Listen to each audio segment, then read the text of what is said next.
Okay, live. We are live. Sorry. Live. Oh, we are live. Sorry. Live. Oh, we are live.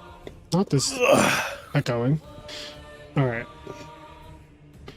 Hello. We have 21 people. Registration is closed. Let me start the tournament. /start. 21, huh? Can you do something for me? All right. We have a tournament tonight. We also have to talk about Konami's new policy, so let's just get into all the bullshit. Stengo is here with me on comm. Stengo, what are you doing? I am chilling for a little bit. Shortly, well, not super shortly, but shortly, I'm going to be driving to Sandusky, Ohio for Riptide. Ah, you have an event to compete in this weekend, it sounds like. Yes. Yes, the All Locked On event. Oh, yes. You're playing the worst character in the game, right? No. I am playing Locksnot, but I'm not playing the worst character in the game. Who do you think is the worst character in the game? Probably Apsa, the goat character. Yep.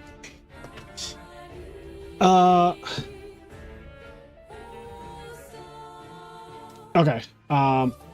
So hold on. I am in the process of juggling multiple little things, as usual. The job and the life of a content creator.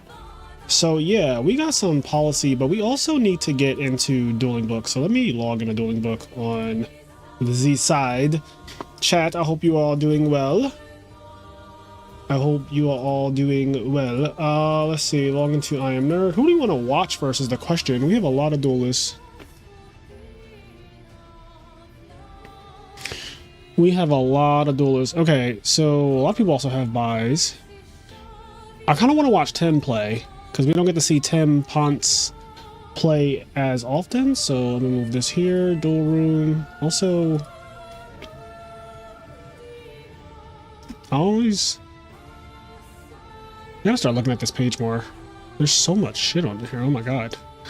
Okay. Watch. Or maybe duel. Okay, definitely giving watch. Ronek's also playing today, which is nice. This is double elimination, so this tournament is going to be a little bit kind of easier. I feel like maybe. I want to see Tim. Is Tim versus Kramer? I don't know. All right, let me just.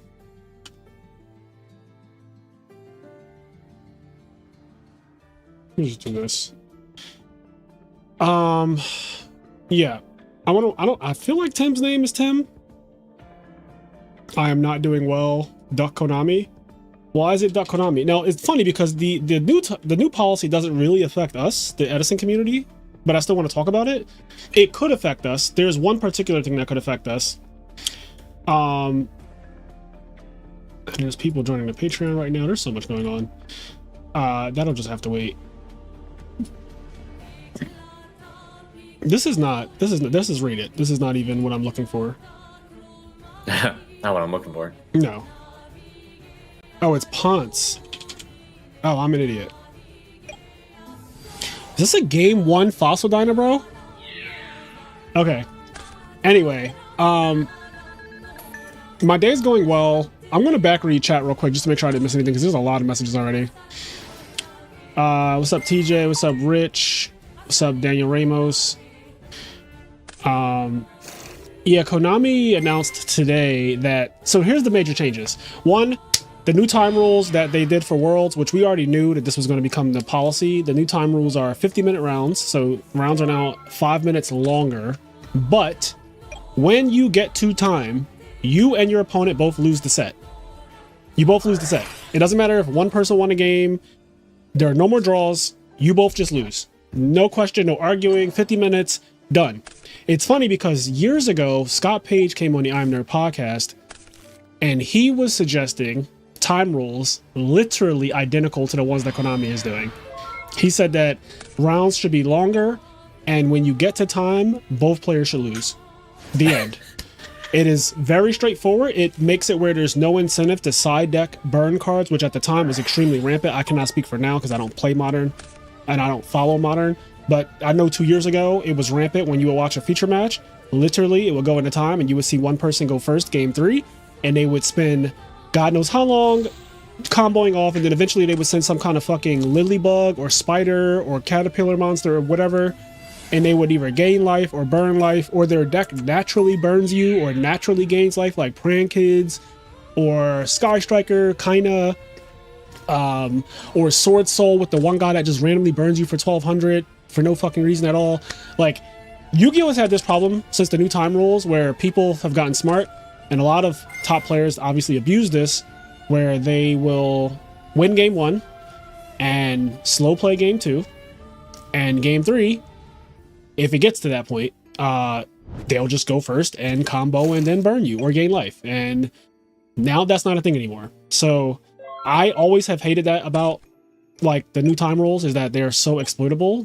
I should say now they're old time rules, but the time rules where it was like end of phase are very exploitable, and they have been exploited for the last several years. So now instead you cannot like stall for time and burn your opponent or gain life and be like, oh man, GG, like I guess we went in a time and I win because my deck burns you naturally or gains life naturally, or I sided into it because I saw that we only had 3 minutes left or whatever. So that's done. No more draws. It says it somewhere here. Time limits. Yu-Gi-Oh! Swiss rounds have been extended to 50 minutes from 45 for tier 1, tier 2, and tier 3 events such as locals, regionals, and Yu-Gi-Oh! Championship or World Championship qualifiers. Round times may be adjusted, blah, blah, blah. So you will now have an additional 5 minutes per round at the relevant tournament tiers. And it says what changed. So what does it say? Subsection number of rounds. So this does not matter. The one thing is that they did add rounds. So to make this make sense, there's another change which involves top cut. But so I guess we could talk about that too. There's a new subsection. There's a chart to explain the correct number of buys. There's also a chart to explain the new top cut. The maximum top cut for any number of participants is top 8. So this is huge because it doesn't matter if 4,000 people show up. Konami is now saying the tournament must be top 8 no matter how many people show up. That is right here. There's the maximum top cut for any number of tournament participants is 8, no matter what.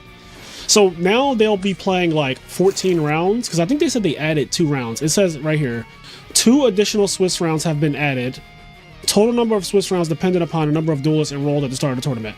So you're going to play 2 more rounds. So if your tournament was 12 rounds because it was over 2,000 people, now it's going to be 14 rounds, but it's going to be cut to top 8.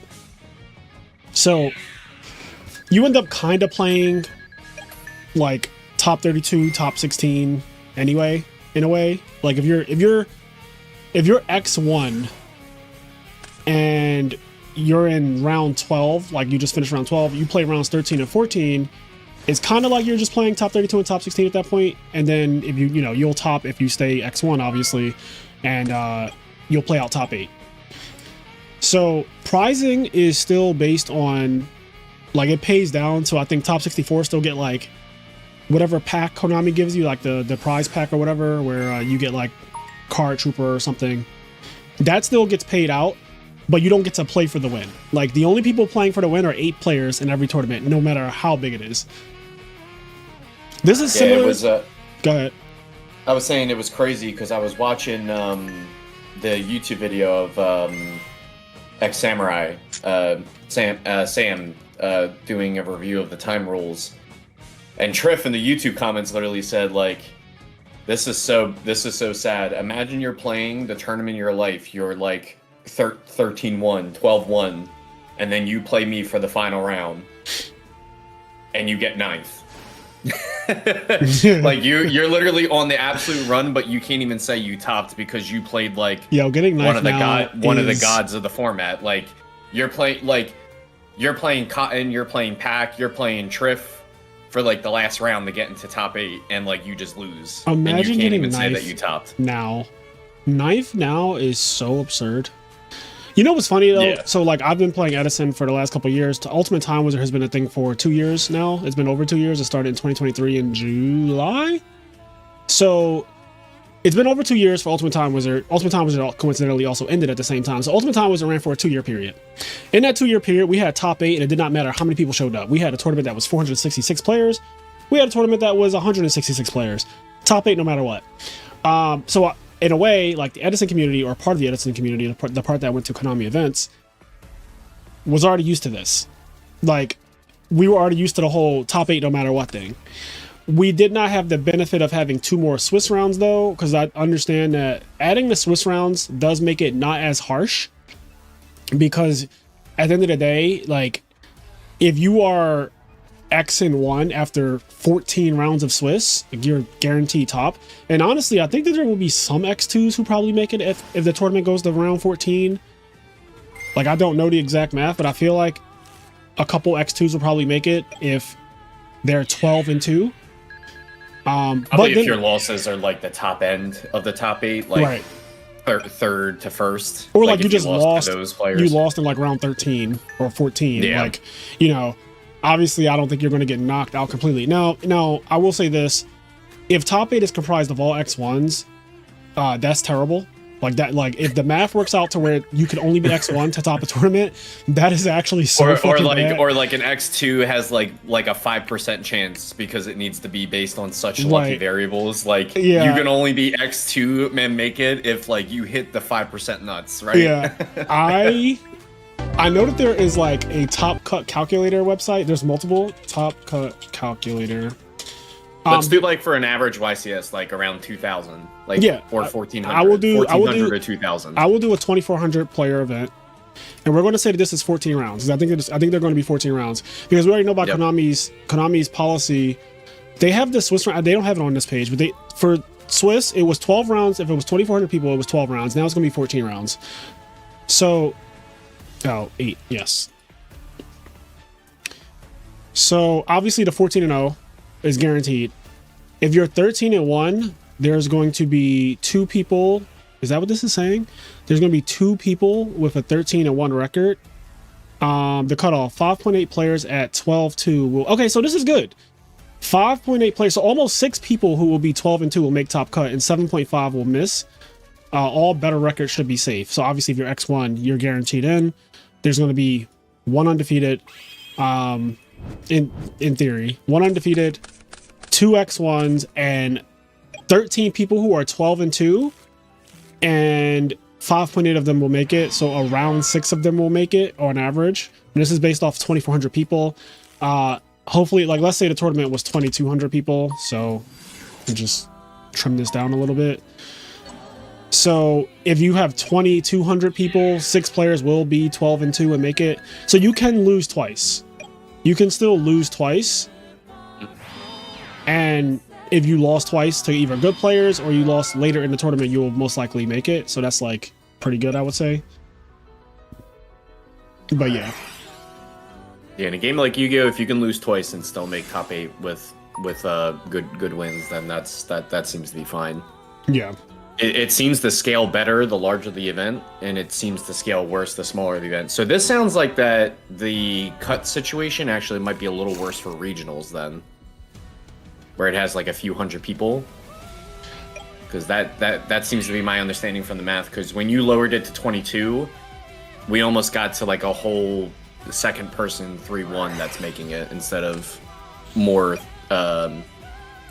X1 instead of X2s. So I guess if you did it regional size, like let's say like 300 people or something. Yeah, but I don't know how big the regional. So I can't really speak to. Let me see Swiss rounds. Konami, I guess Yugioh. So regionals don't get extra rounds. They have the same number of rounds as before, someone says. Okay, that makes sense. Because I was like, I don't think regionals should matter. And first of all, you guys are not playing for anything. So let's start there. Like, that's not... All right, I'm glad that somebody cleared that up real quick. Thank you, chat. Because I'm like, what? Like, why?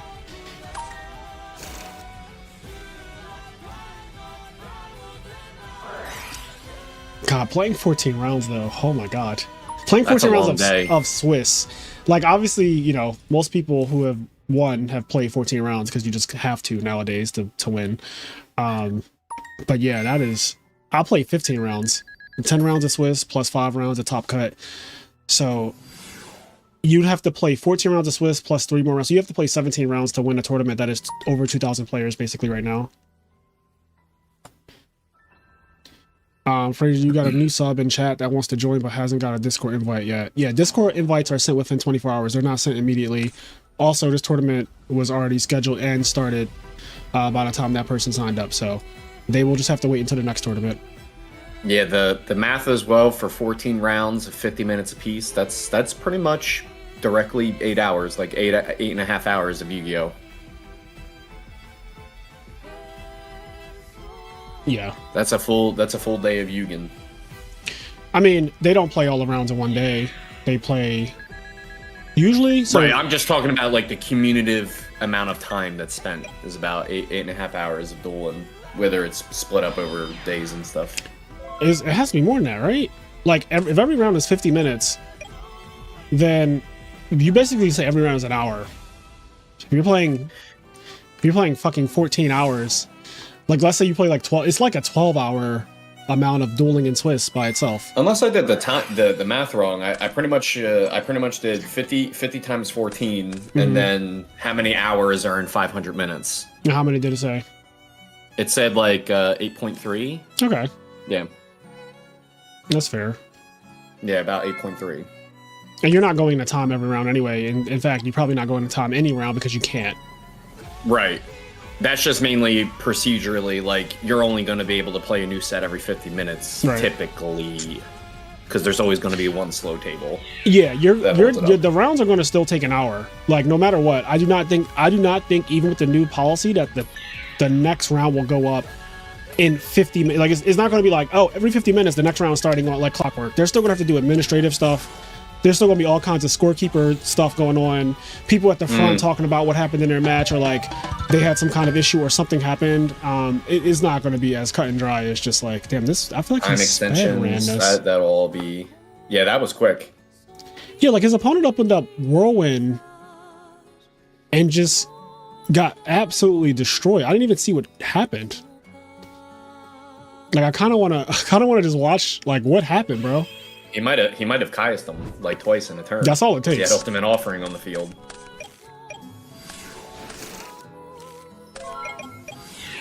Yo, this turn 1 Dyna is so OD. Is this set 1 or is this? This is game 1. Game 3. This is fucking game 1. That's you can tell when someone doesn't like frogs. Yes, it's always very obvious. You can just tell when someone doesn't like frogs. Main decking Raiko as well. Econ, yo, this is some spice to the max. You know what? I'll give Kramer this. At least they tried to cook something. They might have burned down the kitchen, but at least they tried to cook. He forgot the unside from previous rounds. He forgot the unside. I love that.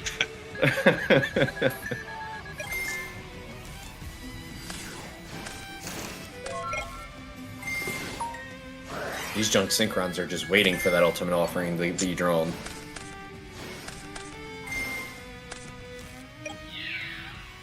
This isn't even a game shot. Oh no. Oh, it's a game shot, all right. They lost the game. they lost the game right there. They lost the game if Gores didn't come down either, though. Like, Gores wasn't necessary. Yo, it's like almost over right now. No, I know. Like, this is almost the turn when it's over. Yo, he had a Raigeki break-in. Oh, okay, he had D-Prison instead. I was about to say, he had a Raigeki break-in. He said, I don't care. I feel like bad things are about to happen. Oh, you're about to be offered. You're about to take the Ultimate Offering. You are the Ultimate Offering.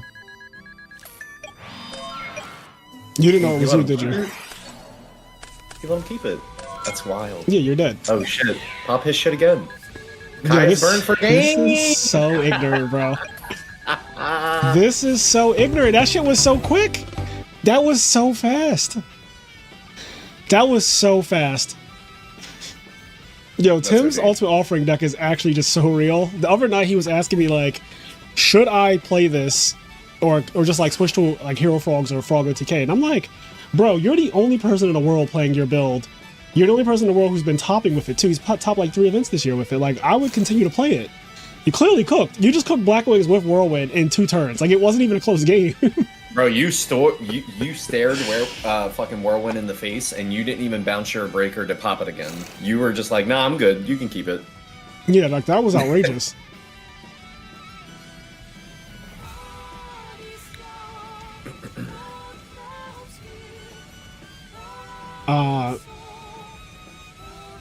You know what's wild about Ultimate Offering? Yeah, I just subscribed to you on this channel. I wanted to stop in and say, hey, I want to get into Edison, though. Well, you should get into Edison. What's stopping you? Go ahead. What were you saying, Stango? I was saying the crazy thing about Ultimate Offering with Caius in the hand, it's literally just like middle of the battle phase, Caius your monster. Yep. That's so crazy.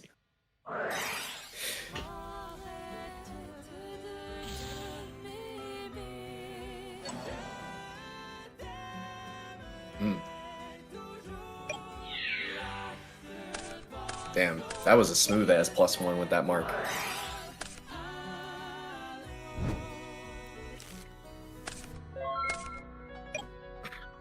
Mark, steal your Cataster, kill your 0 with it. Everyone who's X2 is not topping. I don't know why people think that. That is literally not the case. Like, if your tournament, I mean, we literally just did the math. If your tournament is 2,400 people, there's literally no way. It was like 7 to 8 people will miss, right? missing. Yeah, I don't know where people are getting their numbers from, but it's incorrect. If you think every X2 is topping, it's 100% not happening. People are going to be salty as shit if they go in thinking that.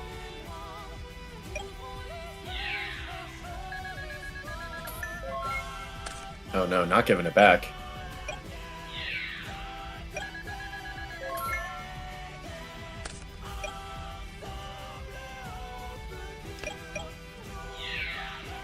Does IMNerd prison need a warden? Yes, we do need a warden in the IMNerd prison. Also, I need to change this. Prison? This is... What fucking prison? Well, I said people who slow play, they'll be put in the IMNerd prison.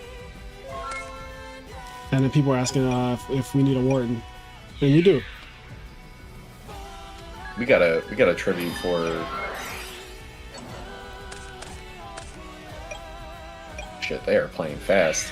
That game? Are they? Yes, it is. Nothing like playing a little fast. They heard about the new time rules. No double loss for me. Oh, yeah, that's funny. The new time rules got people trying to practice it already. So here's what I'm wondering, chat. So we have new time rules officially now, where 50 minutes, both players lose.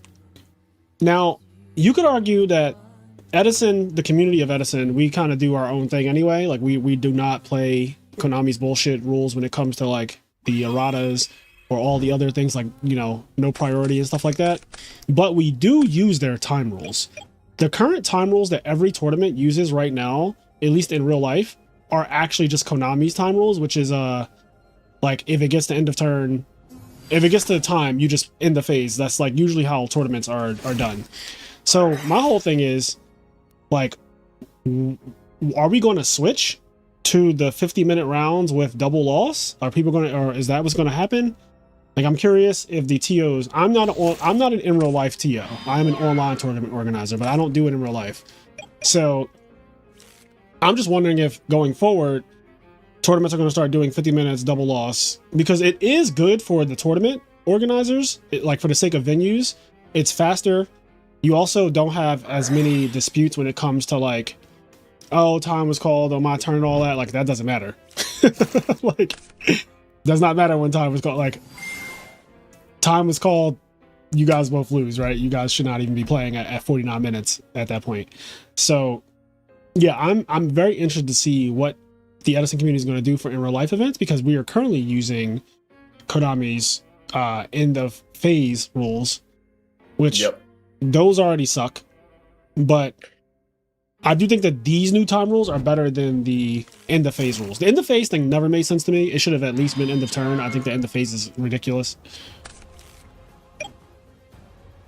So I'm just wondering. Yeah, I think yeah, I think as well, like for the time rules that you did for the 1K, you did turn 0 3 turns. No, I did. No, you did end of phase as well? No, I did end of turn. Oh, there was no going in the time. Am I right? I'm saying 3 range. Just tell me what you did. Yeah, because you're just saying shit. Like, you need to stop. Like, fucking slow down and just stop. I did end of turn. Like, right. So when time is called, whoever's turn it is, proceed, like, play your whole turn out. That is it. Like, we're done. Which is basically me saying, this is the correct thing that I think Konami should have been doing all along. And also because it's online and you can do whatever the fuck you want. But right.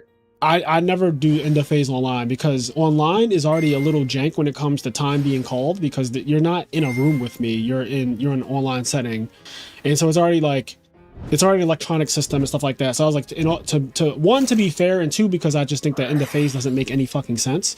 My tournaments have been end of turn. So if somebody's playing their turn and time is called on the draw phase, I don't say, oh, you're stuck in your draw phase now, like GG's, like play your turn out and then we're done. We'll check life points. If life points are tied, we'll play another turn and then it becomes like first blood or whatever. But yeah, end the phase doesn't make sense online at all to me.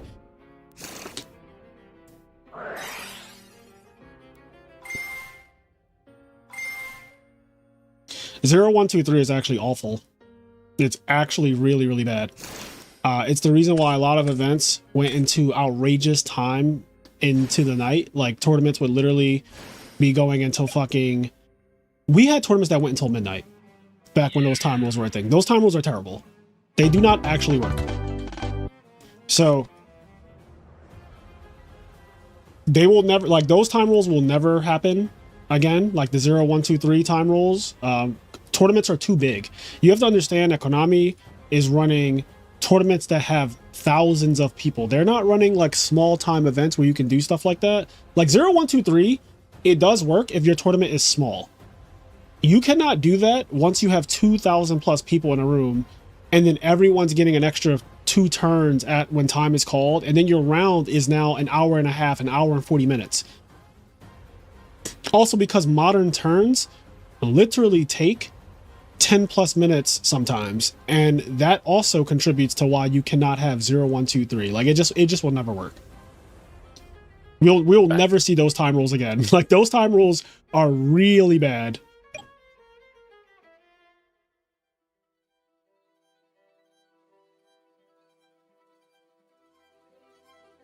There's also like a little bit of the argument as well where 0, 1, 2, 3, depending on like the matchups of the decks and stuff like that, favor one deck more than the other. Yeah, because it's like if you're playing a deck like Dream Frogs, 0, 1, 2, 3 benefits you because you're just like, well, if I just have triple super duper sublock, then you can't ever really like inflict battle phase damage to me. Yeah. So if I have anything on you, like I attack you once with a Unifrog, and I turn into 3 dupes and a Substitute, like you gotta make the world's biggest Brionic to even inflict battle damage to me. Osaka, we already don't play by the rules from Edison. That already isn't happening. Like that just doesn't happen. Yeah, from actual Edison when it happened. Yeah, like we already don't play the time rules. Well beyond that. Yeah, we haven't been playing by the time rules from actual Edison. Look at any RBET, any Ultimate Time Wizard. They have not been doing Edison rulings to begin with. So like that whole point is moot. Like you don't even have to bring that up. Yes, GOAT format has to do old time rules. And it makes sense for GOAT format because they go into time a lot. Although I do think that they should just be forced to also adapt and learn how to play fucking faster. Like your format is the oldest out of all of them. If anyone should be able to play their format faster, it should be them. You're also just playing Chaos Turbo Mirrors every time. Like my problem with GOATs is always the same thing. If a spy gets flipped, that round is now 10. That duel is 20 minutes longer now. If a spy resolves, add 20 minutes to that game. I will pass. I will absolutely pass. But yeah, these rules are made with modern in mind, not with Edison in mind. But what my question is, and I know that some of you have comprehension problems, but my question is, We are following Konami's time policy in real life. Like when you go to an RBT, RBTs do end the phase. Like the RBTs that I played in real life, was it New York last year? And what was the other one? Maryland, end the phase. So my thing is, if tournaments in real life are following Konami's like now old time rules of end the phase, are they going to now change it to 50 minutes? So give everybody 5 more rounds. And then are they going to go to like, you know, you both lose?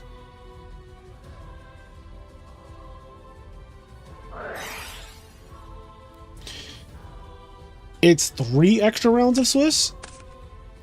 Where are you getting that from?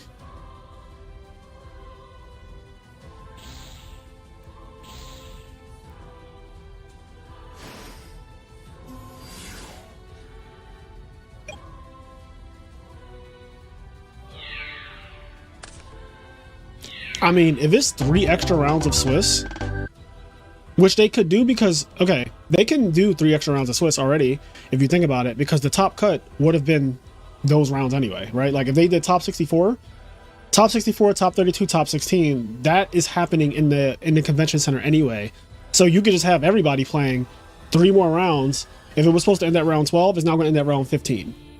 You just have a lot more people playing, but it's the same thing in terms of like, this venue is already being used for more tournament past round 12 anyway. Usually it's 64 people, but now it'll just be, you know, everybody who's still in. And if it's 3 more rounds, that changes things a lot because then every X2 would make it. So like if you did this, I'm going to use the same exact like metrics. If you did 2,400 players, if you did a tournament that's 2,400 players, which is a normal size American YCS at this point, so 15 rounds, top 8. Yeah, only 1 person would miss top cut at this point. X2. So then all X2s would make it. The document has the rounds breakdown. It has 2048 or more 15 rounds. Okay, so yeah, that changed things a lot. Stingo, are you here? Yeah, I am. So apparently, if it's 12 rounds, it goes to 15 rounds, which is 3 extra rounds, and every X2 basically makes it except maybe 1, according to this. Okay, so that's where people are getting the X2 from. Because I guess it's supposed to be 15 rounds for 24. 2,400 is what it would be. It normally was 12, but they're saying is you add 3 rounds to it. So yeah, pretty much everybody but one guy potentially gets fucked. Like this person right here, they get fucked. Yeah, I guess the way it works, the way that you've been explaining it is kind of it's like an unofficial way of you guys are just playing top 32 and it's not signified as a top cut. Exactly. That's exactly right. It's almost like they're not really changing anything except for the fact that you know, draws don't exist. Yep. It's double losses, and you have more time. You have 5 more minutes in a round, period. So it's like they're not really changing top cut. It's just as far as like this is actually the section of the bracket that we signify as top cut now. Right, and you know, people unfortunately won't be able to say they topped if they get like top 16 or top 32 now. Like, right. That's, you know, you didn't top. you bubbled. You know. Yep. Like if you got 14th place, unfortunately, you played your 15 rounds and you got 14th place. You did not top. Oh no, Flippy. He said, "Oh no, oh no." He's getting his shit flipped. That's why I said, "Oh no." The "oh no" was just so. You were like so distraught, like "oh no." Because we've seen the power of what this card does. The way you said "oh no." We bounced the whole Amaryllis' field. Yes, that was the first time we played Dream Frogs, bro. We played against Amaryllis, and he summoned like 3 Titanials and 2 Amaryllis on us, and we literally just went dupe, dupe, dupe, substitute, flip-flop, pass, and he just was like, all right, pass. It was like draw a flip, put all that shit back in your hand. we were just like, oh no, this is not okay. Like, what the fuck? Oh, man. Yo, bottom 8 would be hilarious. The problem with bottom 8 though is that you can't tell people you're going to do a bottom 8. You just do a bottom 8. Because if you tell people you're going to do a bottom 8, then obviously people are going to try to compete for bottom 8. But if they just randomly, like every once in a while, they just did fucking bottom 8, that would be hilarious. On top of top 8, obviously. Like, you do bottom 8 as a separate thing, and they play for, like, I don't know, you can have the bottom 8 players play for a super rare prize card or something. Not ban the bottom 8, Tim. What the fuck? Damn. Ban the bottom 8. Yo, ban the bottom 8 is crazy. Nope. Ban the bottom 8 is absolutely absurd. We need that bottom 8 out of here. Like, what'd you get banned for? I was in the bottom 8 of a YCS. I was in the bottom 8. I got fucking Squid Gamed. I got fucking... No. So what happened to me, right, is that I was going to be in the bottom 8. I kept playing rounds until I finally got a win, and then I dropped. Bro, bottom 8 and, like, get banned is some Squid Game shit. Like, I don't care what you say. That is some absolute Squid Game nonsense. Like, all right, I gotta be honest. What are we doing here to out this? Are we gonna try to dark end send? Get that flip out of here. I guess that's exactly what they're gonna do. Yeah, dark end send. Yeah, and guess what? We're gonna go swap frog effect, send the dupe frog. Get the flip again. I think that erect is actually flaccid. I think they're about to just, like, when you're in this situation and you use all your cards, unless his card in hand is Dark Arm Dragon right now, this is over. You cannot. Are we even at 3 darks? There's just no way, right? You can't come back from this. It's too many darks. It's too many. Yeah, it's still too many. It was enough. He doesn't have Dark Arm Dragon. It's been confirmed. It was enough before. Like, Leo has a Fishborg Blaster in the graveyard too, which is extremely concerning. I don't know what this hand is, but, like, you have to do something to get this off the field. Or you could just, they could go Red Dragon Archfiend, which kills all of this. Yep. But that's if they, first of all, everyone knows no one plays Red Dragon Archfiend. Yeah. That's like, I don't like think a secret rule. That's a secret rule of just Edison. Like, you know no one how plays tight, the card. You know how tight the value extra deck is? It's so tight. It is so fucking tight. Pause.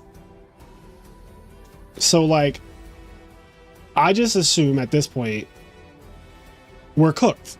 I'm cooked. I'm fucking cooked. He also just doesn't have Red Dragon Archfiend because most people are playing Sizzle's deck, God. which I'm pretty sure doesn't play Red Dragon Archfiend. Why'd you say "oh god" again? What happened? I guess he has DDV then. They also that's have the only way this makes sense. They're also playing 41 cards. I'm pretty sure. This is just Sizzle's deck, and I don't think his Sizzle's deck plays Red Dragon. No, it doesn't. We must have DDV. There's no shot that this field has been made after seeing all your shit get flipped and dipped that you're making this field. This is a little while. I guess DDV would be OD. Oh, he just realized he made a mistake. Off? You have brain control? Oh. Right. Take this. Everybody attacks this attack mode Unifrog. Listen, that's the world's strongest Unifrog right there, bruh. So that's 24. 21. Okay. Yeah, this is a 3,000 guy. So yeah. Yeah, that doesn't. Yeah, you're off by 400. Yeah, and then you just die. Okay, so that was getting frogged. Okay, let's see. Oh, Dominic Roberts versus Tim.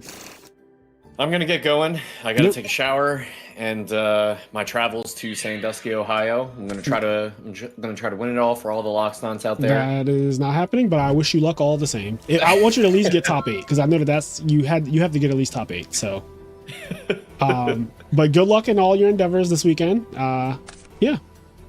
All right, take care. Have fun, y'all. All right. All right, chat. It's just you and I. How are we doing? Pausing tight and not pausing flaccid is crazy. Veda, how do you always show up at the worst possible times? Like, how is that a thing? How do you only show up at the worst possible times, bro?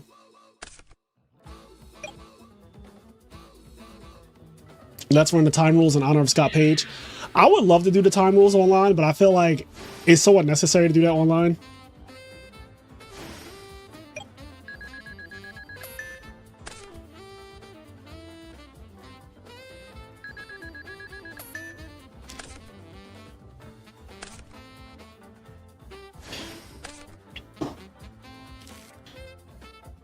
Let's see.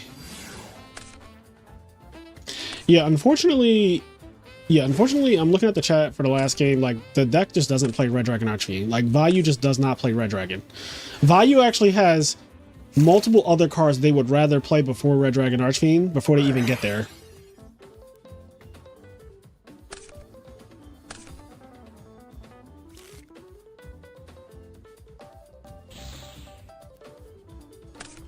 Random sub co-commentary, I'm up for it. Oh, absolutely not. I would never do that.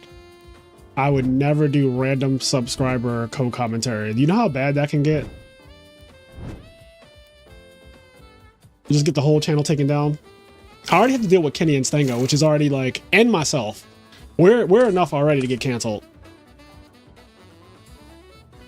Imagine somebody with no stakes. No stakes in the IMNerd brand. Just saying whatever they want on YouTube.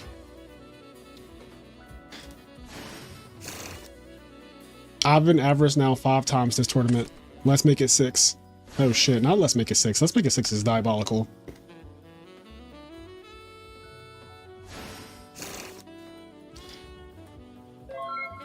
Yeah, Kenny and Stango have been seen in the same room before, yes. I bubbled Vegas because I wasn't playing this worm and would have won the game. Been in an extra deck ever since. And what deck though? What deck did you need Mistworm?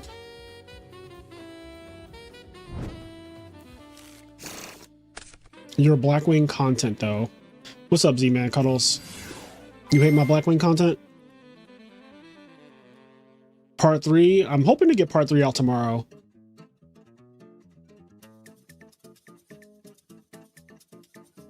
Oh, you were playing... Well, yeah, Vayu definitely does not play Mistworm. Like, I would never expect to get Mistwormed in Vayu Turbo. The decks that I expect to Mistworm me are... Lightsworn is the highest Mistworm deck in the format. It just naturally does that shit to you. Lumina, Pitch, Bring Back a Forest, Stack for Plague is like so goddamn common. I imagine that there's some type of frog decks that do Mistworm. Maybe Tim's Junk Frogs do it. And this is game, isn't it? Unless he has Gores, of course. Oh, okay.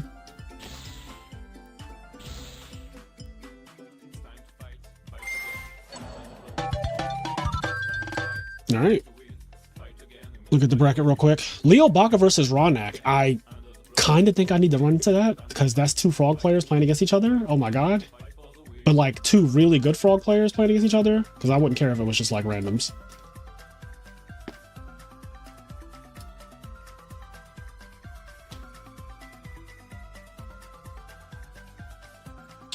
Now, Leo was on Froggo TK, so most likely he would win in a standard matchup of Frogs versus Froggo TK, but we will see because Ronak is a tricky duelist. I want to watch this. I really want to see this. Oh, Ronak's probably dead. Unless that's a threatening roar.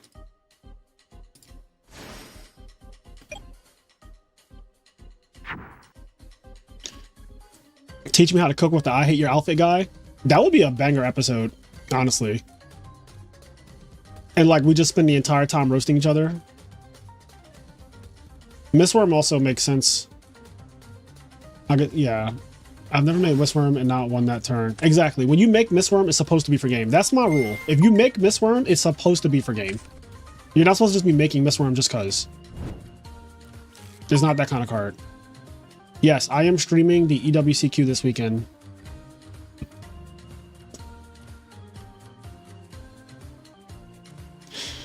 Yeah, Blackwings can Mistworm you. It is very unlikely that you will have that happen, but it can happen.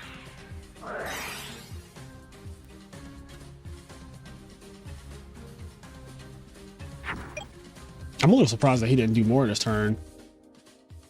But there are 2 Toads in Grave, so he might not have a substitute, and he's under Reckless. Interesting.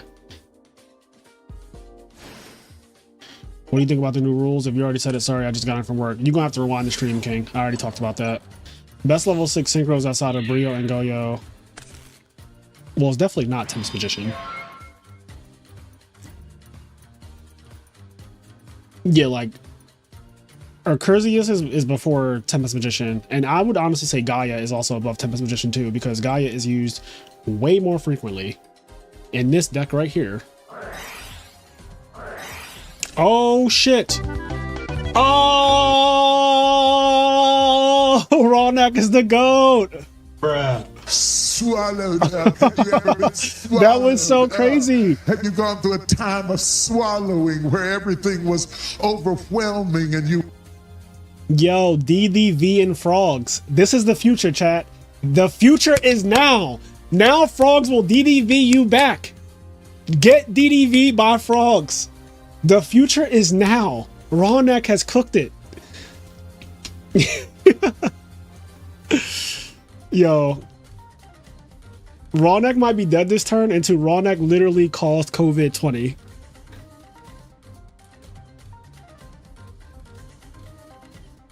Yeah, Frog's about to start maining DDV. It's over, chat. That was game one. He's maining DDV. It might be, the format might be cooked. Frogs are now playing DDV too. The format might legit be cooked. Rawneck said, I'm gonna show you. We could do it too. That was wild.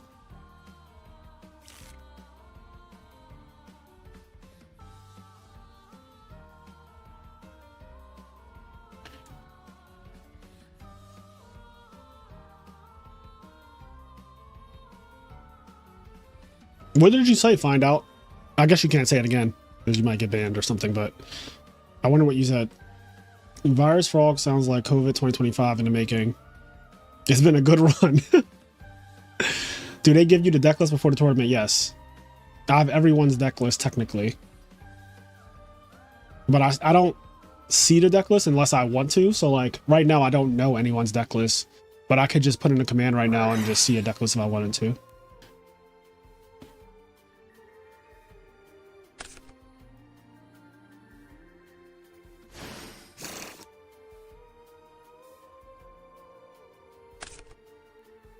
Oh.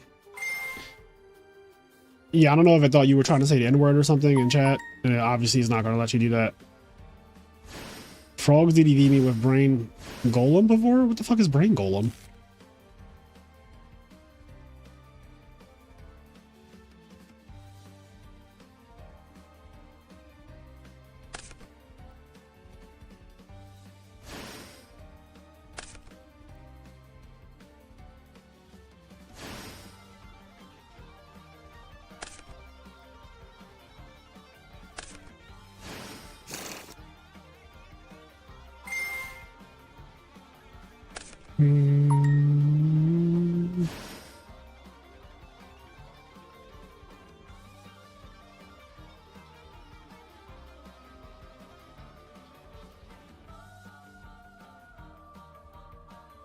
Oh, Pokemon just had new rules go into place too? Pokemon's new rules went into place September 1st. Does anyone in chat know the new Pokemon rules? I'm curious.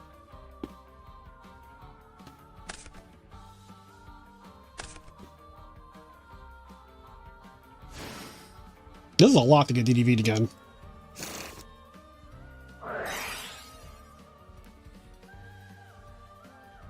One for one dandy sub fishboard. Yeah, this opening is definitely an opening of all time. But they don't have a Stardust Dragon, which they could have made Stardust Dragon. So they can just get DDV'd again. Maybe they're going to make Stardust Dragon? I don't know.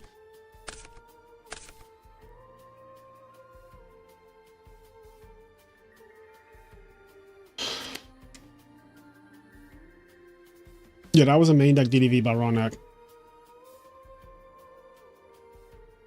Wait, Pokemon used to be, when time is called, there were 3 more turns. Oh, and what did they change it to?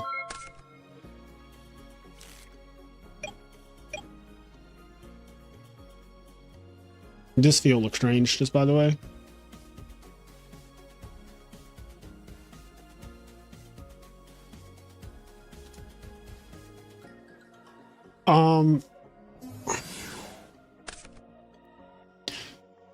I feel like, just like the last game though, I thought that they would lethal. They would just have lethal, and they didn't. So I don't know.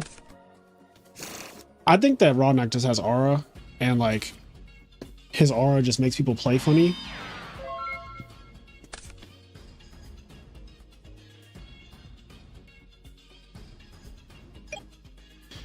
The time rules are now +1 within 10 minutes. Okay.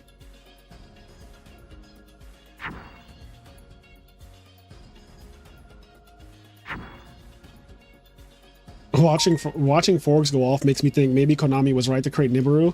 Imagine if Nibiru was in Edison. It would only be used against this deck, I think, right? Whatever deck summons this many times. Like, some decks can do it, like Vayu can summon a lot of times, technically. Does Nibiru count flip summons? Like, if you flip Hamster, summon Raiko, and then normal summon Agreffer and Pitch, and then summon for Vayu, and then stack for Plague, and then synchro with Plague, does flipping a monster count towards Nibiru?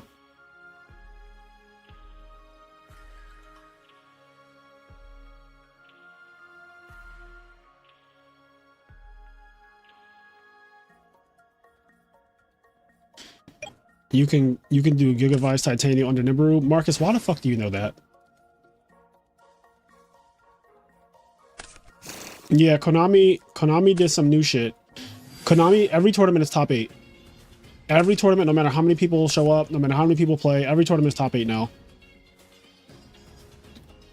I'm a fucking nerd. Amen to that. I am fucking nerd, Marcus. Bro said you can do Gigavice plus Titanium in under 5 summons. So if they ever thought they were going to put Nibiru in our format, bitch, you thought. Let me turn my mic down a little bit. I just realized I have my mic at max volume. We don't need that. Yeah, you do not. There's no top 16 anymore. There's no top 32, no top 64. It's always top 8. Well, hold on, Steven. Let me give you more context. The full scope is that now tournaments are also 3 more Swiss rounds. So if a tournament normally had 12 rounds of Swiss, it now has 15 rounds of Swiss. So it actually doesn't actually matter if you actually think about it. The only thing that it stops you from doing now is saying that you top the event. But if you are 13-2, you are going to be in top 8.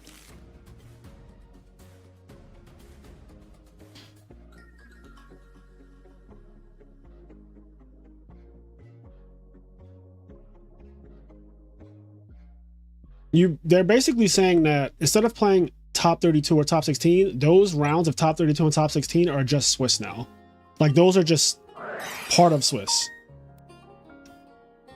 Like top 64, top 32, top 16, those 3 rounds are just Swiss. They're just Swiss. Yeah, you can say that you got prizes, but you can't say you topped. And I'm gonna be honest, a lot of Yu-Gi-Oh players play for tops because it's like such a huge accomplishment, and 99% of people who play the game never top an event ever. So that is a little bit of a dream crush to some people for sure. The best players are obviously still going to be the best players, and they're still going to top 8, and there's not even going to be much of a difference for them. But for the people who are used to getting like top 32 or top 16 or whatnot, or top 64, that is not a thing anymore.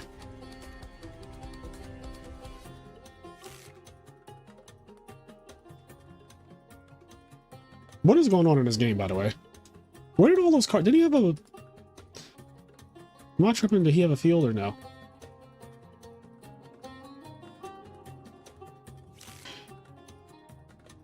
How is Ronak surviving?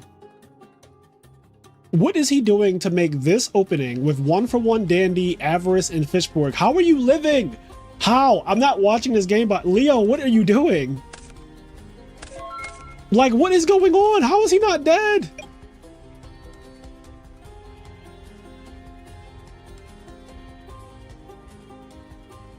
He Dark Dust Spirited the board. Sure, but how are you not dead? Frog Jinwoo.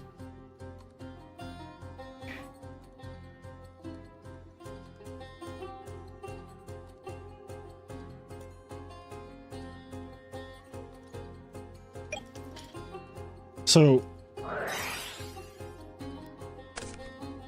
1-for-1 Discard Mermaid Archer. 2 additional Swiss rounds have been added. Apparently this is really 3 additional Swiss rounds. That's what I'm hearing. I don't know if that's true though.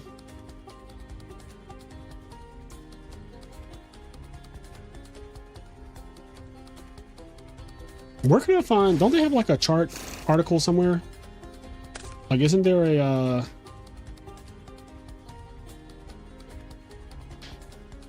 I need an actual like new policy document thing. Yeah, Konami just made it where no matter how many people play in a tournament, it's always going to be top 8. So it's funny because you remember how everyone was complaining that Ultimate Time Wizard was like top 8, no matter how many people entered. And now Konami's like, okay, well now everything is top 8 across the board. It's always just top 8.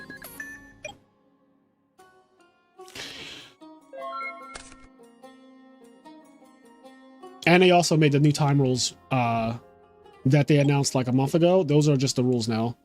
So 50-minute rounds, once time is called, you both lose the whole set. It doesn't matter if you won 1 game. None of that matters. You literally lose the entire set. Which I do think is better than like every other time rules I've ever heard. I think 50 minutes, both lose is great. Because there's no incentive to stall for time, and there's no incentive to play burn cards or life gain cards, which is a problem that modern Yu-Gi-Oh has had for several years, where people just literally yeah, I'll post this in chat.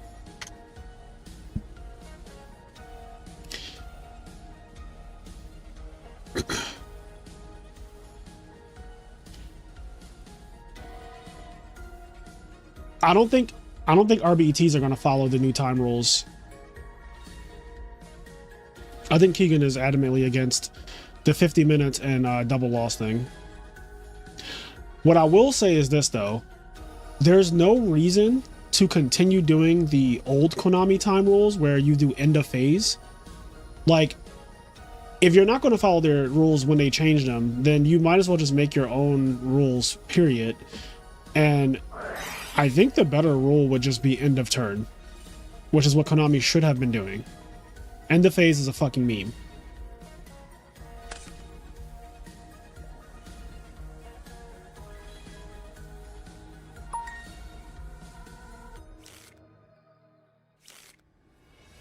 I was never making top 800, so this doesn't pertain to me. Yeah, a lot of people are bent out of shape about the top 8 thing, and they've never been in top 8 of a tournament in their life. So it's kind of funny because a lot of the outrage is like, this doesn't apply to you. Like, this applies to the people who actually top events. No shade, but all shade. Like, you can't be upset about something that literally never mattered for you anyway.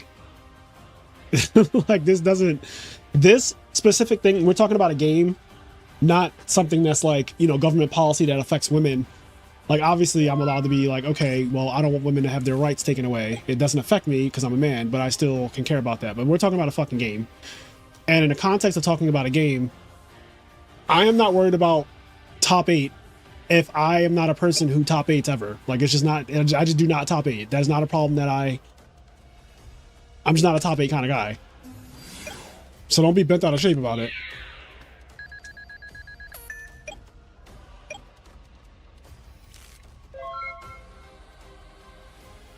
Are you going to play in the redo event in February? Most likely no. I already do not really like redo format, and I do not see myself traveling to play redo format on top of not liking the format already. So yeah, I'm gonna say that's a no for me. But good luck to everybody playing, and I hope it runs well, and I hope that it does great things. There's great people on both sides.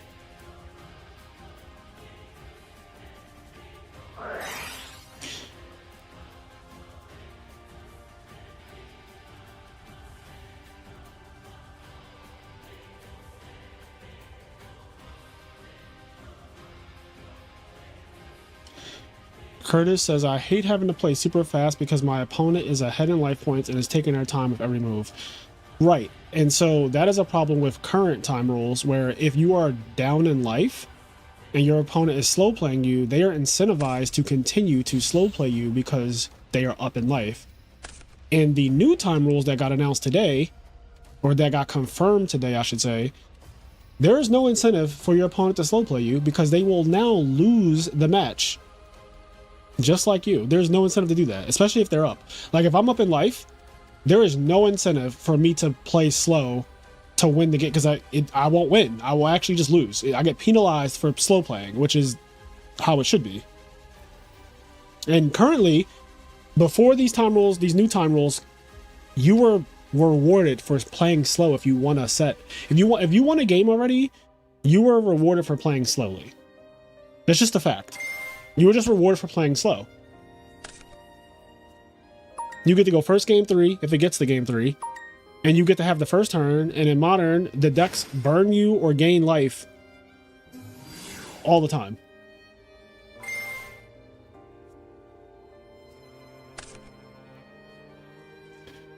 What is your favorite format outside of Edison? I don't really have one because I haven't really dabbled in too many of the other formats to say I have a second favorite. I don't have a second favorite format outside of Edison.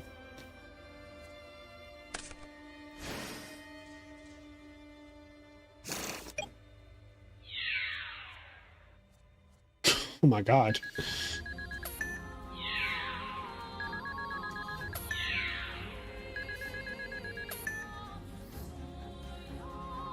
I have no idea why the redo community voted to have Shockmaster instead of the EU pool.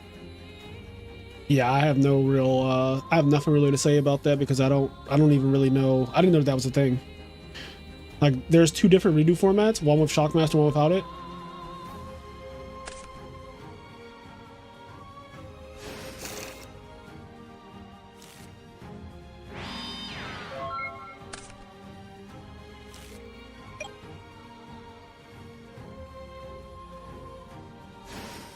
Vegeta, that's not true. People who haven't topped but are aspiring to top are not affected by the change. If you are aspiring to top, you need to still be top what? Top 8. So you need to go 13 and 2 or 14 and 2, whatever, however many rounds it is. 13 and 2, I guess, 15 rounds.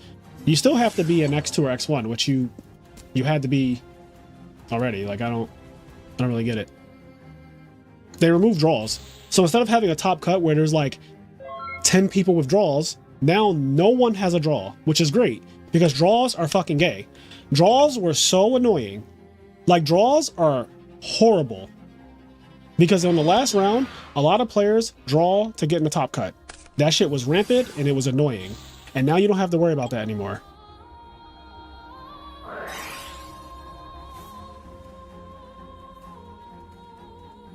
Who does that?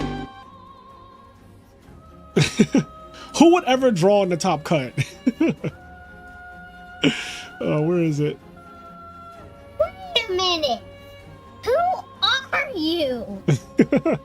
Who would ever draw in the top cut? What an absolutely inhumane, scummy thing to do. To be X1 in the last round and say, I'm going to guarantee myself getting top cut. Who would do that?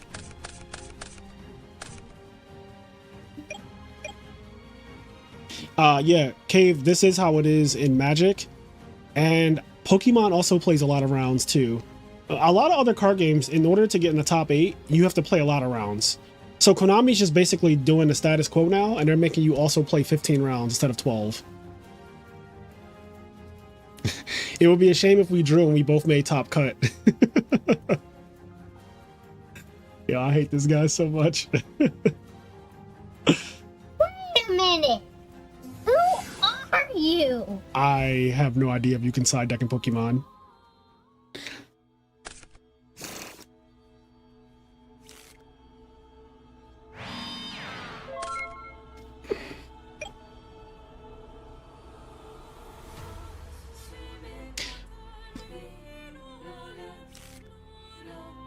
Oh, Pokemon doesn't cut the top 8. What does Pokemon do? They play 15 rounds of Swiss and take all X2s and higher. Oh, wow. But that is how many people? That's only going to be 8 or 9 people anyway, right? If you play 15 rounds, there can't be that many people. I guess it's less than top 8?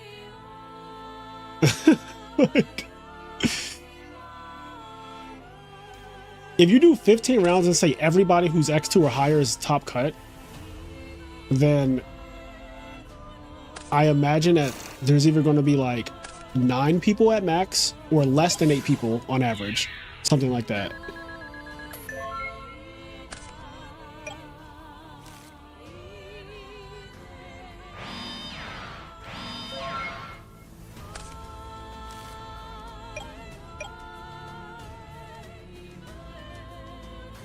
Dark Angel says, for those that are trying to get their invite at regionals, I was informed that even though there's only a top cut for 8 players, the invite is still awarded to top 32, etc., based on attendance. So like, if at Philly regionals usually give out 64 invites because Philly regionals are gigantic. In fact, I think there's a Philly regional next weekend.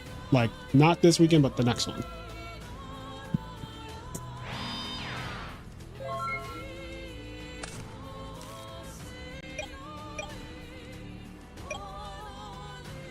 Where's my...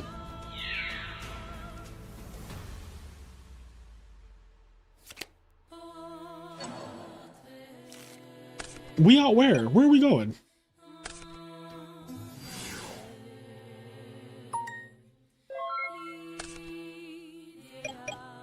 Siding will go crazy, to be fair. Pokemon's... Yeah, I don't know anything about Pokemon, really. The regional? Oh, no, I'm not... No, I'll be in New York the day of the Philly regional. Yeah, that's the day I'm actually coming to New York.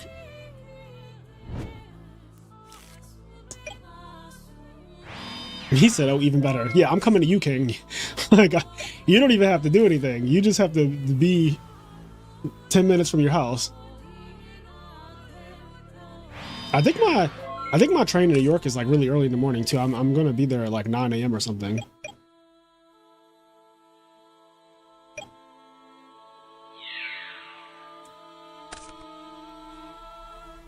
Yu-Gi-Oh is low-key like an insanely good card game though. Like, actually.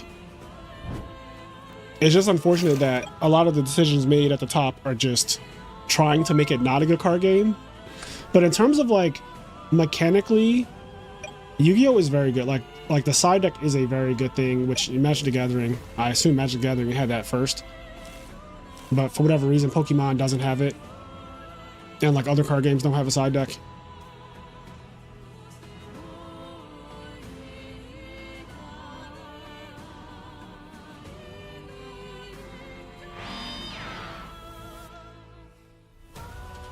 The new Yummy archetype might be peak. No, I'm coming with just a friend. I'm not coming with like anything. It's gonna be me and my one friend Reese. I think y'all have met before. I'm not 100% sure. But yeah, it'll be me and Reese in New York that day.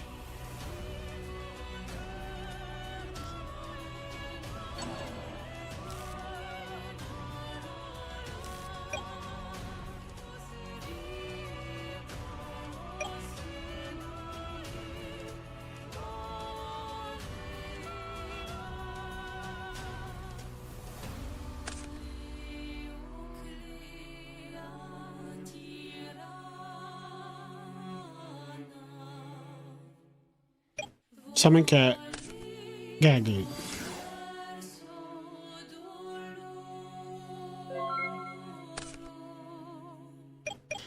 To me, the wildest thing is that One Piece is best of one.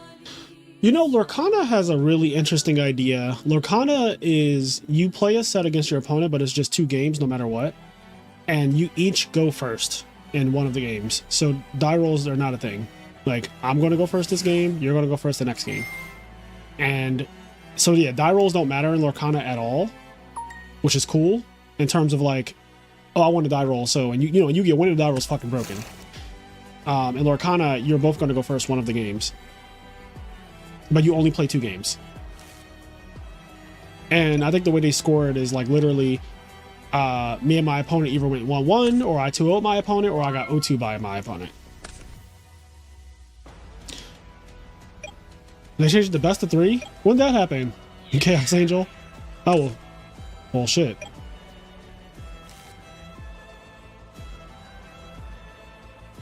It's best of 3? Okay. All right, well, apparently Lorcana is now on the best of 3 train. There you go. So the die roll does matter. Okay. Oh, Lord. Oh, Lord. He just wrote it for Zombie the Dark Chat. That means DDV is imminent.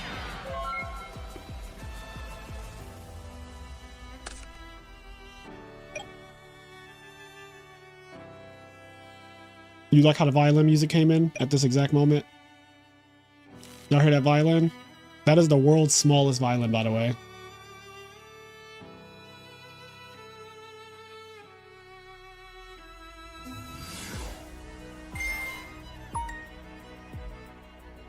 Just this goat format. You tell me what about a swamp frog looks like goat format. Zombie is a searchable warrior DDV target. That is what this is.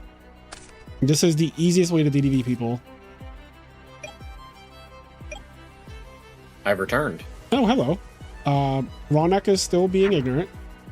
Rawneck is playing DDV in his frog deck. And Myra the Dark? yeah, it's a searchable DDV target. It is. It's a warrior that's 21. Yep. Can you do something for me? It is. You don't need a greffer. You don't need a pitch. You don't need nothing. You just go, Rhoda, get this guy. You can set it, or you can summon it. And best of all, it But- beats a defense position spy. Okay, all right. Well, that's enough out of you. I thought you had And then something to that's say. the best of all. If you flip it with Tsukiyomi, I thought you had something to say. it gets its stats back. I thought you had something to say. Broken. I assume that you're showered. Yeah. I thought I was leaving now, but you know, ladies, they always like to leave us at the fold. Yeah. It's all right though. You knew she wasn't going to be ready when she started talking to you about pants. Yep. You knew right there, like, oh, okay, so we're on pants? Cool. We're supposed to leave in an hour, we're on pants. Like, you knew. Not another one. Oh shit, Leo is fucking firing the gun. He fired 2 shots. I mean, you of have the to, RB. right? You're going to lose all the cards. Oh my god, he is gonna lose all the cards. Yeah, he lost all the cards. You got to use them. If you're going to lose them, right? Literally, use it or lose it. Doug Tier said Kenny is back.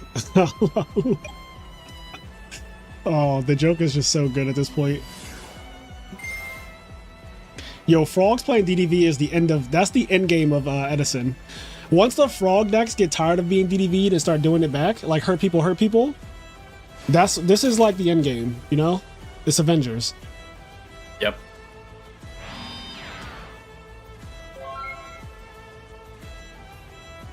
We That's right, missed you, James. Kenny. That's right. It's the truth.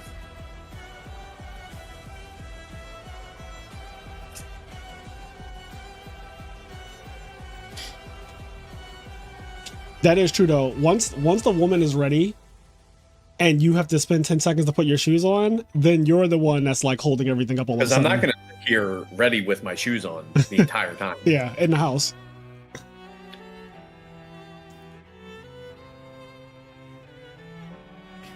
They come out the room all dressed up after like spending an hour overtime and they're like, you're not ready yet? You don't have your shoes on. It's like, okay, what we're not about to do is gaslight me. Okay, we're not about to gaslight me. You fucking took an extra hour. We're supposed to leave at 6. It is now 7.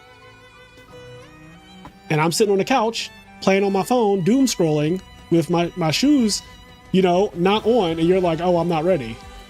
Shoes are 2 steps away from me. It would take 2 full steps, human adult steps, to get to the shoes. Oh, we're activating that Pot under DDV. DDV? Yep. Okay. Oh. That's the first time I've ever seen somebody pot for 2 Death Frogs and it not be a bad thing. First time. I swear to God, if that ends up mattering, like if he ends up somehow, that's like the reason why he wins this game is because he fucking drew double Death Frog off of Mount And Everest. guess what? His next 2 draws are going to be double salvage. Well, he already has one. Bro, that might have actually mattered. I'm not like... The draw double Death Frog might have actually mattered. Like, that might matter a lot. This game is so ridiculous. It's such a fake game. It's such I would be livid, bro. You know what are the odds? Like, what are the odds? By the way, all the frogs are back in the deck. Like, look at the graveyard. All the frogs are back. Oh my god. Oh, wrong deck is hateful.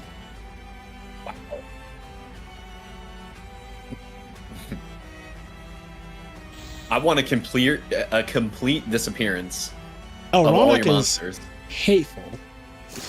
You guys ever look at Chain Disappearance and get flashbacks of Goku and Raditz getting special beam cannon by Piccolo? That is what it is, isn't it? Bro, look at the one on the front. It's like the exact pose. I guarantee right now, if you googled like special if you- beam if you- cannon. Yeah. yeah, if you googled like Raditz special beam cannon, like whatever, and like the freeze frame when they both get hit, like I feel like the front one looks exactly like Raditz. Yeah, they're in that like the folded up, that kind of folded up way. Yep. Yeah, you're right. It literally is inspired by special beam cannon. I never noticed that. I never noticed that. That just came to my mind just now.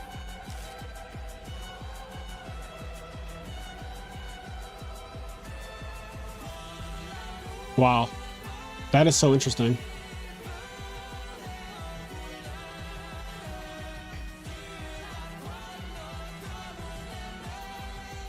Did we like that, chat? Did we like that pop culture reference? I do like that reference. Everyone knows special beam cannon. All right, I'm not gonna lie. So Ronick has done a lot of hateful things. They've substituted they've changed disappearance all the toads. They've DDV'd their opponent, but so far not much else has happened. So we need some progress. Okay, here's some progress. That's the most progress. They Fun also fact, Konami ruled Chain Disappearance to be able to hit the extra deck at YCS Atlanta when Invoked came out. yeah, I remember that. I don't know how Leo wins this game at this point. What did they just draw? They just revealed something. It looked like... I'm trying to remember what it looked like. You know what? I can clip it. Yeah, I literally missed it. Let's see. Oh, Gores. Yeah, I was about to say, it would be faster if you went back in the stream. I did. I'm literally I just looking at my clips. pressed back on the stream one time and it just showed the Gores. It's on the screen, guys. Well, you know what, Anthony? You get a job. How about that? Yeah. Yeah, how about you get a job, Anthony Japov? All right? Longtime supporter of the podcast and the Patreon. How about you get a job, huh? What's a job look like?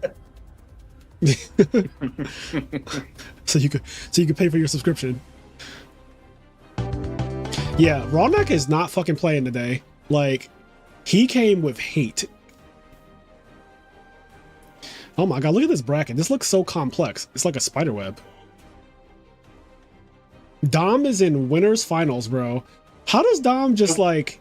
By the way, what is Rognak actually playing? Is he Diva playing Frogs? frogs? Is Diva Frogs, yeah.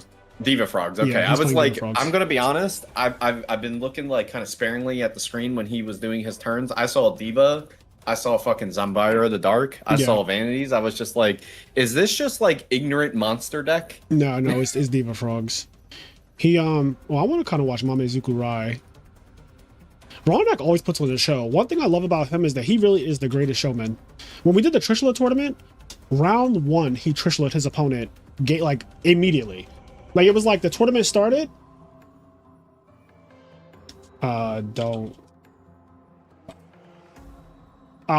The tournament started and he immediately was just like Trishula, and he did it because of the stream. He was like, I'm going to do this because you guys, you know, this is what you came to see. You came to see people get Trishula'd.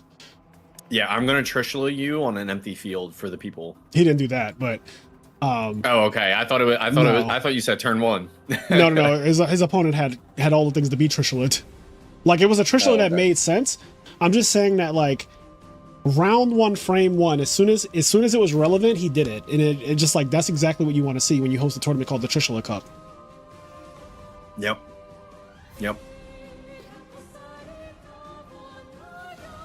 So we have the Manicore deck again. I still remember that one tournament I was supposed to win, bro. Which I one was fell that? asleep. Oh yeah. Yes, that would have been the easiest tournament win of your life. And I know you play Rivals now. That shit would have been so easy. We cooked up the list the night before. Stang, and all you had to do was wake up on time and play, and you would have won all the monies. Fucking Black Wings won that tournament. They had no right. They had no right. And the guy who won I think it was it Nextastic? I don't think he was even playing like a really ignorant card in his so we did a tournament last year. All he was playing was a Tower's Blackwing monster. Yeah, we did a tournament last year where you were allowed to play any card in Yu-Gi-Oh. You could literally play any fucking card in the history of Yu-Gi-Oh, like anything. You Just could play one, though. anything. You could play one copy of any card. The live stream is still on the channel. And Blackwing's won with some extra deck monster that's like 3,000 attack and it can't be destroyed or something. Yeah, it's literally unaffected by all cards. Yeah, it's a Towers Blackwing monster that I didn't even know exist. But that's what ended up winning. But when I tell you that is not what was supposed to win.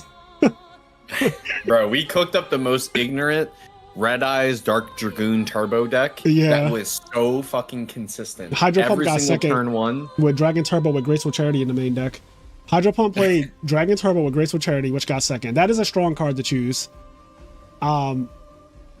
Yeah, there's some really good, like a lot of people played Frogs with Totally Awesome, which is another good one. They also, someone did Sprite Elf with Frogs. Sprite Elf. I think somebody tried Ronin Tonin. I feel like somebody probably tried it. Yeah, because I mean, Edison format literally is Frog FTK if it just has Ronin Tonin. Yeah. Like it literally just has it. That's But all it it only needs. has one copy of it, so Right. that's really the biggest crux of it. Yeah, because like one crow actually does cook it at that point. Mm-hmm. Whereas one crow does not cook it does not cook Frog OTK actually. Or Frog FTK, sorry.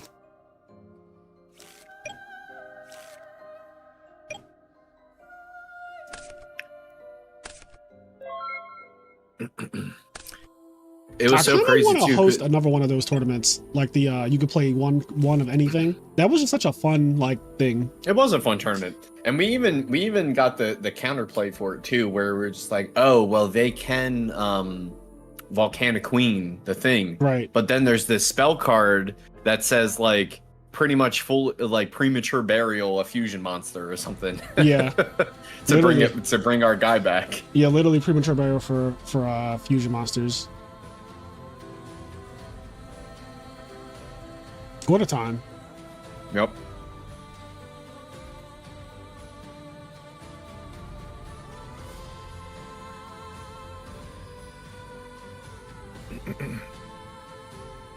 Yeah, I think it's been a while since we've had the spicy tournament. Was the Trisha Cup the last one? I think that was the last one. At least in my Yeah. head it was. The last like tournament with a weird ruling. Yeah. So Dom is in winners finals. Ronak is on his way there. This is like an old school IMNerd tournament now with Dom and Ronak and shit. Like getting to like this is like the way it used to be before. We've seen a lot of new faces nowadays. Yeah. In their tournaments. Yeah, before it used to be Dom, it used to be Dank Arm Dragon, Ronak. Yo, Dank Arm Dragon playing like 47 card value with everything at 3 was a movie. Yeah. That He shit drew was like Dark Armed like his actual namesake too.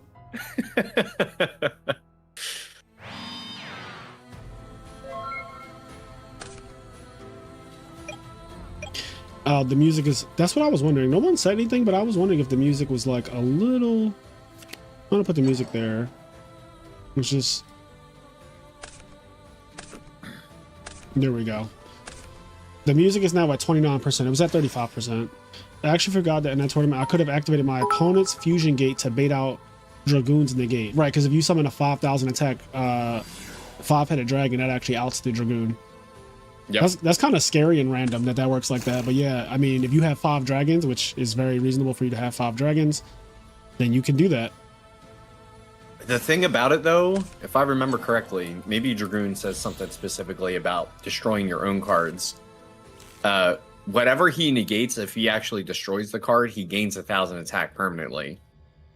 So, if he doesn't get the attack gain off of popping, I guess, your own fusion gate, then I don't know how you ever out that thing. What are you saying? With dragons, I have to look up. Like Red he's saying, I'm just Eyes. going to make 5-headed and attack over the Dragoon. There's nothing you can Right, really but you should be able to negate with Dragoon, and then it should be 4,000 attack, which I don't think can be outed by anything in the Dragon Turbo deck. No. Well, we already know that part. Edison cannot deal with Dragoon as a card without Volcanic Queen. So that's, there's that. But my thing is, you need DD War Lady plus Honest is like one of the only real outs to it. Yeah. But my thing is, can Red Eyes Dark Dragoon, or whatever the fuck it's called, can that thing negate cards that are already face up on the field like Fusion Gate? Yes, it can negate cards and effects. Oh, all right. Well, and it doesn't gain the attack boost, specifically only like destroying an opponent's card off of that effect. Right. So you can literally negate your own effects with Dragoon. Is oddly a thing you can do. But it doesn't gain 1,000 attack power. You're saying? No, it does. Anything that it destroys. Okay. So like. Oh, so once it's at 4,000, then. Yeah, once it's at 4,000, it can't be out. It pretty much. I think. Yeah. Yeah. So Hydro. Okay, he said Clear of Ice Dragon. So yeah, you would have to be playing Clear of Ice Dragon. You would also have to draw Clear of Ice Dragon, and you have to also draw a hand of 5 dragons. Which means you're dead, because. Also, if you're going against Dragoon, like if so, in this hypothetical, the opponent summoned Red Eyes Dark Dragoon on you. The second you play Trade in a Cards of Consonance, I'm negating it. I mean, fair, right? Yeah, negate. All right, next. You're not drawing into your Volcanic Queen against me. Yeah, like negate. How does Clear Vice out it by itself if Dragoon can negate Clear Vice? I don't even know what Clear Vice does, but if it does something to like get bigger or whatever, it's just going to get negated and damage that. You just negate it. Like Clear Vice, try to attack. Clear Vice protects itself? What the fuck? Does it really? Protects itself from what? I don't know what Clear Vice does. I don't know either. I gotta look it up. Clear Vice Dragon. What's this thing do? With the way DB works, you'll either open 3 copies of it or you'll just never see one. All right, let's see. If it attacks, its attack becomes twice the attack of the attack target during damage calculation only. Yeah, but how do you ever summon Clear Vice? Because if you go Red MD effect, I'm also negating that.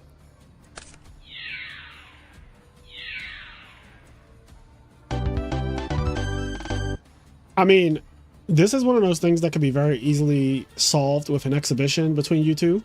Stango, you would just play the Red Eyes Dark Dragoon deck, and Hydro Pump can play his Dragon Turbo deck.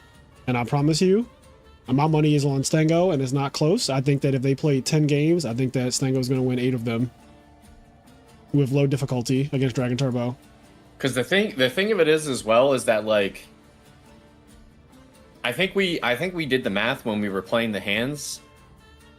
It was somewhere around like 80 to 90% we were getting Dragoon out on turn 1. Yes. Dragoon is going to be on the field. So then you need to like bait out its negate so that you can even put a Clear Vice on the field. And if you draw a hand that can specifically do both of those things, then like congratulations. Right. But you don't kill me that turn probably. And then I just play this fusion spell and bring it back.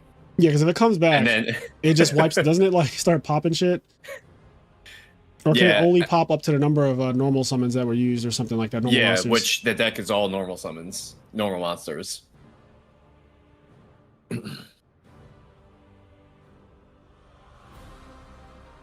Best of 22 match right now. The next 5K money match. Could you imagine? It would be very interesting. Yeah. To at least see like something. See, that's the kind of 5Ks that I want to see. I want people to do 5Ks of make believe like conditions and rules. Like yeah, but you need rich people for that because like normal people are never putting $5,000 on like one Yu-Gi-Oh, but then fake Yu-Gi-Oh on top of that. Like no. Like you're already asking for a lot, but then putting it on Yu-Gi-Oh, then it'd be like, oh, it's also fake Yu-Gi-Oh. Like this is a Yu-Gi-Oh. Hold on now. Listen, you're talking about fake Yu-Gi-Oh. Like we didn't see like 51 whirlwinds in 17 games. That was the fakest shit ever. That's real. No, it's not. That is real. Where have you been? My man Shifter said, listen, I don't know about you, Ricky, but I'm that Blackwing player that everyone talks about. Yes. Like legit. Like am literally, the racially profiling Blackwing players. Like I'm that one. Literally, I'm that one that the gets fear profiled. that everybody has when they play against Blackwing players, all the stereotypes. Shifter was like, I'm all of that. I am everything that you hate.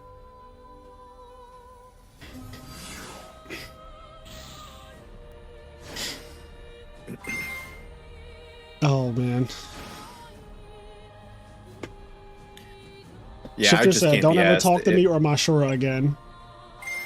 I really just can't be asked. Like honestly, like I can't be asked even if I had money to put $5,000 on a Yu-Gi-Oh like money match. That just I would never ever do that. It's just too much. Yeah, I'm pretty confident in like my ability as a player, but like, goddamn. I feel like what would go in the back of your mind and would be like, how many subscribers would I get if I did this? Instead of about the $5,000. Yeah, I would not care at all about. You'd be like, I need something more than this. How do we know the loser paid up? They paid a middleman, so the middleman completed the transaction. Yeah, the 5K was sent to a middleman before they even like days before they even played. Mm-hmm. Those money every time you see a money match streamed on the channel, there's already someone who collects the money who's an impartial party. And we have like the transaction ID and everything for like the PayPal $5,000 sent. Like I personally have it. And I actually showed it on stream. Like I showed the actual transaction on stream. Speaking of fake Yu-Gi-Oh! Chat, the other day I was playing OG99, good old Gary Yu, in some Edison, and I had my modern deck with me, and I was like, hey Gary, you know, just for fun, you know, Valu's a strong deck, but let's see if it can beat my modern deck. And that was the funnest fake Yu-Gi-Oh! Ever. Gary was trying so hard to win, and he just never had a chance. I was making fusion monsters during his main phase out of my hand. I was using hand effects, Draco Tailfly Mana F, bounce all your shit.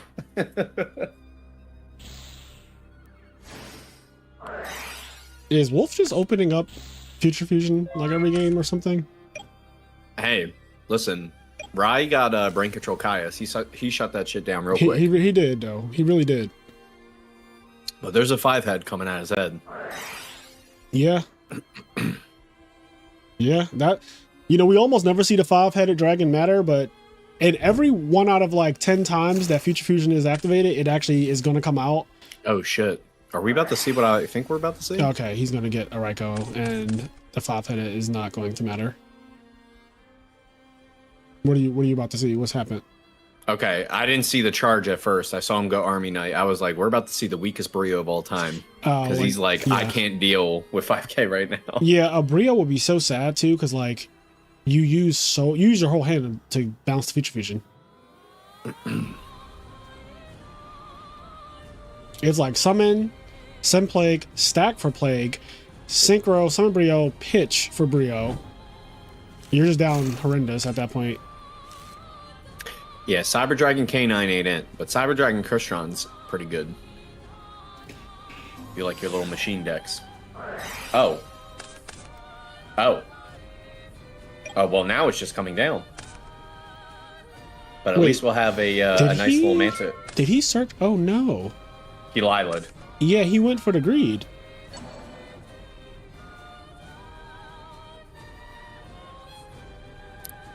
You can't crow in your draw phase to a monster that came out in the end phase. I'm assuming he had the crow, but he clicked start turn too fast. Yeah, you can't. Like, how are we going to allow that?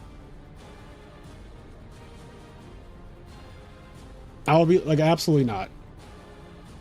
You cannot draw for turn and then be like, I'm DD crowing on your, like, that is absolutely not a thing.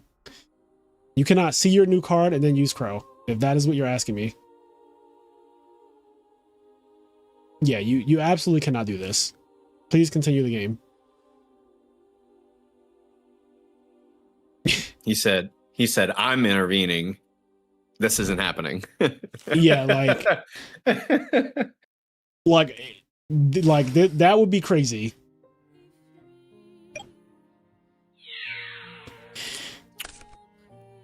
Like they're actually playing for something. You know, it's not a video where we're just playing Dueling Book for fun. They're actually literally competing for money, and their time is worth something to them, even if only a Chipotle order with guac, because guac is extra. I just can't believe that he didn't set that right go. I think because he milled the Manticore specifically, he wanted the beast in his hand to apply more pressure. I think that's where we were at. I think because there were no traps in the graveyard when he summoned that Lila. It was just very bold, is all I'm saying. It was bold. We can't deny it was bold. But I think that's where his head was at. I think he was like, you know what? The Manticore came. I have to summon him. It's part of the ritual. Oh my god. Damn. Kiss the glass and my ass. Yep. Kiss the glass and my ass. You know what? I like the way Mamazuku Rai plays. They just play like you don't have shit. I mean, he's playing Lightsworn Monster, so if you think about it, he's kind of giving Lightsworn energy. Oh my, he doesn't have shit. That's the thing about him. Also, wasn't this supposed to be summoned first? Well, more importantly, yeah, I'll start there because Torrential was in the grave, right? Why are we doing this in passing? What is happening? Brain Control? Do they have a Dark Monster? They don't. Okay, so Brain Control doesn't actually cook. Summoning Dark Arm main phase 2 is a way to establish dominance, though. I'll say that. I think Mamazuko is just clearly saying, they're you know establishing what? Dominance. You've already played Future Fusion. That's your best card. You don't have anything else. What they're doing is establishing dominance. They're not playing around Drago, that Jinja. Your opponent's hand is literally DD Crow, and you know it's DD Crow because they showed it to you by accident. There's no reason to play around Drago because if they draw Drago, they go summon it and it dies on the end phase. So that is not valid.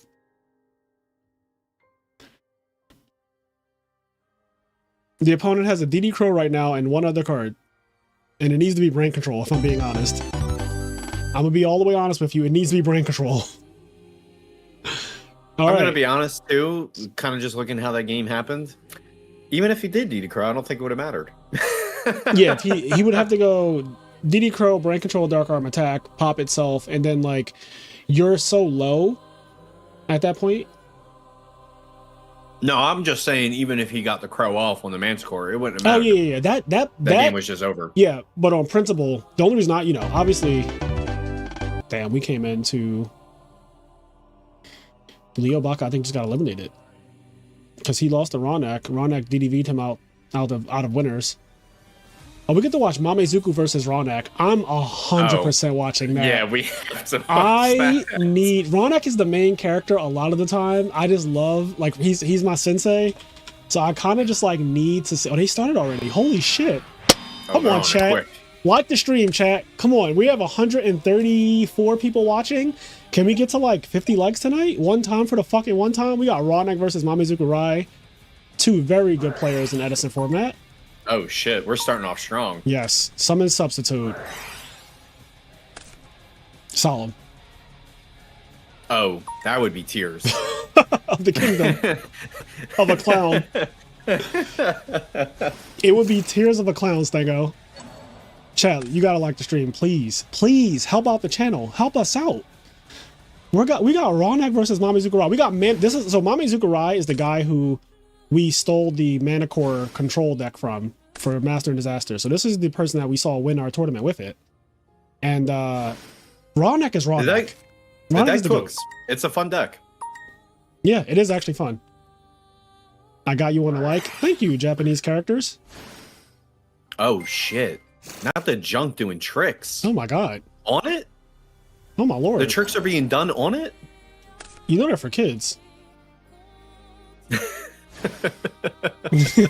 Look.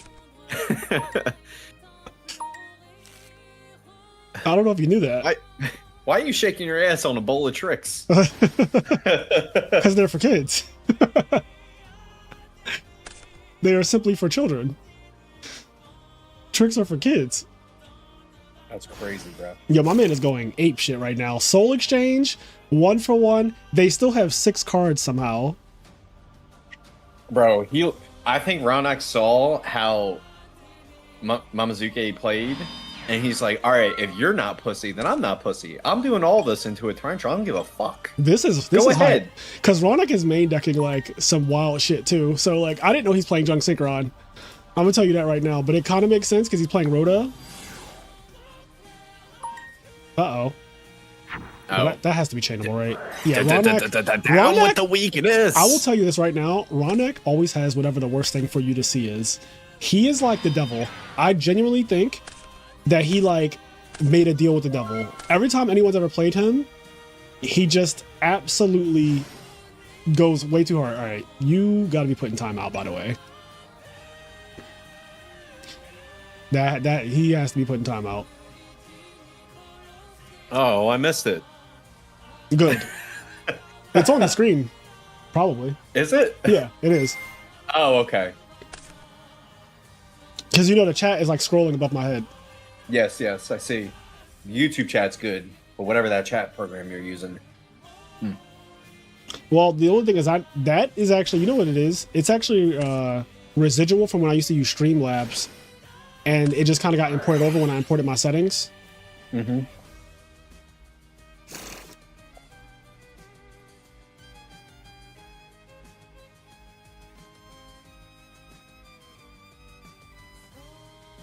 Oh, we do have the torrential. Yeah. The Junk Synchron is still in hand, by the way. It is. We're not losing much. On Uni Summon. Sorry, you got Prio.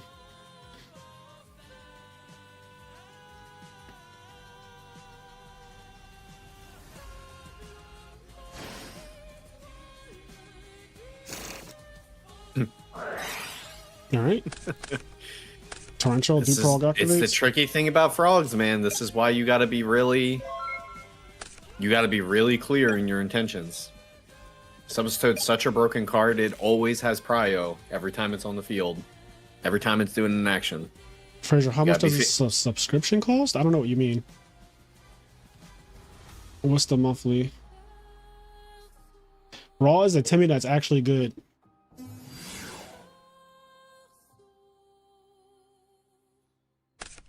Okay, send Plague.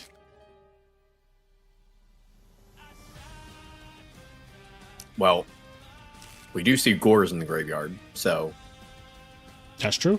Not like they're going to OTK from here, though, but yes. Oh, I get it. Okay, they were talking about the Fraser Smith OnlyFans, and they were saying how much is it? Yeah, if I ever do start an OnlyFans, I would definitely be promoting it on this channel, so you don't have to worry about wondering about the price. I have no shame about that. I will absolutely, if I had an OnlyFans, I would absolutely be promoting it. I do not shame sex workers. I do not. Oh, listen to us. The main deck. Oh! He's the devil! Ah, Ronak is the goat! Yo, Ronak is the fucking goat, bro. He's the fucking goat. Clip this. Somebody please clip this, bro. He is the fucking goat. He is literally him, bro. Yeah. Just pull it up on stream right now. Yo, pull up Jesse Pinkman. Pull up Jesse Pinkman, bro. He can't keep getting away with it. Yo, he is getting away with it. Actually, the fucking goat, bro. I'm clipping that. He can't keep getting away with it. Bro is the fucking absolute goat. Like, that is not okay. Yo, how does that, like, how do you even come up with shit? Like, you cannot make shit up that he does. Like, it is so scripted. Muted? I'm not muted, am I? Am I? Oh, I'm not muted. Oh my god. That was wild. That was so outrageously wild to me. All right, well, this is... Oh, no, not right back. Oh, shit. Taste this karma no, cut. That's just petty. Yeah, he's just like, mine's better. Now he's just being petty. He said mine's better.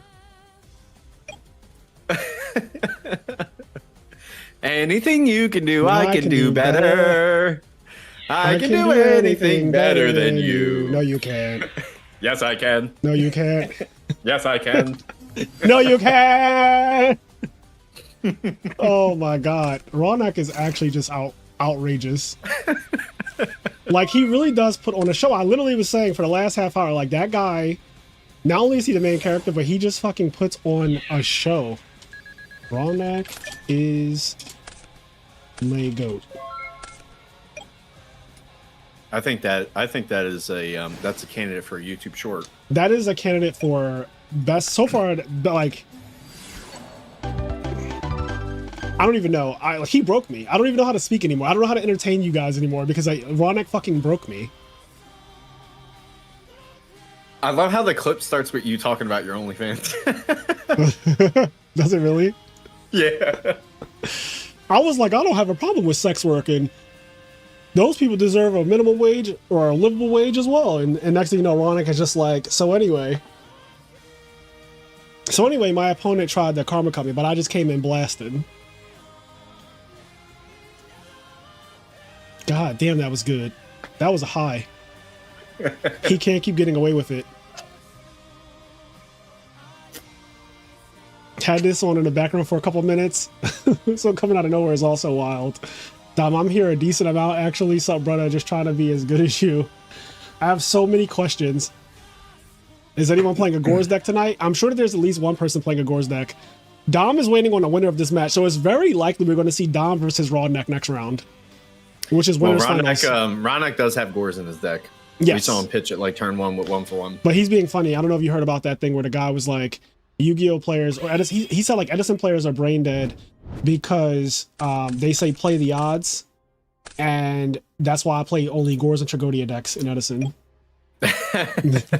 Just like a complete idiot. And then he lost $2,000 to Ricky right after saying that. Oh. Yes, that's that. Oh, lore. that's salt. That's the lore. Yeah. Oh, that's big salt. Yeah, that's the lore. Chat, we got to get some likes for that, by the way. Are we at 50 likes yet? Where are we at? Get us yo, chat. 50 likes. We are like at 39. Get us 11 more likes. 11 people. 11 people, one time. Mash that button. Oh, shit. Oh, the archer. He's wielding his bow. I just want my Jerry beads. He's drawing his bow.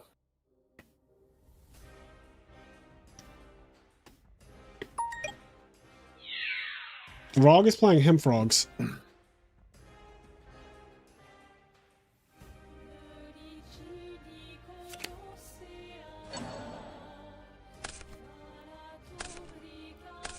Him Frogs. He is. Ship Mills. He's playing Him Frogs. Ship Mills. He's playing Him Frogs. He's on some my grandpa's deck has no weak cards ass deck. My grandpa's deck has no weak cards face ass. 5 more, chat. 5 more likes, and we will be at 50. Who wants to be the 5 lucky duelist? Hold. Mind Crush.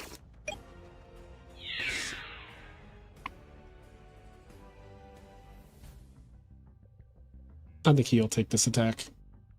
This seems like a fair attack to take. Unless he has other plans for the Mermaid Archer.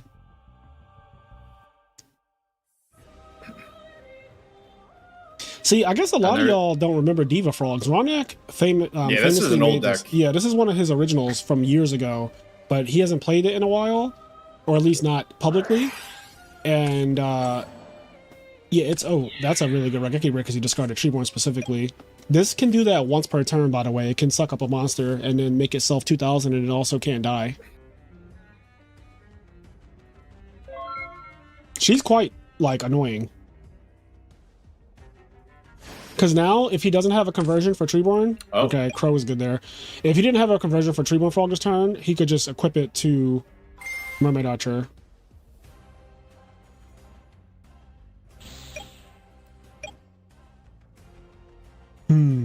Now what will you do, Sasuke-kun? All right, we're at 51 likes. Thank you, chat. You guys are fucking amazing. He got called by. That's what I was thinking, Rob. I was like, damn, why the fuck are we in main one? I was wondering why he was like thinking on the. He was about to. I felt like he was about to pull out some random like something that we never seen before spell I'd be like, how does this do this? Like he was just gonna be like burial and standby. Yeah, right. Because that would be the only response that I'm like, okay, that does work. Like you can just wait for it to resolve and then burial.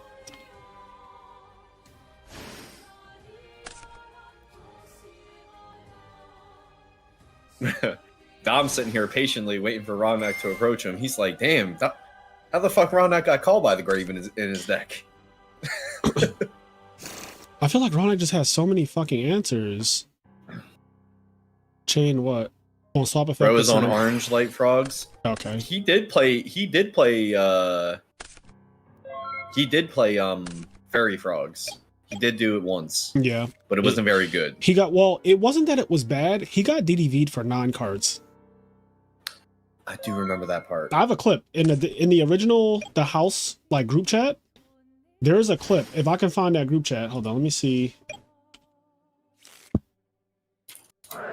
The house and friends, and then let me type in Rawnak and see what comes up.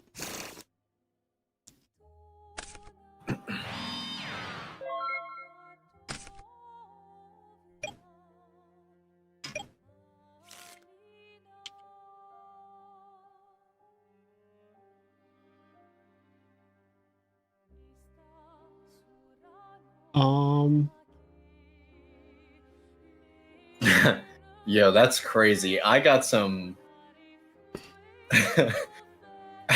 I got some hater ass pins in the old house group chat. Really? Yeah, if you hit the pins in the house group chat, look at the 2 screenshots that I have. I'm gonna check. Oh my god. Yo, that was an arc. That bro. was a time. That was literally That was a one time. of the best arcs ever. Oh, here it is. I found it. With a bunch of continuous traps, right? I don't remember. He has so many cards. Watch this chat. Deck dev here. Oh, my body is good. Yes. That's a Big fan of my body in the matchup. Damn, that has to fucking solemn on my body. Damn. Now watch this. 1, 2. That is 3, wild. 4. Oh my! How many? Oh my gosh! How 5, many cards? 6, How many cards? That was like 7. deck dev for 7 or something. Well, it's the my body. The my body got negated, and then he's gonna draw for turn next turn, and it's also gonna keep going. Yeah. It was 8 cards in really 1 bad. I turn. clipped that shit too. It says I did this 2 years ago. Like literally says clip by Fraser 2 years ago. Why does this have 104 views? First of all, I didn't know that. Are clips public? Like, can people just see that? Yeah, they should be able to. I Because you didn't know probably that. posted it. You probably posted it somewhere as well. Well, I just posted it in our group chat, like our private group chat. Dominique said I'm 103 of them.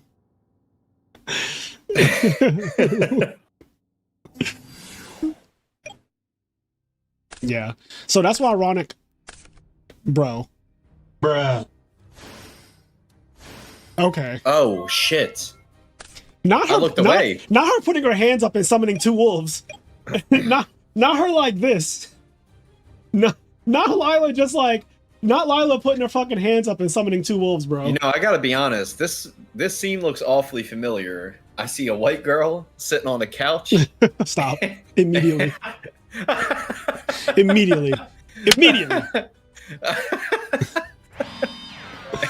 And a bunch of buff motherfuckers start pulling up. Why you scared? What else you be clipping? Oh, I'll be clipping ignorant shit all the time. Honestly, all of the clips I've ever done on YouTube are actually super ignorant. So if the clips are public, then people have definitely seen me clip some problematic shit before. And guess what? I'll do it again.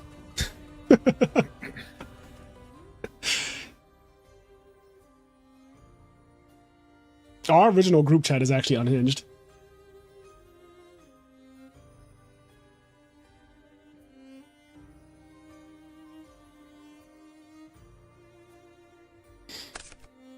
Free Rin somehow. What is Lila actually free Rin? I don't know. If you're not clipping ignorant shit, you're not clipping right. Exactly. I'm gonna be honest. You know, Rodneck, it was cool and all, but I think we're going down here, buddy. I think we're going to game I think 3. we're down. Yeah, I think we're going to game 3. I think a game 3 is imminent. I've seen something very similar for a frog player running into light swarms. I've seen a very similar game state. That one time when 2x2 pieced you up so fast. Oh yes, I have that replay as well. I also have that replay when I tried to play fairies. That's when I realized that fairies were actually a bad deck. That's when I realized you got pieced. That's when I first realized. I was like, wait, I've been lied to. Fairies are actually fucking terrible. Oh, hold on. The beginning of the end? Alright, I was going to be honest. I was like, I feel like it needs to be Dark Dust Spirit. Caius is good because that can't beat it, at least. Yeah. Yeah. But I don't know his hand. Rodneck does. Did we play Celestia in this deck? No. At least not when he played it last week and won. Right. If you look at the And we Master don't play Disaster JD. list, no. If you look at the list, it's a Hamster Caius deck. Okay. Got it. Yeah. It's not trying to get that cute. It does play 3 different Lightsworns though, but oh no, 4 because Aaron. So it plays 4 different Lightsworns. So technically, oh no, 5. Jane. Holy shit, it plays 5 different Lightsworns. Okay, we're starting to make a case for JD, like actually. All right, well, this needs to be, yeah, I was about to say, this needs to be God's strongest mirror force. Rodneck also knew their hand. Right. He got his shit devastated. Yeah, so he knew, like, you have game, you just have to believe you have game. All right, well, Rodneck's going first. And my man is on Hamster Caius. So first, with a DDB deck. It also took 2 wolves being milled, I'm gonna be honest. Like, it wasn't just like, oh, like, we played back and forth and, like, I lost. It's like, well, I did get DDV'd for, or not DDV, I did get double wolfed. Yep.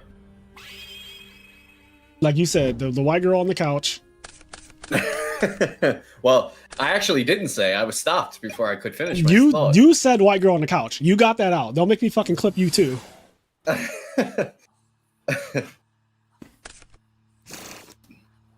All I was going to say, white girl on the couch crocheting. Yeah, okay. She's doing nothing. She's getting crocheted. Getting fucking crocheted into a pretzel.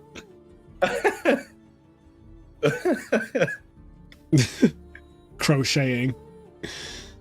All right, summon Kaiku. In. Now that would be savage.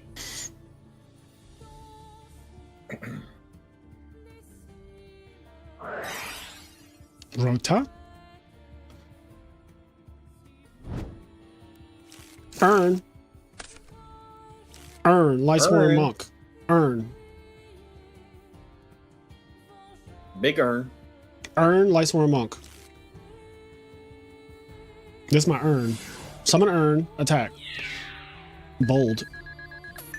Gores would be disastrous, but they only have it 15% This is an of the interesting time. turn 1, because I feel like this Aaron is just going to get Well, you know all what he's arched trying up. to do? He's trying to fucking do what he did last game. That's how he won. Oh. And... Shit mills! Yep.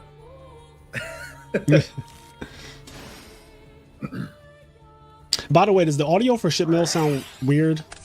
Oh. Oh, Substone's coming out. Yeah, don't worry. Your Aaron's going to a safe place. I mean, honestly, it could just be Vanity's Fiend. Yo, Billy, the fact that you know the Aaron earned an Iron Earn thing with the Baltimore accent, the fact that you know that is hilarious. Earn, Iron Earn. If you try to get somebody from Baltimore, Maryland, to say that sentence, Aaron earned an Iron Earn, which I can just say regularly, like, it is hilarious. There are videos on YouTube or whatever of people from Baltimore because they have a specific accent where they cannot say that sentence at all. That shit is so funny. They'd be like, earn, Iron Earn. Like, it's so bad. Moray. That is specifically Dundalk accent from Baltimore? What is Dundalk? I don't even know what that is.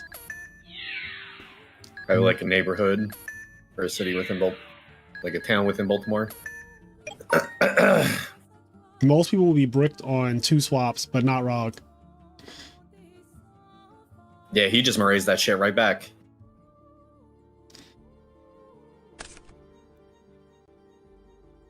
They say 2 and curfew funny also. Yeah, anything that has the 2, like the way they say the word 2 is hilarious. I love my Baltimoreans.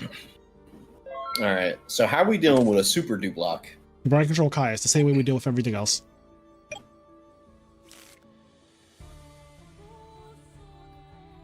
But how is Mamazuke Rai going to deal with it? Brain control Kai. It's the same way we deal with everything else. All right, we have a light and a dark. Okay. Our outs just increased. Well, I guess Sorcerer plus Caius, yeah. Sorcerer a dupe, Caius a dupe, attack substitute. But if they don't do literally that right now, Torrential is like the next best thing.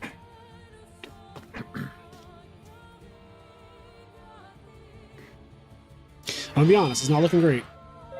It's looking real bad now. I think we have...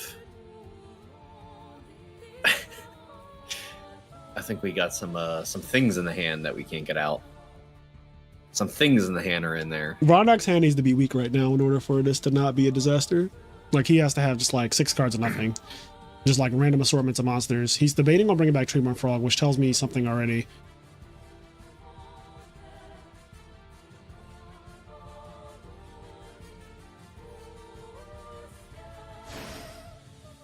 Okay. Just swap. Yep. Bounce.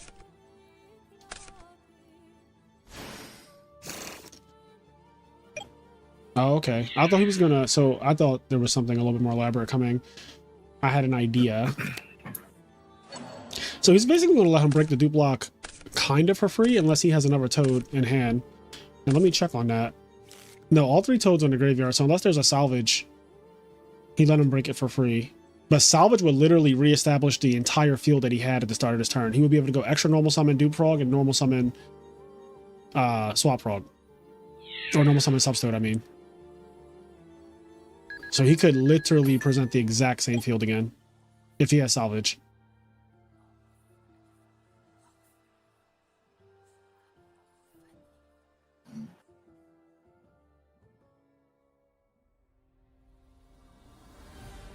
Why wouldn't he have salvage? I don't think he has salvage. I feel like he would have mashed it already. He is the main character, but there's still a little bit of dueling to happen. Sometimes the main character loses in the first arc. Sometimes the main character is weak as hell. All right, normal summon Diva. So this is why he was thinking about bringing back Treeborn Frog in standby phase, and this is what I knew was the case. I was like, he's debating because he doesn't want to what? Okay. That is such an interesting line. I don't. That just seems not that great. I mean, I know I'm not supposed to doubt the GOAT, but like, I have doubts. I have fucking doubts, chat. You gotta be honest about your doubts. Because it's like Stardust with no back row, which I despise. I'll tell you that right now. This is one of the fields that I absolutely despise. A lot of noobs make this field, but it might be one of those curves where you know how they have the picture of the guy who's slobbering, and at the beginning it's like Stardust with no back row, and then you go to the top, and it's like Stardust with 3 back row, and then you go back to the bottom, and it's a genius on the end, and he's like Stardust with no back row again. I think this might be like one of those moments, like the noobs do it, and then the super geniuses do it also. It could be that. Yeah. Or it could be slobbering. My only real thought about this is that I think this Stardust is to protect future plays. That's about the only way I can see this being this way. Yeah, Ronak is on the right side of the bell curve. I feel like he's on the right side of the bell curve. I just don't know what his hand could possibly be that this is his cook for this turn. Like that turn, he had 5 monsters on the field. So like he had 10 cards at one point. He does play a different game. All right. Yeah, Mamezuku Rai has the weakest fucking turn. Like, they need to mill a wolf at this point. They deserve a wolf at this point because their turns have been summon Eren, summon Jane, set Raiko. That's what they, for 3 turns in a row, it has been summon Eren, Summon Jane, summon or set Raiko. That has been all that they've done. Mill 2? Can I get a mill 2? Oh yeah, you got a mill. We need a mill 2. Both of our players. Come on. There's light sworns on the screen. Mill 2.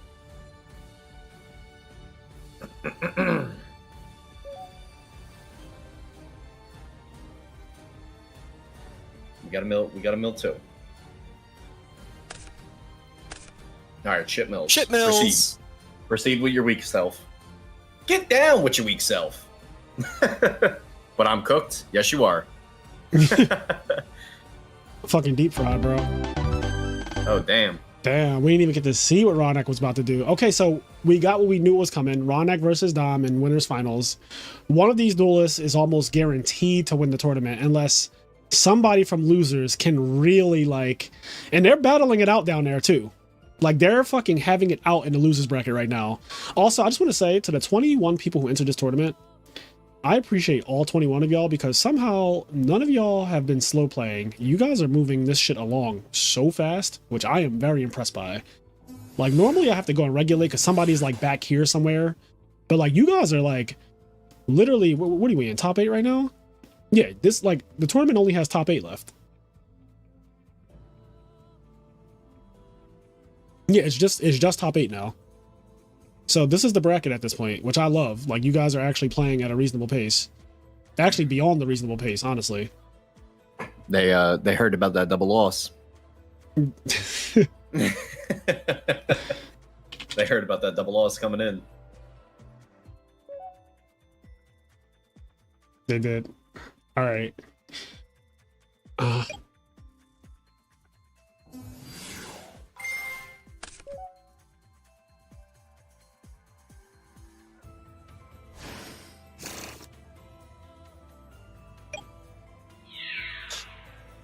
Prison rules.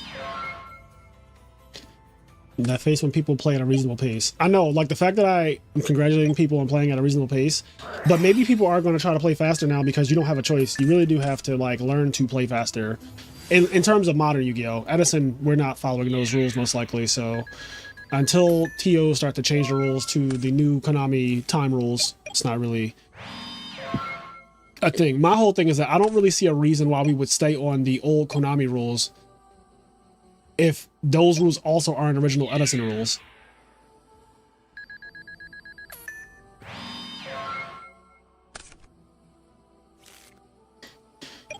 The time rules aren't disastrous. If you put them in the context, the time rules are actually amazing.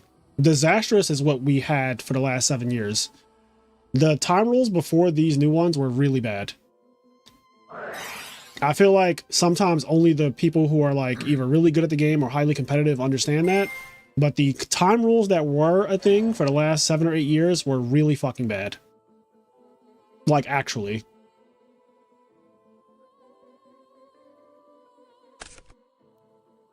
Ooh, Crow. The Crow's bad against Fertilizer phase, though. though. Yeah, it does. DDR time.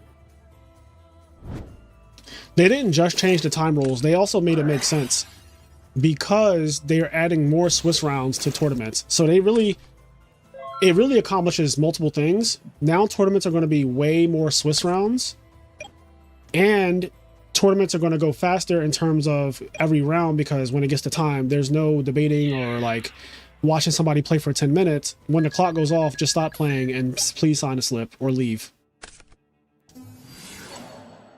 Oh, Caius on the Fertilizer. That was pretty good, but the DDR is still a threat. Is this Amaryllis or is this Gigavice? I guess it's Gigavice. It looks like Gigavice to me because we're playing Gold Sark. Yep, that's the card to give it away because everything else, Hidden Armory and Titanium and stuff, I'm like, these are all cards that you could see in Amaryllis.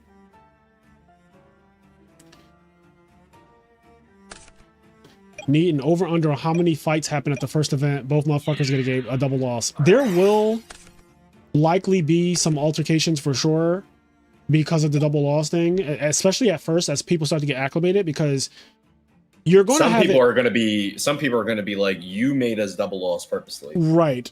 My whole thing is this, and I talked about this on the podcast with Scott Page. The double loss thing people are like, oh, then the person who's losing is going to play slow to get you guys a double loss. But I'm like, that shouldn't be able to happen, because if you're slow playing and you're also losing, why wouldn't I call a judge when it's at 40 minutes and you're just taking forever, right? Like, I can already see the writing on the wall. Like, if I think your intent is to do that, I have plenty of time before we get to 50 minutes. Remember, you have an extra 5 minutes to play the round. You used to have 45, now you have 50. So you have more time to play around, period. You used to have 40 minutes to play around back in the day. Then you had 45 for the last couple of years. And now you have 50 minutes to play the round. If you can't finish a fucking match in 50 minutes, like, I don't know what to tell you. Like, at that point, you just like to complain.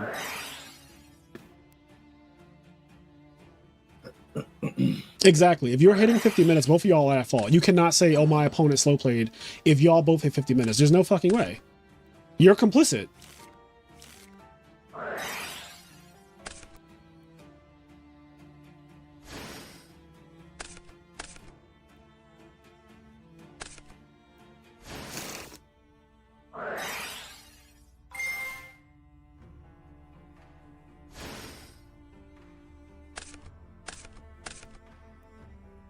If you end up with a double loss, it's your fault just as much as your opponent. You're both asshole DL. Keep it moving, Jesus. But yeah, I do agree that, like, if you get to 50 minutes, you cannot blame it on your opponent. It's just not real. Like, you had to have been part of it. You have 50 minutes to figure out if your opponent is playing too slowly or not and call a judge. Like, the second we get to like 25 minutes in a round and we just finished game one, and it's because I feel like my opponent took forever and that's why game one took 25 minutes, I'm calling a judge because I don't have a choice. That's the environment we live in. You have to call out slow play going forward. I know people are like really weird about that, even though they shouldn't be. You should be willing to call out slow play when you're experiencing People it. have this issue where they feel it's confrontational, where it's just like, what? It's not really confrontational. You're just looking for the best interest of your game, and if you feel like your game is being impacted by somebody, either intentionally or oftentimes, what it really is that like people are so hung up on analysis paralysis that they don't want to really make like a decision because they feel like they might misplay if they act too quickly. Like, you just got to put it on and like, hey man, I know you're trying to think, but like this is taking too long. You got to do something. You've had 2 minutes. We've been in the main phase for 2 minutes and you haven't made a single action. Like, that's not reasonable. Yeah.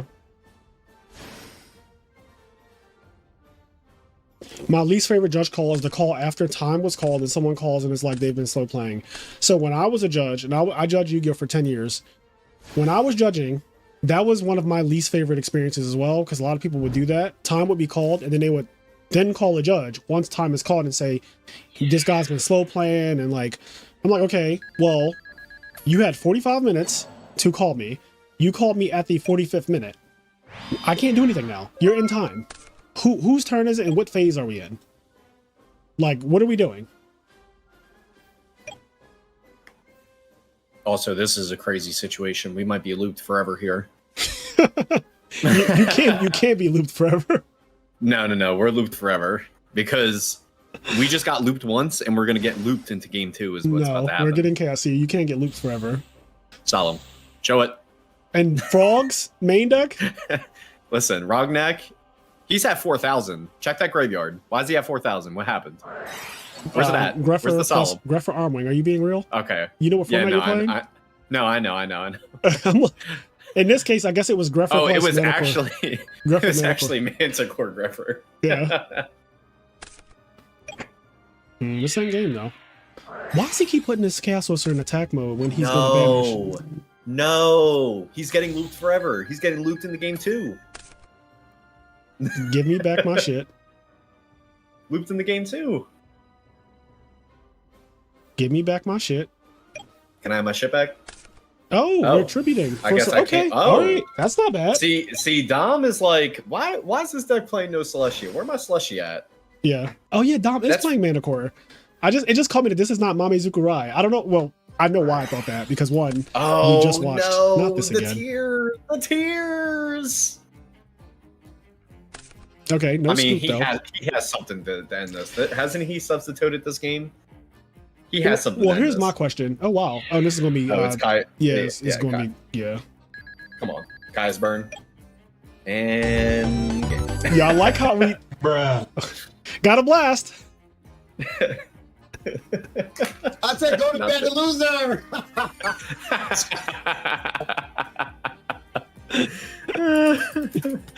How would you rate this campaign? Amazing. amazing. Oh God, he got a blast. From here to the stars, you'll find candy bars. Got a blast. Got a blast. motherfucker. Yeah, we didn't even see the Caius. Ronnak could have been tributing for literally anything. It could have been Dark Dust Spirit, LOL pass. Imagine Ronak. He's just like, phew. How does I Ronnak was have all about- these cards in his main deck? Ronnak is playing more than 40 cards for one. He's playing 42 cards. So that answers some of it. They're actually both playing more than 40 cards because Dom also has 37 cards in his deck right now.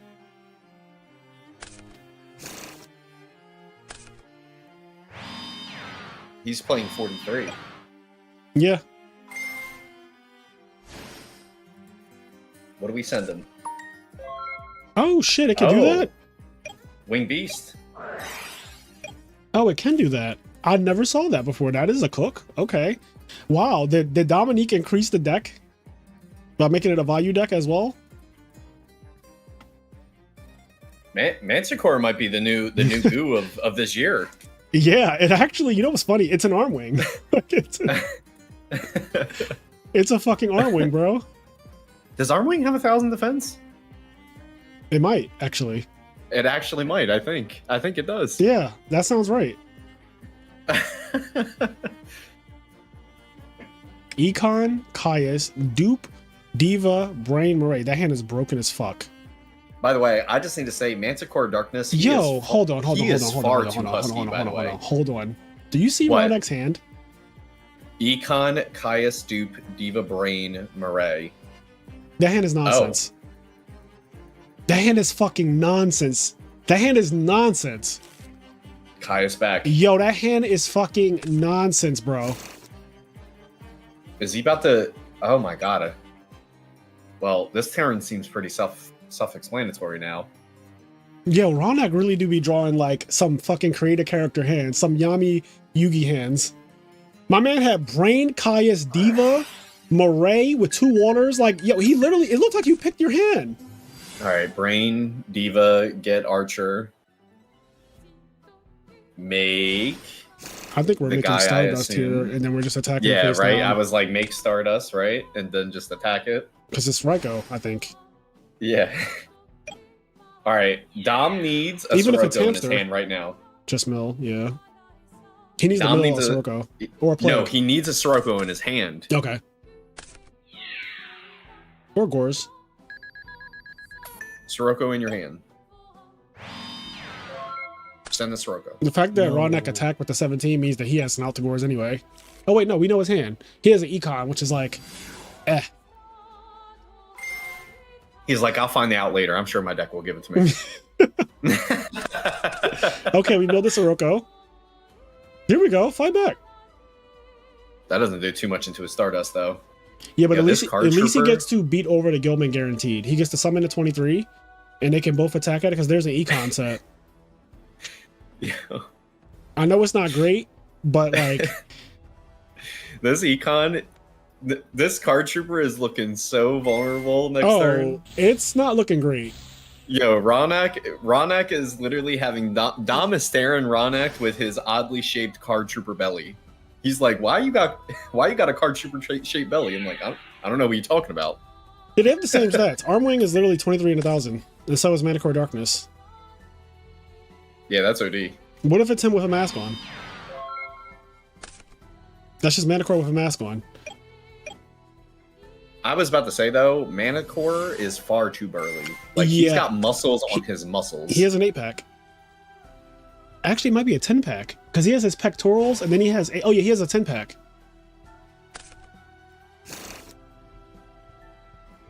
Damn, Ronak drew Swap Rock for turn. Yep.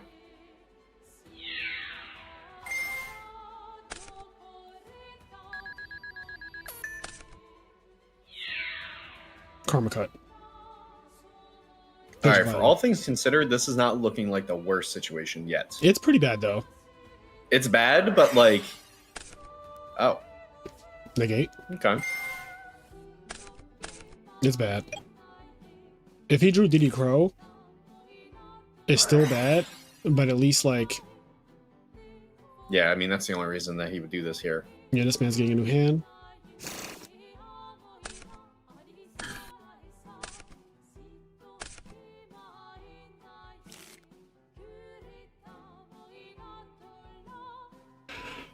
How many darks does Dom have? 4? He milled I Dark think Arm. we're around 4 or so. He milled Dark Arm. 3. already. Oh, he did mill Dad. Yeah. Right. Monster reincarnation. Ho-a-dee-da. Dom actually was just out here and he put his opponent on for getting Stardust. I think, what if he drew Gores with the Card Trooper? And so he goes DDV, and there's He's a chance. like, I need this DDV off the field. Well, yeah, there's Yeah. also a chance that Ronak, for whatever reason, could just be like, I'm not negating that, right? Even though that would never happen. But let's just say, like, that's the only good play that I can do right now. I'm going to still do it. And then I have to hope that you just misplay at that point. Okay, he Right. has a value there.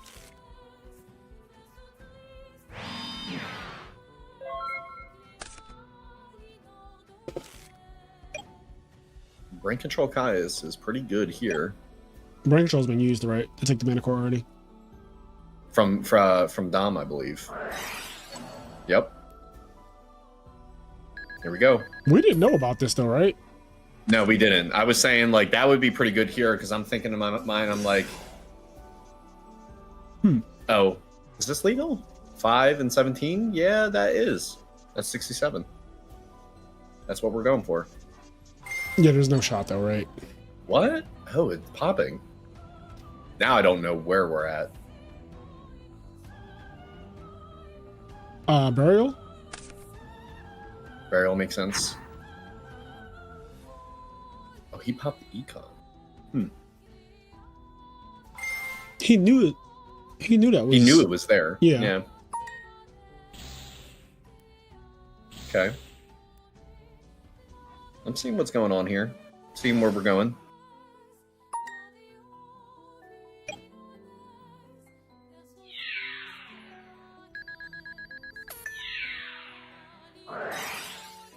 We were never killing this turn. No, never ever. Death And was we're never, giving a Stardust back? Death was never on the table. Oh, wow. Wow. Wowee. In the grand scheme of things, that is not going to matter, but like, it is just a minor inconvenience, I think, at this point.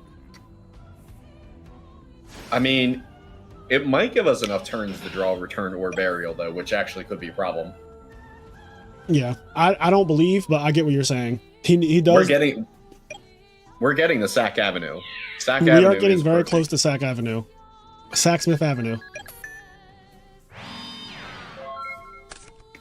The back rows.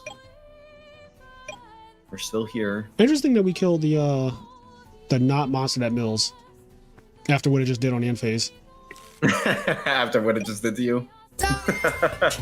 Nothing beats a Jet2 holiday. And right now, you can save up to £240 for a family of 4. Don't miss out. Book now with Jet2 holidays. Don't miss out. You can tell Ronak doesn't have. You can tell Ronak doesn't have like any swap frogs or anything anymore after the Murray Greet because he's been summoning them. Because you definitely do not want it to be in this position where you're giving your opponent all these turns to rebuild.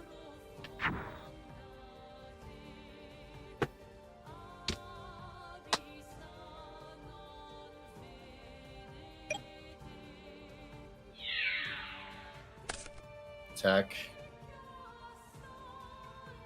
And now what?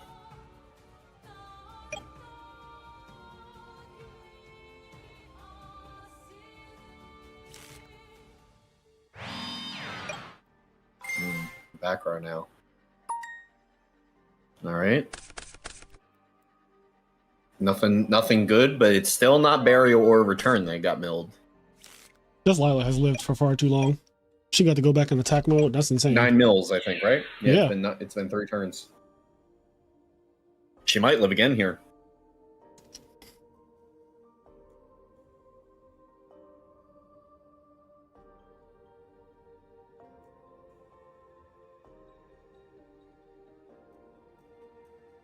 We're thinking about it.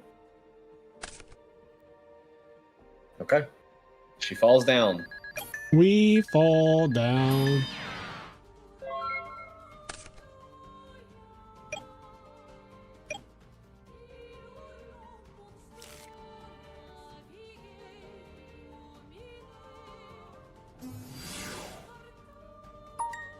Deck out was a real option. Dude.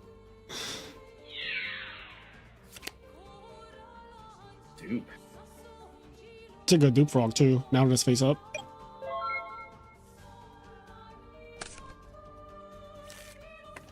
Is the pendulum swinging back in Rog's favor? What do you mean? As far as like potentially getting to a faster point of ending this game. I mean, Rognak has been in control since turn 1, even after the dust sheet. Yeah, I mean, he has been in control, but I feel like he hasn't really... I'm just concerned about the mills. Like, I'm like, the burial return is just looming. It's just waiting to get drawn. You know what? You're right. Because return right here would actually be problematic. So, let me not act like... It's still not completely like uncontrollable right now for Rognak, but like it doesn't feel good, especially if he's not drawing like pressure. Yeah. Target dupe. Ooh. Well, he's not letting you do that. Yeah. For even a chance for it to be Gores. I would have tried to make it a little worth his while by targeting dupe frog. The equivalent exchange. Yeah, like if you target that back row, I'll tell you right now, that is not allowed. Like you have to like try to entice him a little bit. You know what I mean? You gotta try to play ball. Yeah, put a little bait on the hook. Yeah. Like, wow, that's a great deal. Right. Definitely breaking my dupe. Ooh, that's a -1 for you and everything. Like, you know what I mean? You gotta try to make it actually just -2 cards, really. But yeah, you gotta try to make it worth his while. Like, oh, look at me losing my Regeki, breaking the card I discarded. All right. Now he gets to go swap frog attack. Yep. And now you have to drop Gores on this. Yep. I think he drew this Gores a long time ago, by the way. Remember when I said the DDV play? Yep. Okay. That makes sense, because like that DDV that he did blatantly to a Stardust, like I don't think he's putting Rognak on misplaying. I think he's like, I'll never get this DDV off the field if I don't do it now. Right.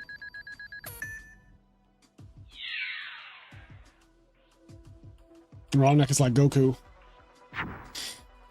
Yeah, he still wants to fight. Yeah. Hey, you're still in it. Yeah. With that exact voice.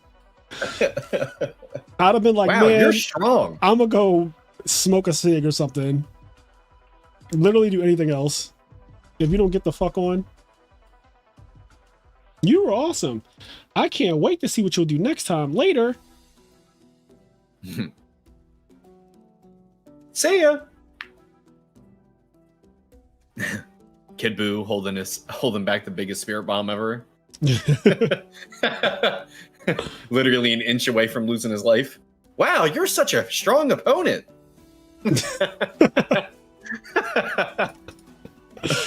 Oh no, not like that.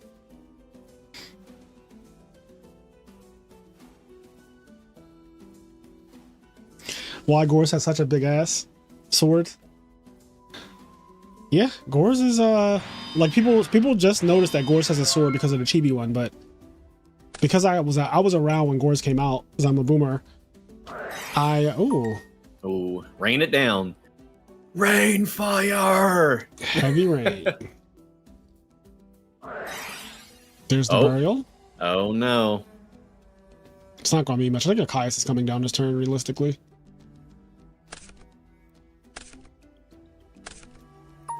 Actually, no, we've seen Rias. We've seen Caius. We haven't seen Rise, but we've seen Caius. Oh. Well, now what, bitch? My man really said, no, you're still in it. Come on, keep playing. Come on. Come Come on, keep dueling. I mean, hey, we drew the burial in that very last turn, but Come on, duel. when it became the dupe block on the field with that low amount of cards, I was like, okay, Duel. Now it's kind of out of the. Why are you not dueling? It's out of the realm. Pokemon stick duel. Come on. Come on, you got more life. Come on now, you got more life for me to take. Come on, play. I want all your life. In all my life. Come on, let's duel. Let's play. Set him up, let's play.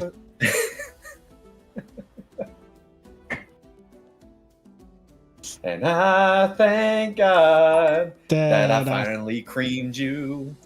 in all my life, I cream someone like you.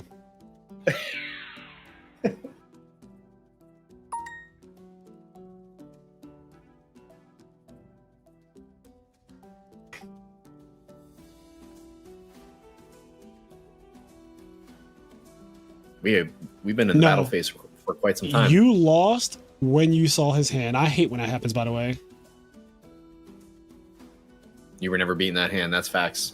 I like whenever you dust sheet someone and you see that you lose, that's like the worst feeling. It's like, oh, your hand is outrageous.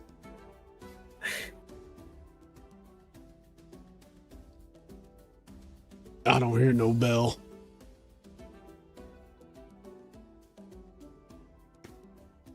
Jay Herman didn't give up, did he? He's playing Twilight Sworn.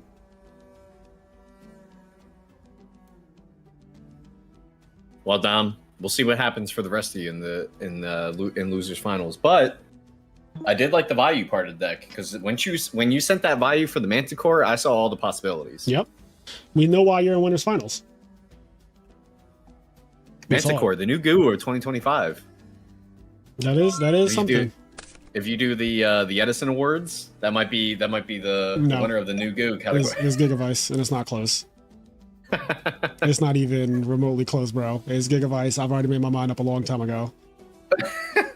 Like, it's not even close. Gigavice came out at YCS Orlando this year at the beginning. That was the first event of the year for America, and that deck has definitely, like, I mean, it won my 1K 2 weeks ago.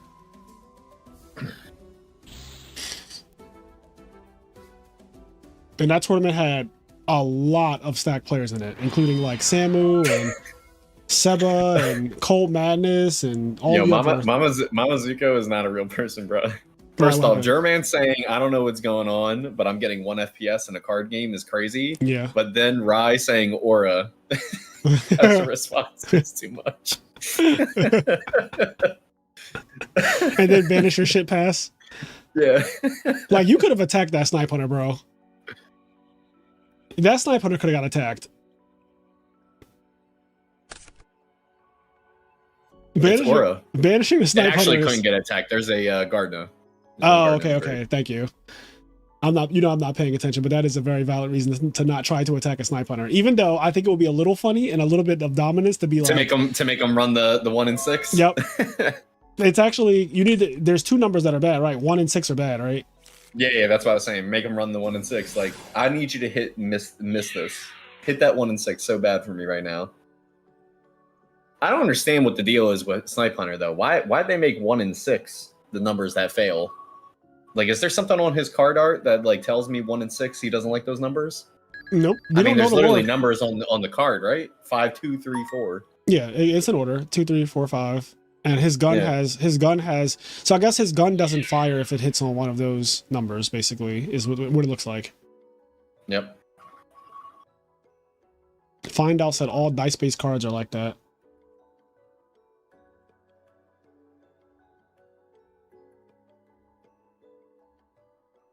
You only need 1 frame per second in a card game. This would be still unpleasant at 1 frame per second. I'll just say that. This would be unpleasant. The only book isn't even pleasant with all frames per second because it fucking lags all the time. Could you imagine 1 though? Imagine if there was like some kind of like mental like disorder you could get where you see life in 1 frame per second. That's unfortunate. Herman's internet is going out.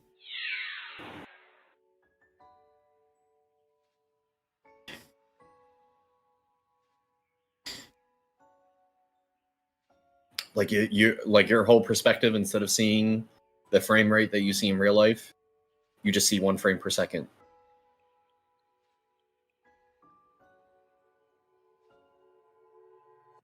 Is that worse than going blind? It won't even let me Could be. log in. So you're like out the duel and you can't log in? Herman Like- just back it up. Oh, Kairo's here. Is it time? Oh, he is. I guess he could be awake now. Yeah. In Korea. Yeah, it should be 8 o'clock. Yeah. It is 8:43. Yeah, it's actually plenty of Yeah. time for him to be up. Yeah, every time that they're not doing weird daylight savings, not because I don't think they do it over there, but when we do it here, it like fucks it all up. Mm. Anytime it's normal time, it's 1 hour ahead and flip the meridian.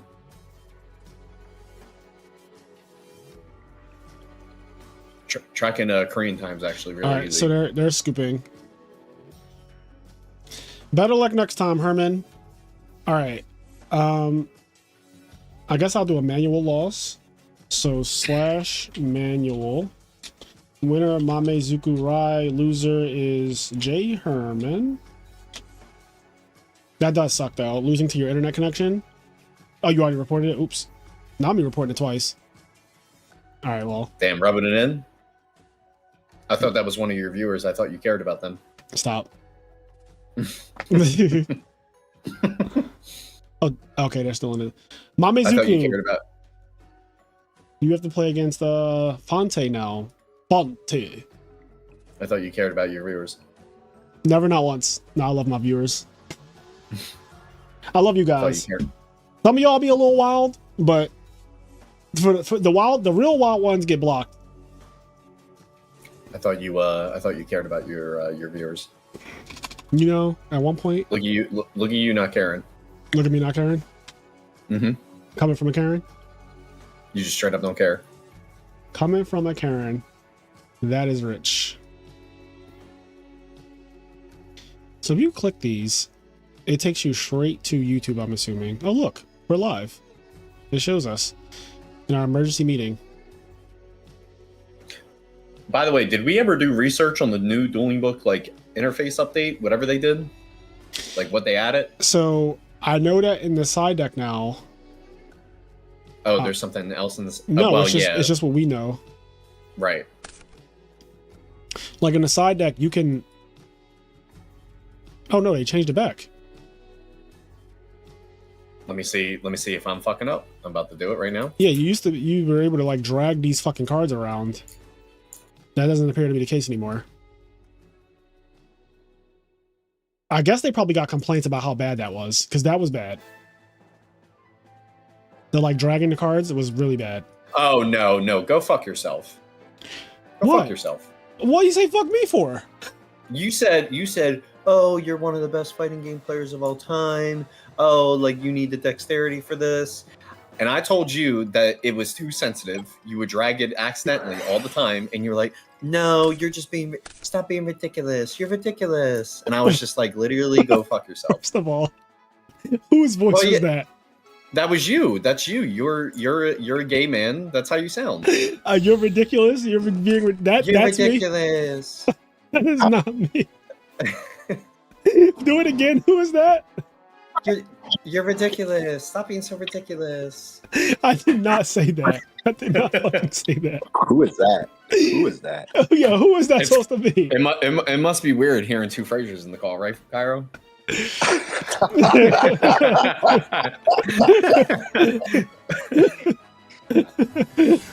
Oh Trouble's god. trouble. Prepare for trouble. Do it again. What is it? Whoa. How'd that sound? All right, listen, I'm not your monkey, bitch. I'm not gonna dance for you. No, come on, one more time. Come on. How'd that sound? Come on. Okay, one more time. One more time. How'd that sound? Stop being so ridiculous. Oh my god. Just click the cards the way you want. Don't drag them. Listen, Fraser is not that flamboyant, right? Whoa. Okay, hold on. What do you mean that flamboyant? Okay. What do you mean that flamboyant? Listen, I have pictures. I've been trying to defend him. I have I can- pictures of you, Cairo, in booty shorts, bro. Okay. No. I have no. pictures, and I will fucking put them on the stream right now. Don't fuck with me, fellas. Don't fuck with me, fellas. Summertime might be over, but Cairo still has his hot pants on. Yes. Don't forget. Cairo had on booty shorts at YCS Sacramento last year, and he went back to the hotel room to change. He walked into the venue and he said, "Wow, it's breezy in here." Yo, your gay voice has gotta chill.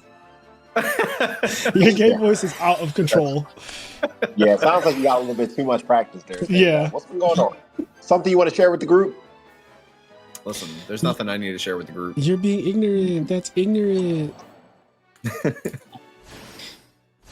Oh man, I have a literal headache from laughing. Damn, I just woke up to violence. Yeah, Gigabyte ran through bracket. Twilight? Lighthorns? I don't know which one it is yet. No, Ronak's just been cooking with Diva Frogs. Yeah, with DDV main decked. Go on, Cairo. Say it. He's waiting for his bell to turn off. That's right. I was being considerate and I muted myself during the bell. All right. Listen, but the only time he's ever been considerate. It's interesting. No, I don't have to say it because everyone already knows. And if you don't know, then now you know. Do we know? Listen. I think we need to hear it one more time. Listen. Because you're being ignorant. That's like ignorant. I say, every match you win because of DDV main deck. Thank me. All right. That is a crazy thing to say. That's right. Yep. That's right. Thank me. That is a crazy thing to say, considering that Gary Yu was the first person to win a tournament with DDV main decked. It's crazy. It's crazy when you think about it, right? Because like the greatest rivalry in Edison format, the whole community doesn't know is Sean McCabe and Cairo King. Yep. Sean McCabe was the first one to main deck DDV. I'm not even gonna get this into is a that. fact. Sean McCabe is the first person to ever main deck DDV. Get into that. This is an actual fact. I'm not even gonna get into that. Facts are facts, America. Ryan had said, "I thank Cairo every time I get DDV'd for 0 cards." Oh shit! Not for 0. Getting DDV for 0 is absurd. You just show your hand. Neg 2. That is literally a game loss. Yeah, your opponent just goes neg 2. Yep.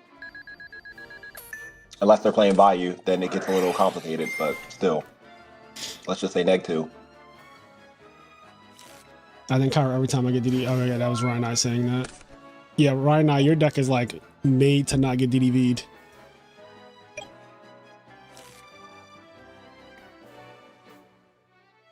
The good decks. Yeah, instead, Ronak is out here. His deck is just made not to get dust shooted because he got dust shooted and he won the game. He got dust shooted and literally showed the hand that was like you created that hand. You created that hand with dust shoot in mind. Damn. Like it was that good. It was Brain, Caius, Diva, Morea Greed, Dupe Frog, and enemy controller with his opponent controlling a level 6 monster at the time. So the brain control was extremely relevant because if you with put a that, set Ryko. Yes. So if you put back the Caius, then I can just go brain summon Diva, which is what ended up happening. Make Stardust and get Gilman, and it got so bad. It was literally a create your own hand. Not Dom in the chat saying, "Can you do that?" Is like, Dom, it just happened to you. This is my created hand. This is my created hand. So there are 2 online tournaments coming up, or wait, 1 online tournament coming up this weekend? This weekend is EWCQ 11, and I am streaming that, so I will see you guys in 2 days. I have so much Yu-Gi-Oh! I'm going to be playing this weekend. This whole September is about to be ridiculous, because then the RBT Chicago, I think RBT Denver is next week. Yep. And like on my end in Korea, there's a major Edison tournament happening on Saturday. On Sunday, there's a major Korean 1103 format happening. It's a 3v3. And then there's the online EWCQ. So I'm going to be playing Yu-Gi-Oh! All weekend. Good. You're playing 1103 again? We know how much you love it. You know how much you love it. Yeah, 1103. It's your favorite format. Every time I think I'm out, they pull me back in. The thing is, I just really don't have a choice because Edison is just not popular here because they didn't grow up playing it. Yeah, they have no connection to the format. It's kind of how if somebody said play this random OCG format, everybody would be like, no. Yes. Like no one plays OCG formats here. No one.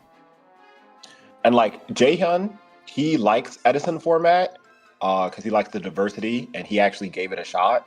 And he hosts tournaments, and that's the tournament that's happening this weekend. But he even said that like he's going to have to stop hosting them because the attendance doesn't compare to 1103. Like the majority of players don't care about it. That literally makes sense though. If you tried to host an OCG format in this country, you would get no one. Yeah. Like, why would we play that? Yeah.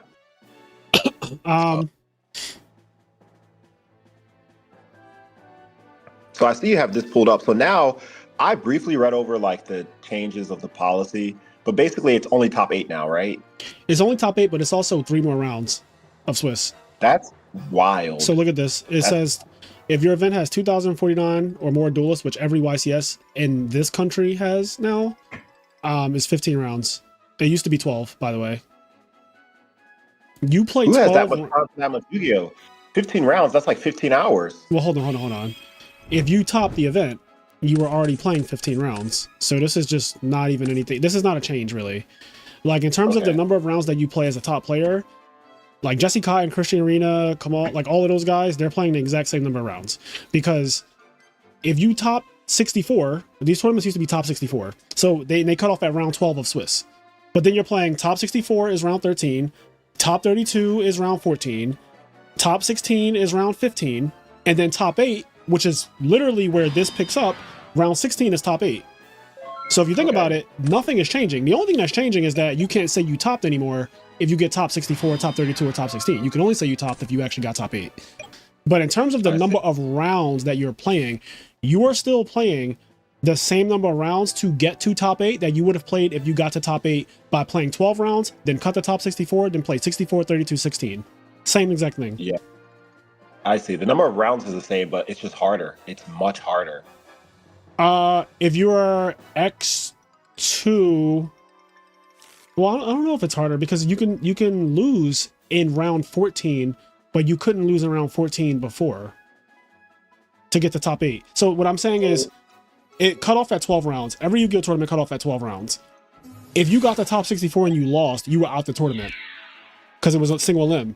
Now, if you lose in round 13 or 14 or 15, you actually still can top because every X2 is going to top in this situation. We already did the math. Well, we had a website do the math, but same thing. So like if you're X2, if you're 13 and 2 Cairo, you're guaranteed top 8.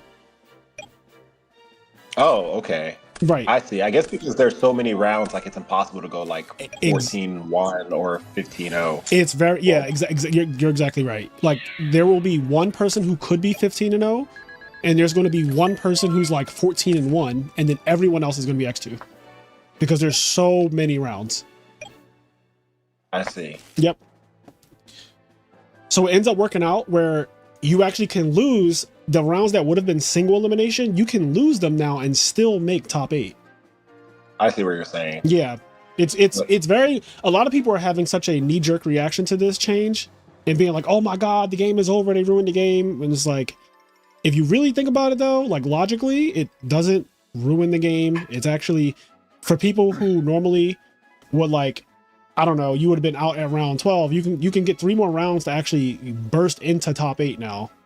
Like you could potentially end up in top 8 where you might not have before because you might have got top 64 and just lost. You might have just lost top 64, which is obviously very annoying. Right. I understand. At the end of the day, it doesn't apply to me. It doesn't apply to me either, right? Like the day got in at the end of the day. At the end of the day, the day got in. 15 rounds or not. I do think it's interesting now there's a double loss policy, which yes, I'm not mad at it. Yeah, because it's based on 50 minutes, so now you have more time to play your round. You used to have 45, now you have 50 minutes. You have 5 more minutes to play. and both players lose. It's actually great. Yeah. It's just like, all right, no more draws. You guys are just Yep. both walking home losing. Yeah, that's the other thing. Draws are no longer a thing, which is huge because intentional drawing was definitely happening and they could not control it. And that's obviously annoying. Also, unintentional drawing is annoying too. Because it's like, oh fuck, like I don't want to draw, but we both won one game. Yeah. Right. And I like it. It's like 50 minutes. If you're not done, just take the L. Yeah, Goodbye. and there's no arguing. Next. There's no Yep. like back and forth. There's no, oh, he slow played me. It's too late. You had 50 Yep. minutes to figure this out. Yep. No 0, 1, 2, 3, 4.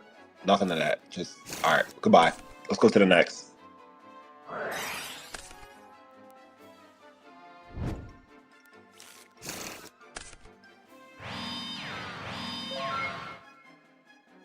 Dom said, you need to win 13 rounds of Yu-Gi-Oh! To get to top 8. So it's exactly the same. Yeah, you still need to win 13 rounds to be in top 8. Yeah. I mean, it's.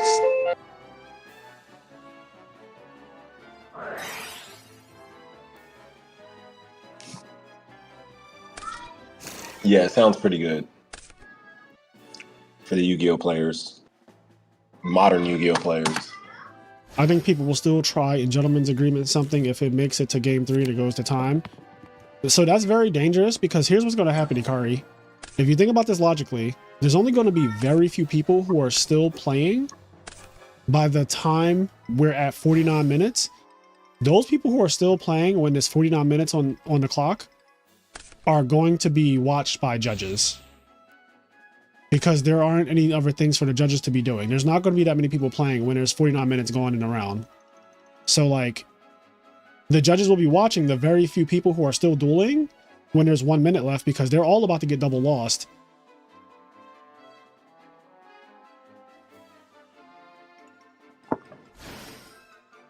Also, what kind of gentleman's agreement would you make? Like, we both take the loss? Like, Well, I think he's trying to allude to people saying like, oh, you should give me the win for whatever reason that somebody might say you should give me the win for. I don't really know because I'm not the one who came up with that. But yeah. I mean, the answer would just be no, right? Why would someone just give you the win? yeah, I definitely don't think anyone's doing it by life points. I think that is ridiculous. I don't think Yu-Gi-Oh players are way different than Pokemon players. Like, you're allowed to be like, okay, I will give you the win, but you cannot coerce someone into giving you the win. You cannot ask them to give you the win. Like, hey, you should give me the win because my life points are higher. Like, that is not a thing. Yeah. I'll be like, nope, we're both going down. Especially if I'm the one losing. Like, nope, we're both going down. You would never be in a situation. I mean, yeah, I personally would never be in the situation because I play fast and I don't play modern. But yes, if for whatever reason I was just like, we're both going down. I'm not giving you the win. We're both going down. It's so crazy. Right, let's ride this ship But together. like, why would I just give you the win for no reason? Like, first of all, if we're both, for some weird reason, 49 minutes in, and we could not decide on a winner, then guess what, buddy? Yeah, I feel like the only way someone would be able to, maybe not only, but someone would be able to like coerce someone into giving them the win is they got to bribe them. They literally have to bribe them. Yeah, which is I'll illegal. give you $50 if you give me the win because we're both going to lose. And at that point, if I'm tired and like, I'm like, you know what? I've had enough Yu-Gi-Oh! I might just say, okay. All right, Carl, I need you to stop. For your own, you cannot do that.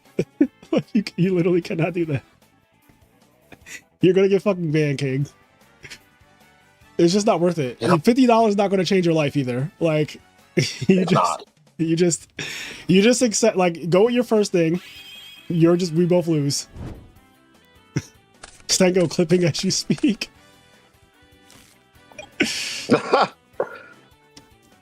Oh man. Yeah. Like, if somebody offered me $50 so that they can get the win, I'm just be like, first of all, I'm not a teenager. I'm a very grown ass man. Like, we can just both sign a slip. It sucks. We ended up in a situation because clearly both of us are slow fucking pokes. And it is what it is. Like, I accept 2 losses. I want to go to the first event where this is policy. Well, I don't know what it is, but I kind of want to go just to spectate. Like, I literally want to go for no other reason than to just walk around and watch. It's going to be a lot of sad faces at that event. And imagine going into that event and not even knowing about the change of policy. Yeah. Pretty sure I heard Dale once say, I'd pay $100 to make sure you don't top. Damn. That's a different level of petty right there. Yu-Gi-Oh players are ruthless. Yes. Yeah, literally some of the most ruthless competitive game players in the world. I'm convinced.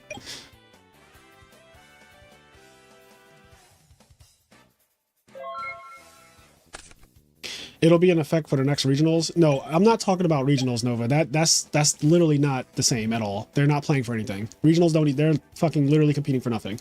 I'm talking about a YCS. I want to see people who have flown across the world to play in this tournament. I want to see how savage it can really get. I want to be there when the first potential fight happens. I want to be there when the first pop-off happens. Oh, it's Cairo. It's going to get bad. There are going to be people who are so butthurt. Bro, this is the same game where somebody flipped a table before. While multiple people were playing on the same table. There's stories from back in the day of a player, I was at this event, of a player literally flipping a fucking table, bro. Damn. Just no concern for anyone else. Everybody's cards went everywhere. Obviously, he got banned. He got super banned. Just control your emotions, bro.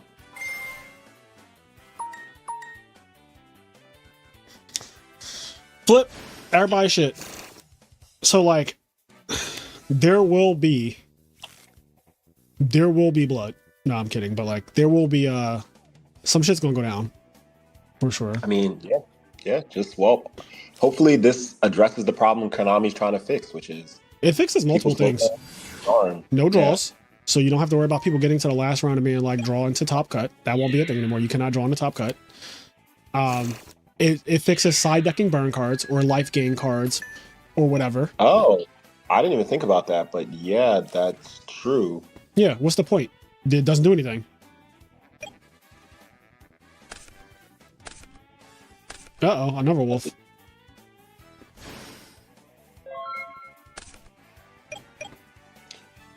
Boy, the Lightsworn engine is so sacky. Yeah, you literally cannot draw. Draws are literally out of the game. I even read there's like a stipulation, like if you win a game and the opponent wins a game and then you go into game 3 and you draw, you have to play a game 4 if there's time. Right, that was before. Now there's no, if you win a game and I win a game and we go into time, we both lose the match. Right, if you go into time. But I think the current one says if you finish game 3 as a draw after both players won game 1 and game 2 and there's remaining time, you go into game 4. Oh, I don't know how they draw in Modern. I don't know if there's a card that makes people draw. I don't. Bro, me either. Like self-destruct button. I don't know if self-destruct button is exact or something now. Me either.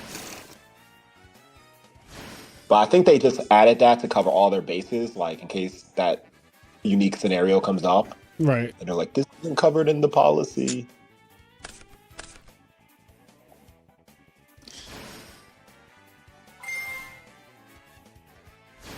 He said, oh, this is GG. Yeah, Gigavice out here gigavicing.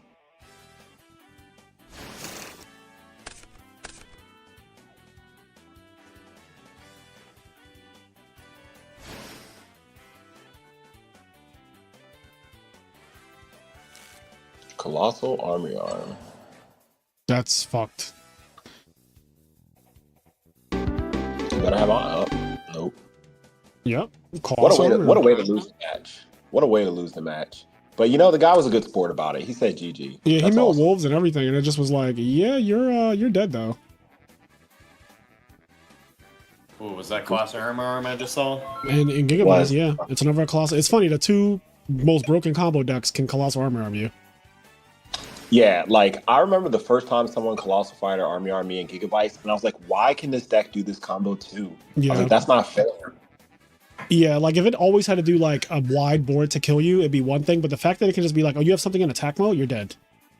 Yes. Yeah, it's crazy. I mean, like, you can't even summon a blizzard nowadays. You know what I mean? Yeah. Well, in my defense, and correct me if I'm wrong, I don't think Gigabytes can do that to a blizzard. No, it I can't. Think yeah. Right. It's Yeah, literally only Forks can double armor colossal you with like very minimal effort. Like it's a regular part of their game plan to just do that. It's not like oh, I need to draw double supervised, so I need to draw multiple miracle fertilizers. It's like, no, I can just do this with 7 cards. The thing is, Thango, you literally saw it happen. You were right behind me when it happened. I was giving the play-by-play in the Discord chat, like, because Gary was there, but Frazier and Luke and everybody else was not. Gary and Sushi were there, but everyone else wasn't. So I was giving the play-by-play, and I was literally writing like Stephen King horror, like literature in the chat, saying like, "Oh, Kyra's hand's so weak, he just summoned a blizzard." And then I was just like, the Forex guy is playing. He's making art. Oh my god, he's dead. Yeah. That shit was terrible. That was game 1 too, I think. That set the tone for the entire set. It did. Did I get you got Jet 2 holidayed. It was fast. Yeah, it was like under 15 minutes, I want to say, easily. Game one, but you saw it's like when he was going off, he had heavy storm, he had everything. There was nothing I could do. My hand was weak and his hand was super strong. And it's just whatever. It's in the past. I'm gonna play some UDs. You about to duel, King? Yeah, I'm about to duel. Oh, I didn't get to really reading this. So, okay, I don't really care about that. The number of rounds in Top Cut must be advertised before the start of the event and cannot be changed afterwards. Okay. The number of Swiss rounds is based on how many total duels are enrolled in the tournament once registration closes. Any duel is added to the event after registration closes should not affect the number of Swiss rounds. The number of Swiss rounds is designed on a best case scenario to have 1 undefeated duelist after the last round of Swiss has completed. Reducing number of rounds in the tournament can cause multiple ties and standings due to the lack of properly diluted tiebreakers. The top 8 single elimination rounds do not have a time limit, but duels are still expected to play it. That's amazing. So now top 8 has no time limit. We've seen many actual finals of YCSs and nationals end in time, which is so bullshit. Yeah, it's pretty cool. That part's cool. Oh. They just want a true winner. Yes.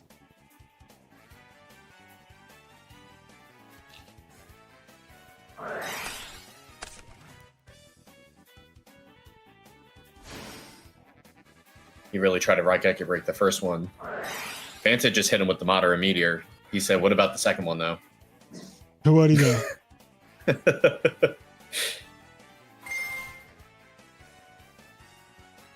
They call me Giga. Giga Jigga. Giga my Jigga. Commence the jiggling. Giga my Jigga is wild. Yep. Yeah, we're getting into a territory I'm uncomfortable with. Giga my Jigga is wild. I don't know if I can say that. I don't know if you can say that either. Wait, who said that to begin with, though? You said it. I said commence the jiggling. No, that's not what you said in the beginning. Oh, you okay. started with the, Yeah. the sentence. Do you guys prefer all-in-one day tournaments or 2-day events? I prefer 2-day events. 2-day events are cool because you can do the first day and then like you have like that day to kind of hang out, and then the second day is like the full sweat, like super hyper focus on the event. There are very few feelings in competitive Yu-Gi-Oh better than topping and then getting to go out to dinner with your friends afterwards, and then just being happy that like tomorrow I play in Top Cut and I might win the whole tournament. That's true. And then obviously nothing compares to actually then waking up the next day and winning the whole tournament. But that night of like knowing you topped is fucking insane. And as many times I've experienced it, it never gets like old or boring.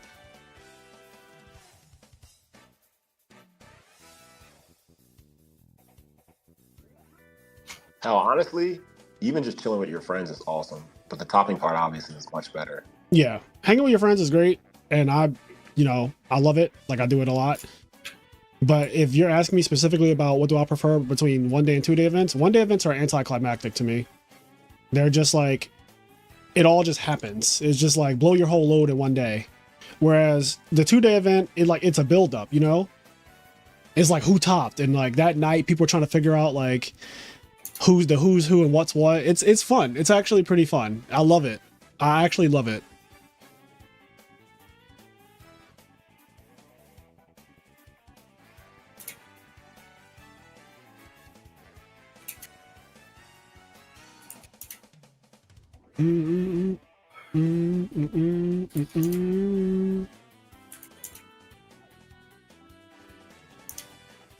So what's the first YCS with these new rules?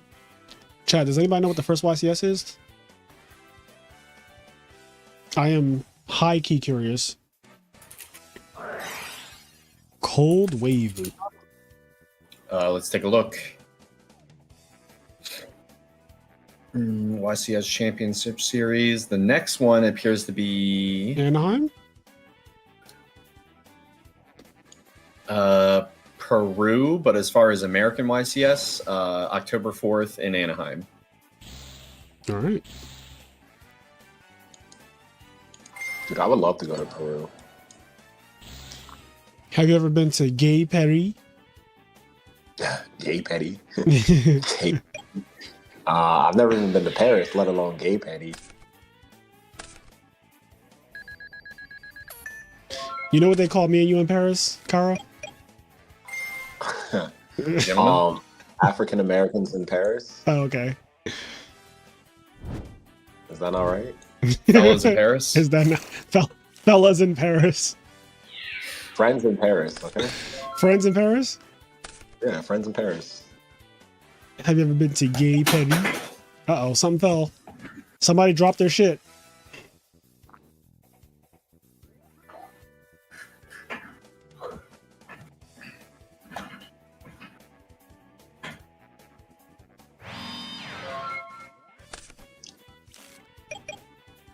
Oh. DDR. Discard trap stun. Dance Revolution. Supervise to hand. I've seen this before. I've seen this story before. Gigavice, the deck that keeps on trying.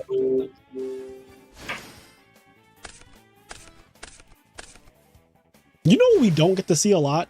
We don't get to see Forgs versus Gigavice enough. I want to see that. Do we want to see that? I do. Now, let me tell you something about that play right there. That's the most, I feel like personally, that's the most unfair Gigavice play. The Black Rose until the Gigavice comes back thing? Yeah. Yeah. That shit is so not okay. That's what I want to see. What, Forgs versus Gigavice? What's the matchup? Well, it's definitely not 50-50. The Duck Murder is spouting nonsense. Yeah, that doesn't feel that way.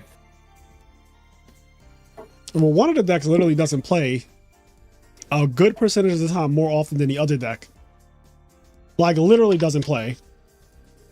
The other deck could just simply lose the Swap Frog beatdown. I won't say that. That's a little bit like ridiculous. But it literally doesn't. It literally doesn't do anything. On we've seen it. Like, we've literally watched it happen. I'm gonna say that happens. No, you're not fucking beating Gigavice with a Swap Frog by itself. It's not happening. I have literally seen it pass for 5 turns though, which is absurd. That's 5,000 damage. It You're is. telling me I don't draw a kill in 5 turns? No, well, that's exactly what I'm saying. That's what I'm saying. I'm saying that in 5. I'm saying Swap Frog tenderizes the meat. Stop. Stop. And the four That is not. and the First fishboard of all, that's blaster not what you were comes and saying. slurps it up. That is not what you were saying. Tenderizes the meat. He tenderizes the meat. William, please don't spam the chat with the same comment 3 times. I'm gonna send the replay afterwards, but I just got Exodian. Are you serious? You're trolling, right? I'll send you the replay afterwards. Okay. Well, that is how you started. You did start by saying that. I just didn't believe you. The forbidden one?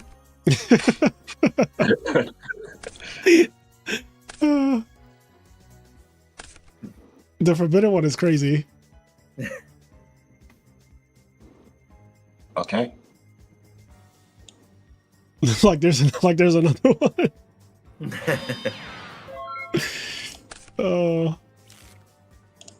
ADM hardcore prep into Exodia match 1. You know what? I'm not gonna lie. One time I was on ladder and I got Exodia'd for one game. I lost one game and then I beat them. It's only one game. I think I'm gonna win the set. But Yeah. I did get Exodia one game. I think he opened up Royal Magical Library and he just started like Upstart, Toon Table of Contents, and I was like, okay.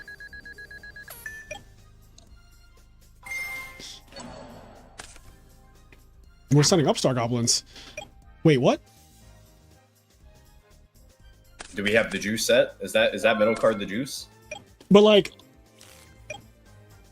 I hereby pass a royal decree. he must be dead. Because the fact that they didn't play Upstart Goblin, like this Means that we have everything we already need. yeah, like it means you're literally dead this turn. Oh, he's adding that from the graveyard. Or okay, we want Market of Rose. That's interesting. Oh no. The devil. Oh, we're going to banish the Lone Fire Blossom with Market of Rose. Gotcha. Then DDR it back. I see the line.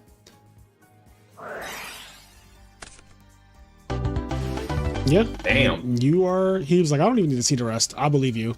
Sometimes you just like, I fucking believe. Let me see what the hand was, because I want to see. You know what I mean? Like, what if I want to see?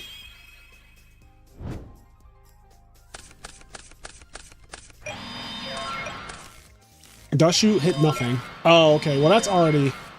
I'm gonna be honest. That's already too much.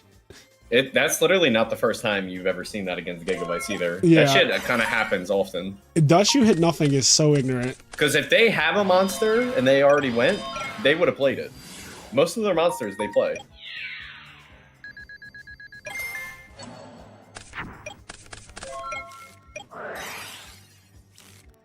His hand looks so inconspicuous. Why does this hand do this much? Like, look at his hand. His hand doesn't look that crazy, though. Yeah, okay. His hand doesn't look that crazy. Maybe to the uninitiated. It's just, like, crazy, though. Like, you know what I'm saying? There's an aura about certain cards and certain hands. Like, when I'm looking at Vayu and I see Greffer, all monsters, like, I know shit's about to go down. But he just has spell cards in his hand, and it just turns into the most nonsensical BS. So grand finals is Ronak versus Fonte, and Ronak is in winner's side. I'm going to put that on the screen.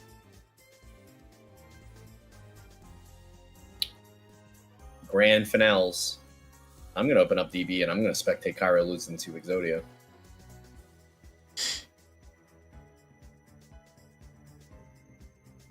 I got to take a peek at that.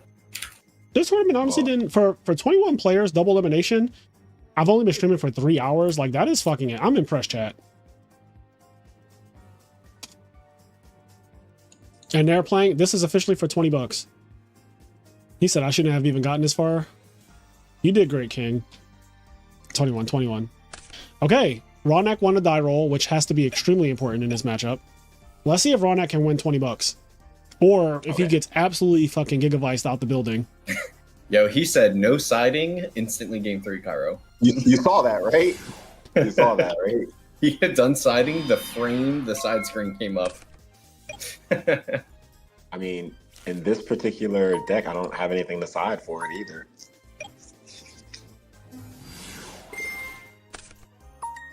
Summon dupe.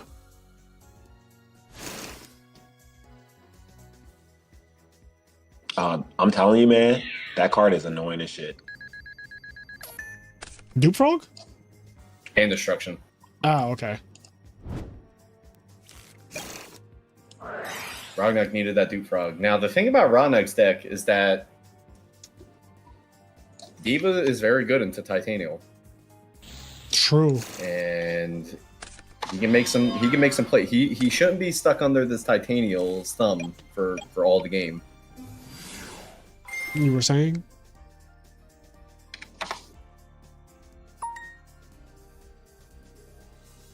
And even if he wing blasts here, I mean, it wouldn't be the worst. Probably got some kind of defense. Potentially, maybe.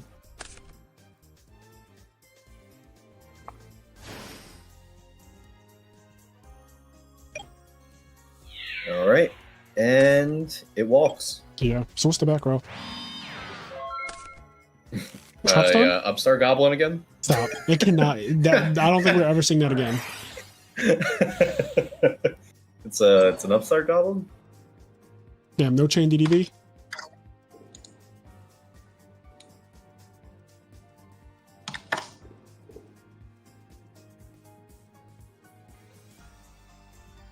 Chain Alright. DDV would have cooked. Yeah, it would have. Rana could be in trouble here. Yep. We knew this was coming. Like, Here comes trouble. yeah. Trouble's Trouble's on its way. Oh, God.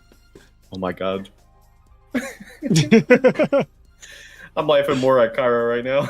Oh, really? If I lose, I'm leaving the call and I'm going to work. Damn. Are you? So you got to get that replay for us, Stango. Yo, I'm gonna lose. Stango, look at this. I'm gonna lose. Stango, I need One, the replay, Stango. two, Stango, you have one job. I will get the replay. Stango, you have one job, bro.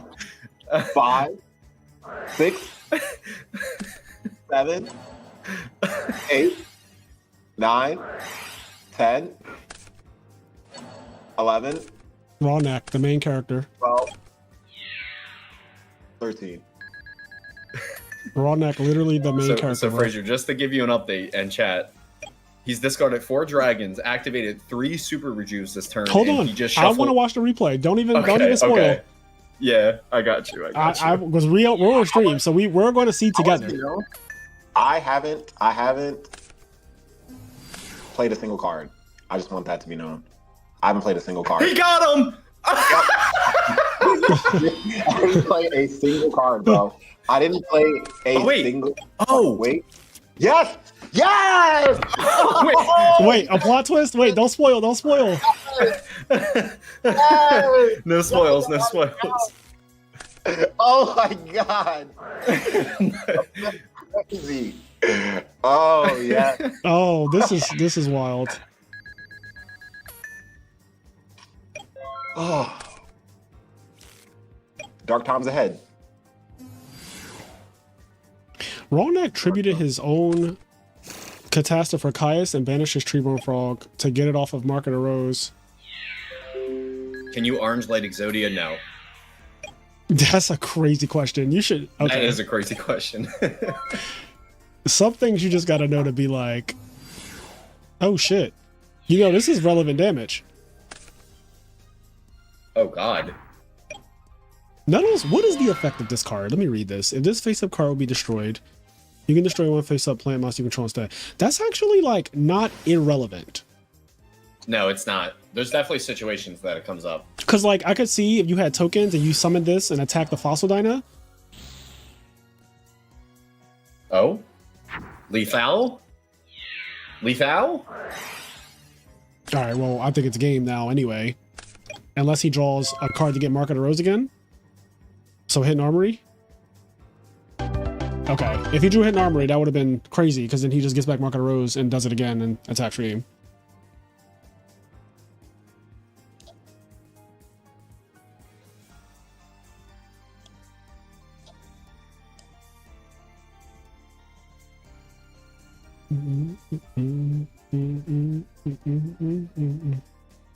Boon Tune is about establishing dominance.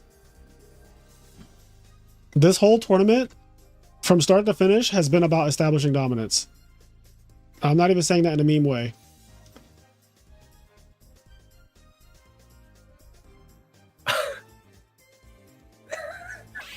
Oh, his hand's terrible.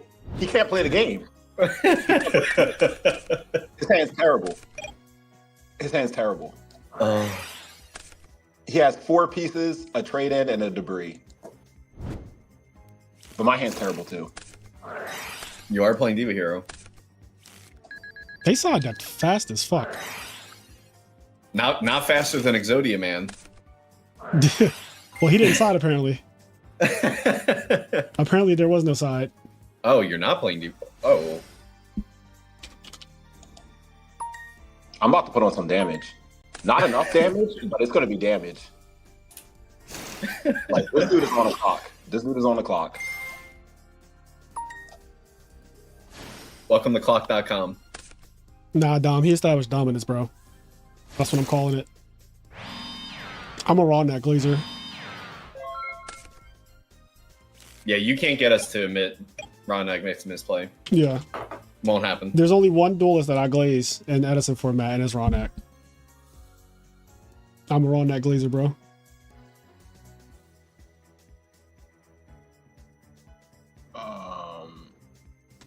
Yeah, he took the right amount of damage. He just did it in a really slow way. Yep. Okay, thank you. You saw I'm just like confused, like, what is going on?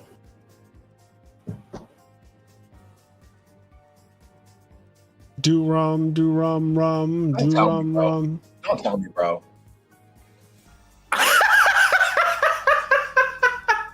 The Joker. The fucking Joker. Goodbye. Don't worry, I got the replay king. Oh, I cannot wait. I got it right here. Stingo's laugh. That fucking Joker, bro. I got it right here. Oh, I cannot wait to click that replay button. We only listen. I cannot wait to click that replay button. Oh, I got it right here. Oh, is it good? Tell me it's good, King. Tell me it's good. Oh, it's so good. It's so good. Oh, I can't wait. Because you could argue that Kyra made a mistake. You could argue. You could argue. Oh, I want to argue too. I'm in an arguing mood. Oh, I need this tournament to hurry up because like my ride to Ohio might be here soon. You can get on the phone. Get on the fucking phone in the car. I guess I have to. No, obviously Rodnak fucked that turn up. Like, he could have tributed the Treebo Frog for Kai's and Banished Market Arose. But you know what? It is, in Europe right now, it is probably 3 a.m. I'm just going to do a quick little time in Ireland. It is 1:31 a.m. in Ireland. How does Fonte have everything? Because he's playing one of the best decks in the format. And this deck doesn't play by Edison rules. Kyra asked to censor his name so his ult isn't known. Oh, I'm glad you said that. I don't know how I'm going to be able to do that, so I just won't. I'm not. It should be easy. In OBS, you can literally just make a shape and just block the entire right side of the screen. Okay, I'll do that then. Yeah. Yeah, because the name doesn't show up anywhere else. So you're sure on the right is not gonna. Yep. Literally, if you just block the entire right side of the screen. Okay. I will do that. It's very easy to do that. Yep.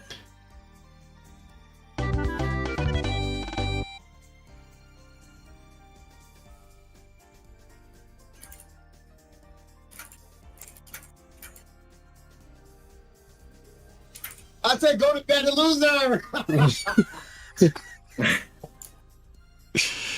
Oh, God.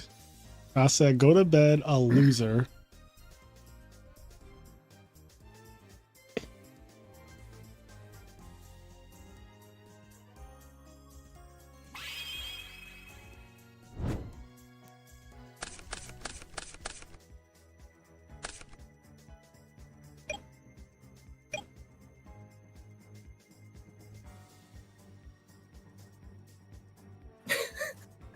It's so good.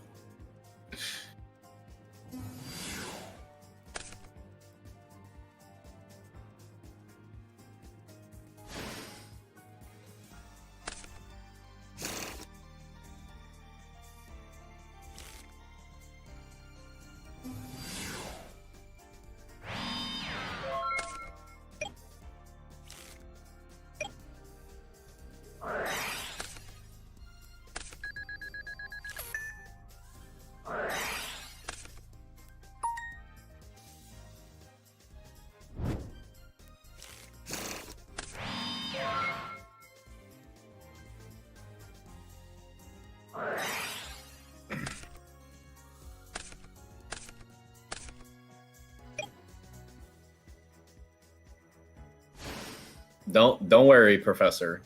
You'll see what happens. We just need Ronak to swiftly 2-0 Fanta. And we can get to it right away.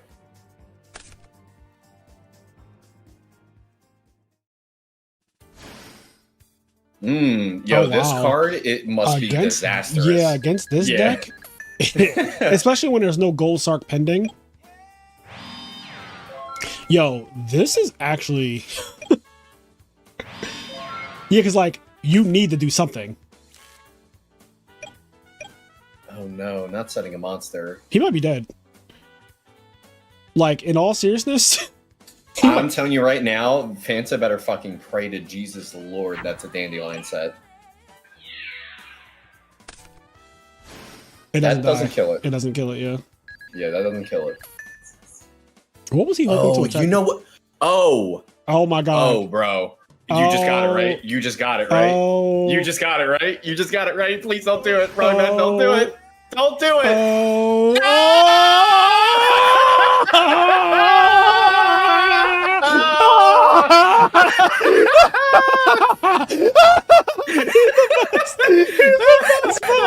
He's the fucking best. Yo, he's the best of all time. This is my GOAT. This is my GOAT. This is my GOAT. Yo, this is my fucking GOAT, bro. This is so fucking great. It's over. We both got it at the same time. We were like, oh no. Yo, that is actually fucking insane. Oh. Okay. Yo, he used everything though. Bro, you have to. You have to. Yo, that was so good, bro. That was actually the most insane shit I've ever seen. Oh, that was crazy. Yup. That shit wasn't lasting long. Yo. Oh, he passed. You can't pass. You can't pass. That was, yo, he auto-locked this man and made him play every card in his hand. He made Gigabytes play literally every fucking card they had. That was so OD. All right, now they're in the rebuild phase though. Oh, he's only, I didn't know he's at 3,600. God damn. Yeah, he's really close to dying. Yo, Ronak is such a menace. I think that needs to be clipped as well. Oh. The fact that we both got it at the same time, we were just like, that doesn't kill anything in this deck. Yeah, like, I was like, no. what was he hoping to kill?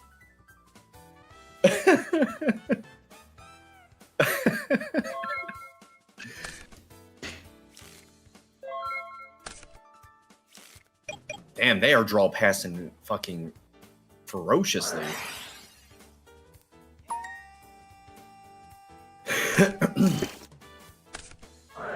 Oh, clips can only be 60 seconds? Miracle Fertilizer. I mean, like, that shit's just not right. That shit's not landing. I mean, it might land to get off the Titanium, but, like, there ain't no way that we're in a strong spot here.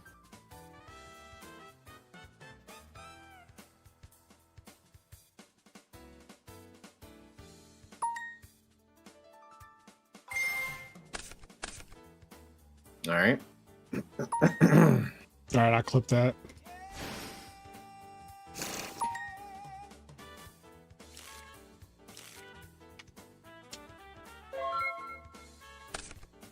Ronak just been making clips all night. Yeah, honestly, he really is him, bro. They said, what kind of frogs is he playing? I said, him frogs. He's fucking playing him frogs, bro. Yep, tribute your shit. Because you can't afford for me to take it. You know what I think? I don't even think he got a conversion for that just now. I think he literally said, you're going to tribute it because I said so.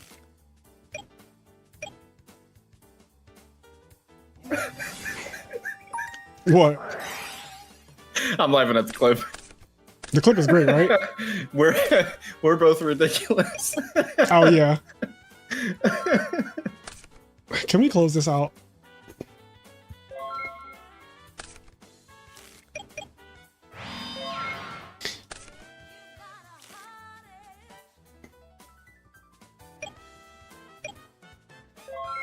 Big Fonte, your arm. Fonte has 6 cards again. Like, something gotta give.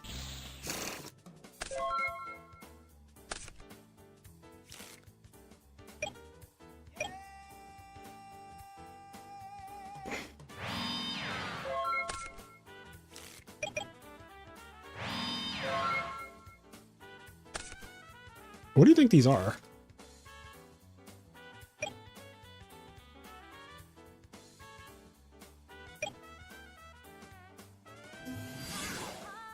So Torrential is gone.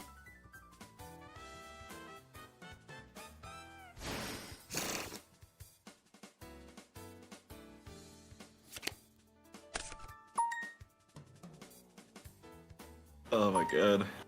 That was great, too right? much. That was insane. Yeah.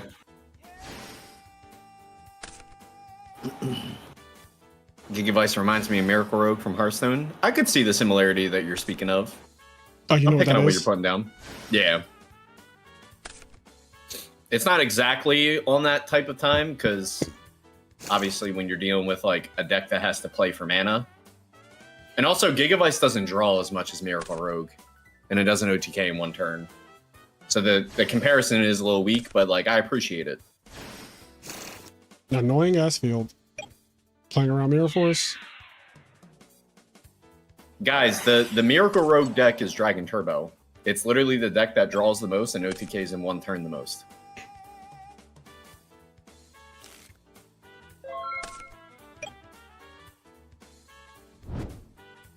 Dragon Turbo is not Druid.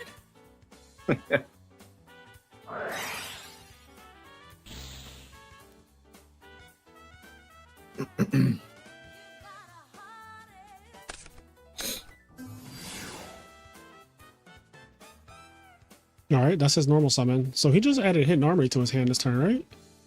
So he can't play that. He has a Supervised Raw.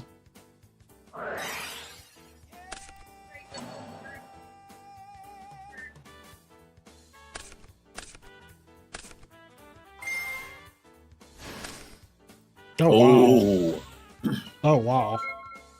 Ooh. He said, "You shall not pass."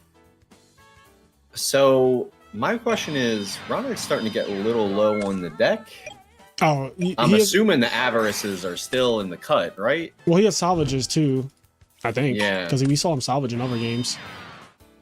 I don't think that deck out is on the table, if I'm being completely honest, because this deck cannot defend itself for 13 turns. There's no way. Not at 36. And Ronick has a known Swap Frog. Oh, no, he doesn't. He got rid of it. Mageki bricked it. Never mind.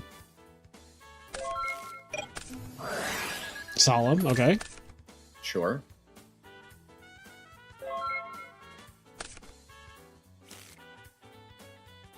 But I think Gigavice is starting to get to that point where it can't really, like, do a big play from here. Like, I feel like a lot of the things have been used. Like, what's the... What do you want to see? What's, like, the equip spells that we're at right now? So, he's playing DDR right now, which is really, really good if it resolves. I just can't imagine it walks.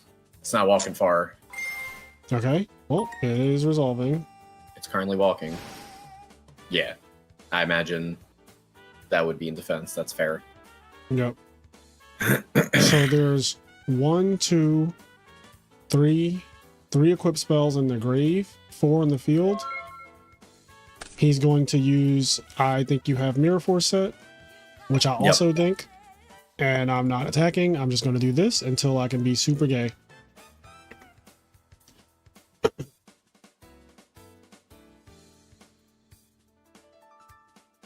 little rough. Game might be coming away from Rognak here. Yeah, a little too much dirtling.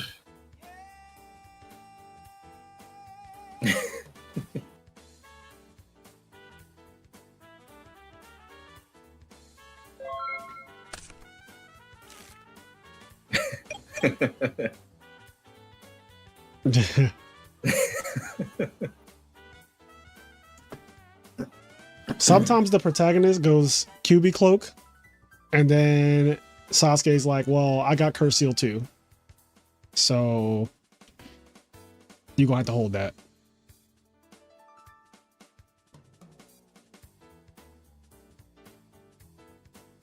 Honestly, chips and dip would go hard. You know the combo I used to like? I like sour cream and onion dip with sour cream and onion chips.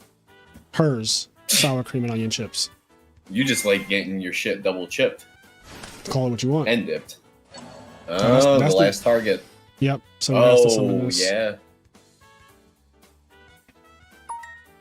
Well, now he has to say,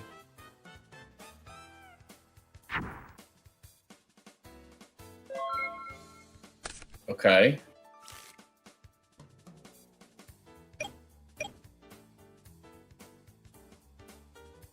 Interesting.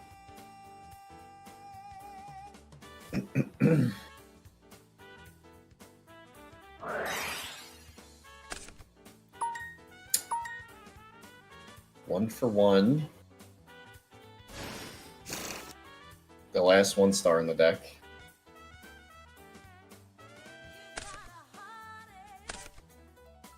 Tribute.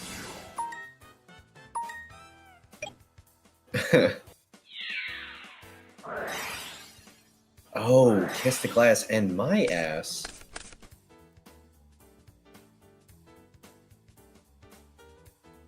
I think we're going to another set. I think we are too. That's what it seems to be me. Oh yeah.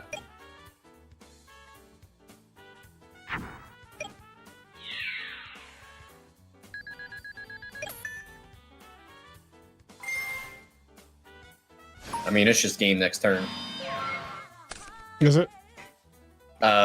Maybe? I don't fully actually know. Yep. Wow, he ended up losing that game. That is fucking insane. All right, set 2. I wonder if that's one of those ones when you look back, you can see where he messed up. Because I would definitely feel like something had to go wrong. Like really, really wrong. Your opponent has like no cards. Yeah, that was kind of wild. This is a rematch of the Trish Cup finals. Is it really? Was this the finals of the Trish Cup?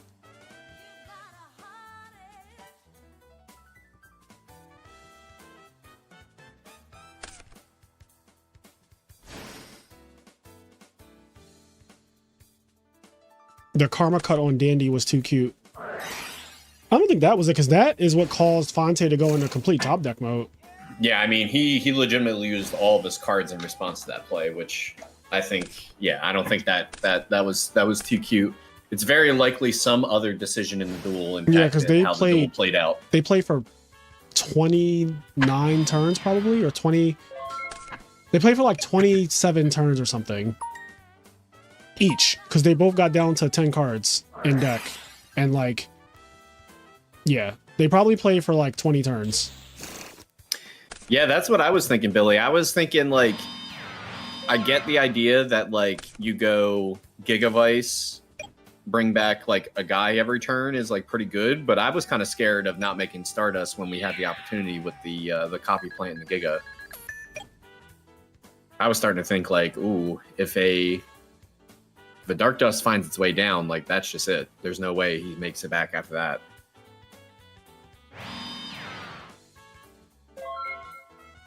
Hmm.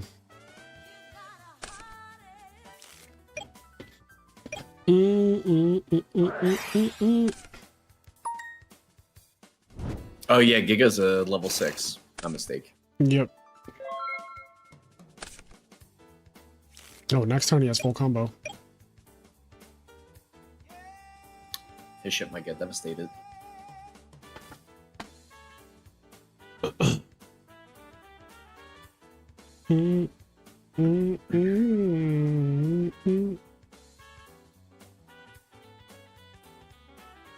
Yeah, but the It's interesting. The Gigavice deck plays Trap Stun. Go ahead. Go ahead. I was saying it's interesting you think that way, Dom, because I feel like it's actually, there might even be merit to DDVing it at a different point. Like when they go Giga to bring back like possibly Copy Plant. That could be a situation where you would DDV there instead, because then it's just a 24 vanilla guy that you could probably deal with next turn by himself. I don't know. I don't think it's always DDV when the lone fire goes to the hand. Maybe.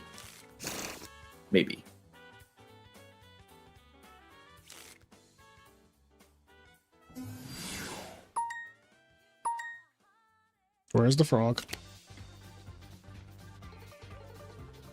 All right. Mirror Force is not a card.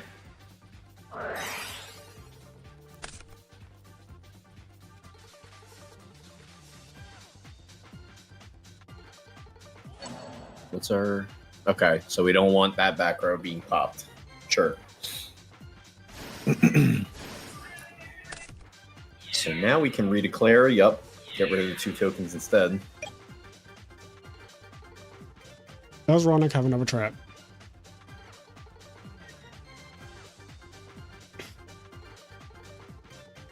Yeah, that's what I'm saying, Leak. Like, I feel like you want them to use their normal summon because there's a lot of cards that are good if their normal summon isn't used. Like, there's probably some situations when you should shotgun it, and there's some situations where you should let them play a tiny bit.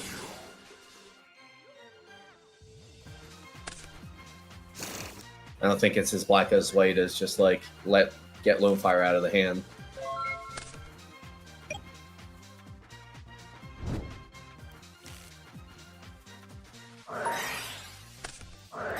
Yep. No. And now you're probably dead.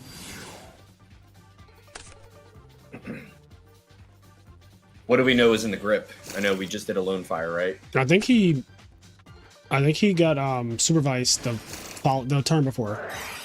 Okay. With Hidden Armory.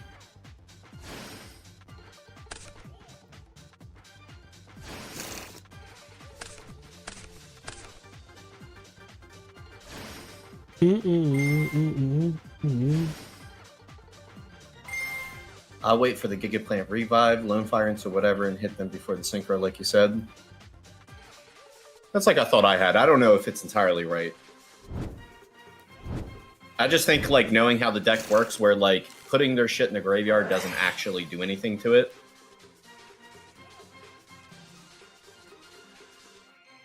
$66 equals 100. That's right.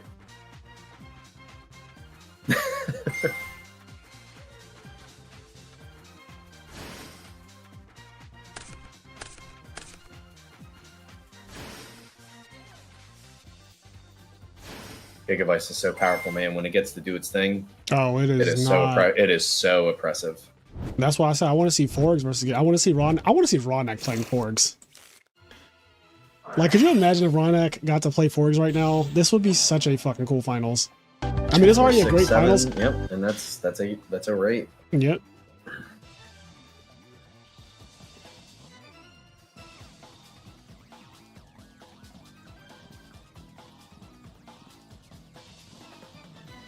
Jesus Christ. Done siding that fast. I think Amaryllis is a little counter to the strategy, though. Like, sometimes you need stuff in the grave to bring back Yugioh, of course.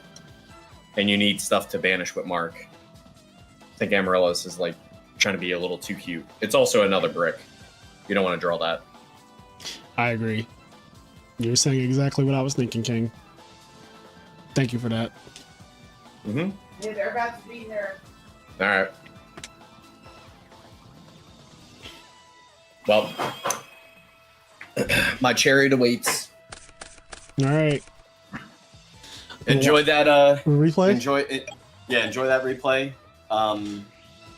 It's fantastic. Go ahead and send me a message what you think about that game 3. You'll know exactly what I'm talking about as far as, like, the Kyra misplay. Hey, Rage, what the hell are you talking about, bro?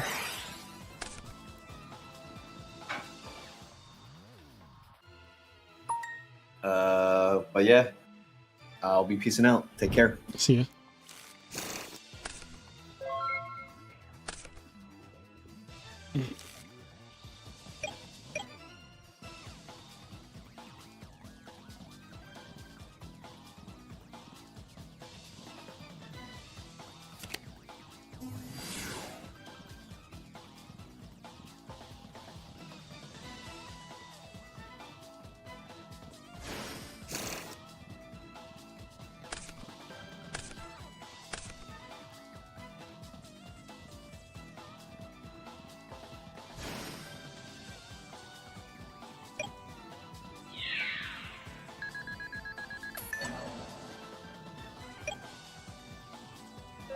You don't think it would be fair, Dom?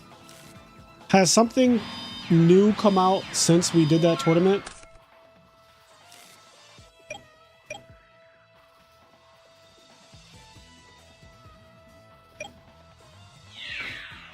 Tim, is your deck already exposed to DDV or no?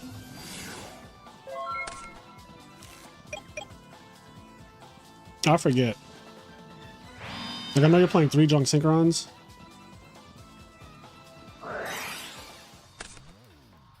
Yo, this contributor face down like a virus card.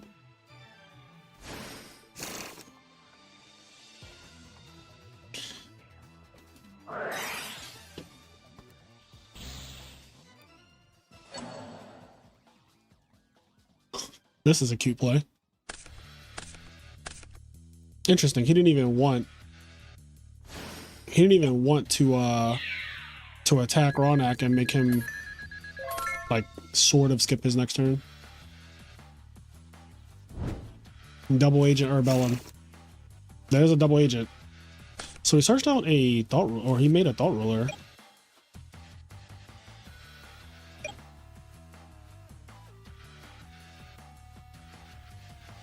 I guess that makes sense. Most of Ronak's deck does target.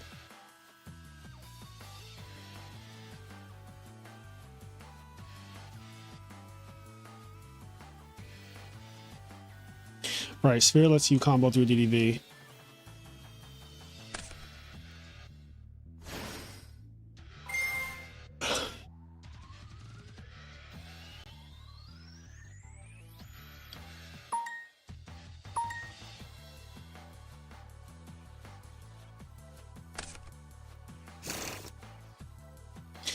Monsters can't miss timing by battle. Just... period. There's no such thing as a monster missing timing because of battle.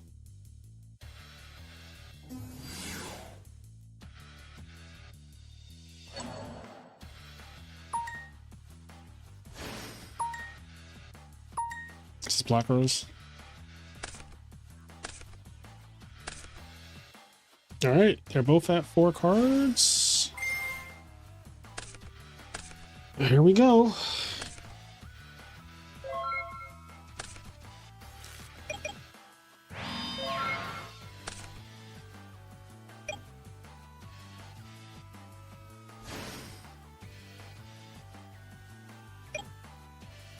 He needs a Vanity's Fiend or something.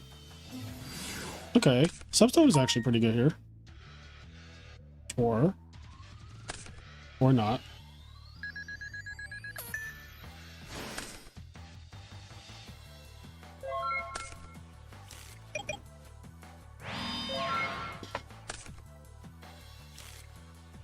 Oh, Giga has 2 Giga in hand, LOL. You think so? I haven't been paying attention. That's actually fucking terrible.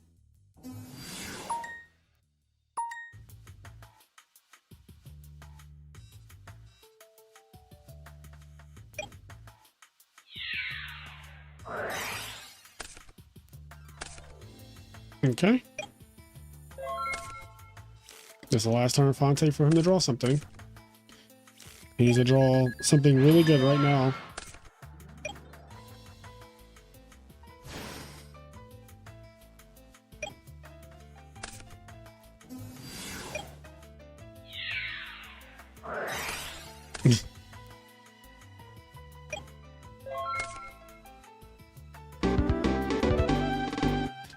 Okay. All right, game 3. Gigavice gets to go first. What do y'all think is going to happen?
This looks weak.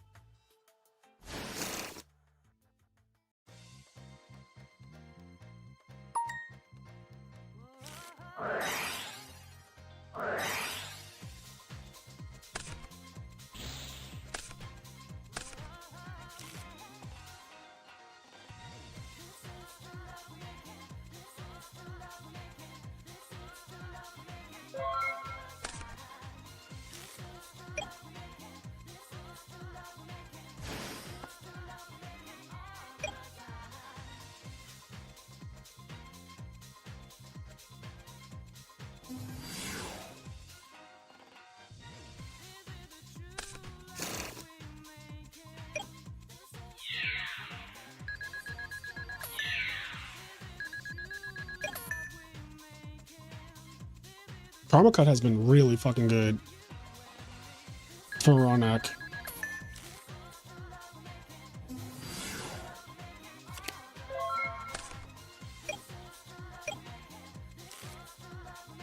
Oh, Fonte actually took too much.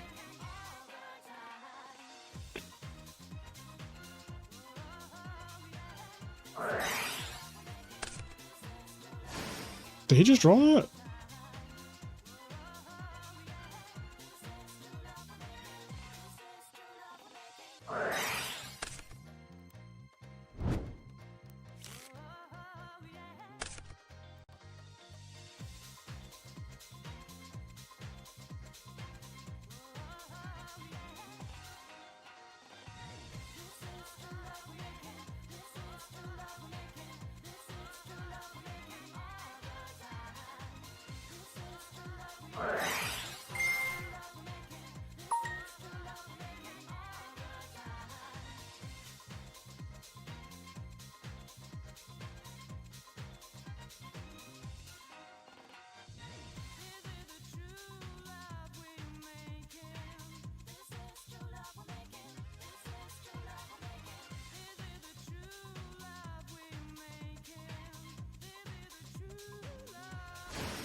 You mean you cannot attack against this deck?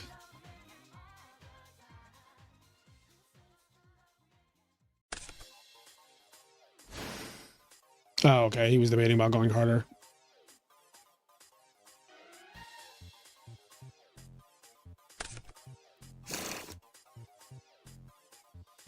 Put it all on the table. Wow, Ronak fucking does it, bro. The GOAT, my GOAT. I love you, Fonte, but I love Ronak a bit more. I am biased in this match because one, it's just a local, and two, Ronak gave an amazing show today. You did too, Fonte, honestly. You played really fucking well. I'm impressed. You won a game that looked like it was impossible to win, but Ronak, the protagonist, the main character, he's the only player to not have been defeated twice in this entire tournament. Shout out to everyone who played. This has been awesome. That was fucking awesome. Wow. Wow. All right. So now I was instructed that I should... Okay, first let me show deck list. Actually, let me ask Ronak if he wants his deck list shown. So I'll do that first.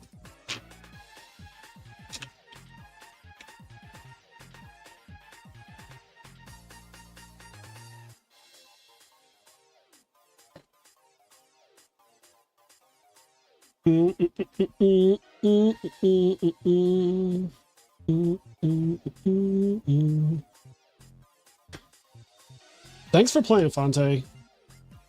That was great, honestly. And I'm surprised this tournament went really fast. Like, all things considered, ending in 4 hours is pretty good. If we did, I mean, Swiss by itself, every round is like an hour. Well, unless every round if it goes into time. So every round is not an hour. But Swiss would have been more, potentially more rounds if some people dropped out once it was double elimination. So if we had like 26 players or something like that, then it would have been, I think that's 5 rounds of Swiss. I guess it would have still ended faster. But I like these tournaments because you guarantee get a winner, like 100%, and you also get, for if I'm paying out cash to other players, it's also you get a second and a third place guarantee without having to have the whole like tiebreakers and all that stuff matter.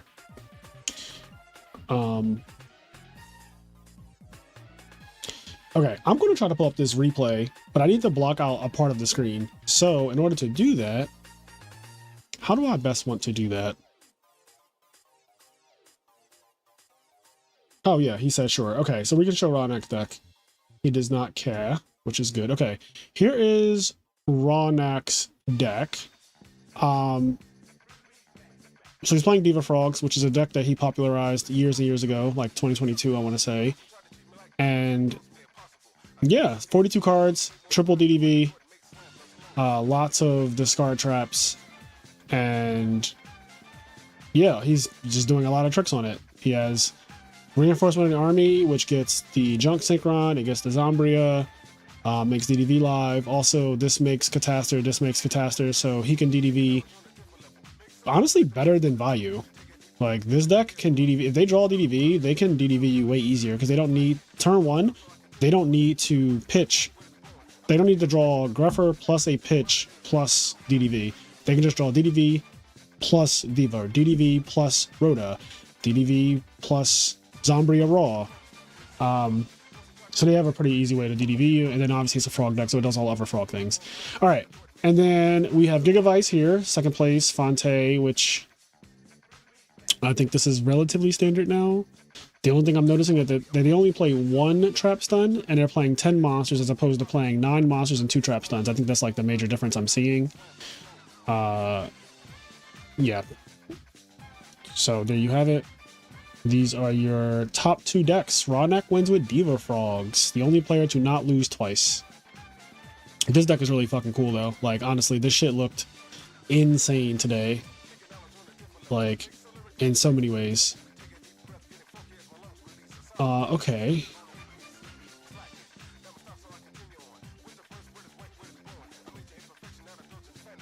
This is a masterclass in cooking. And it really is though. Like, he really cooked. I'll probably play that on the video at some point. Or I'll have Ronak come on from teach me how to cook and play that deck. Because that's one of the, we've had him on for Burn Frogs, but I really want to see him play something like that. Now, in terms of what I'm going to do, how about this? I'll do this.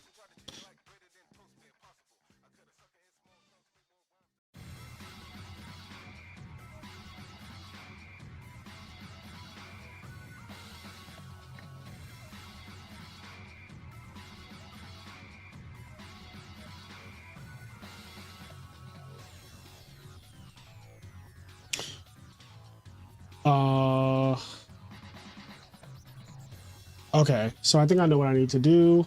I'll be right back, chat. Be right back.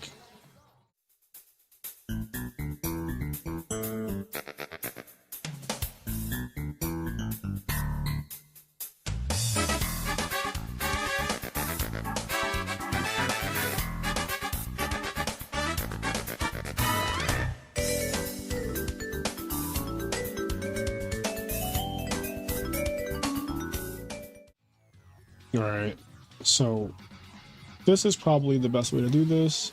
Let's do display capture.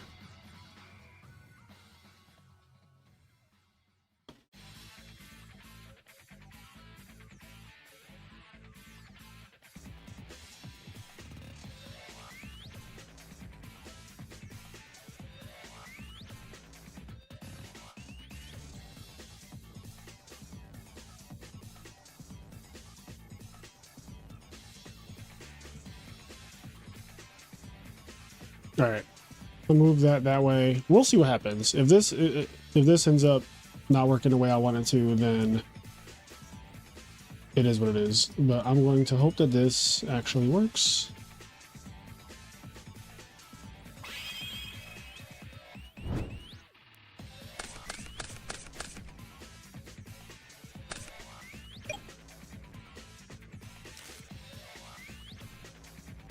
All right, this is Cairo playing against Exodia.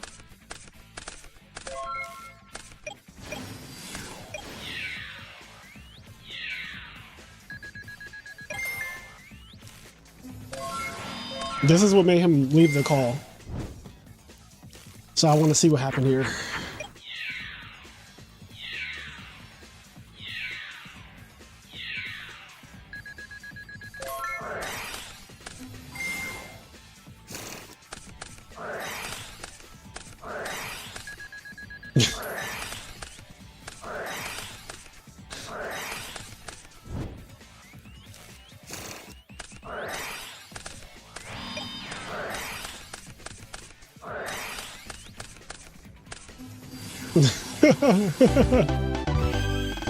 Hey, yo. Not Cairo getting fucking absolutely Exodia'd.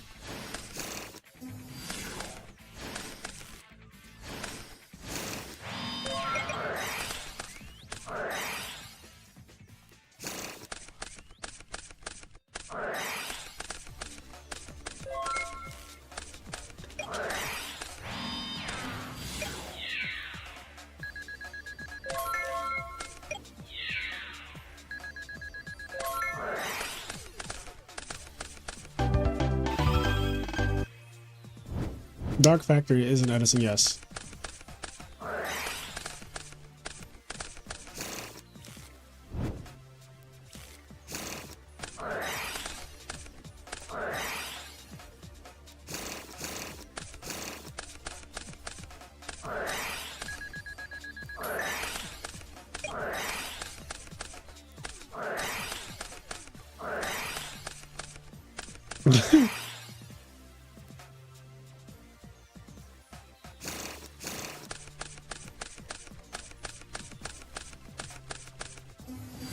Wow. Oh wait, they don't have it. Oh, and he has dust shoot.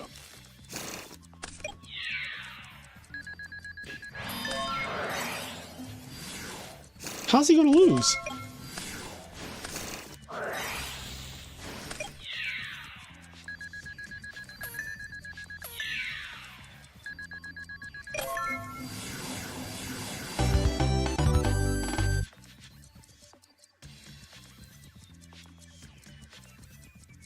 Oh my god.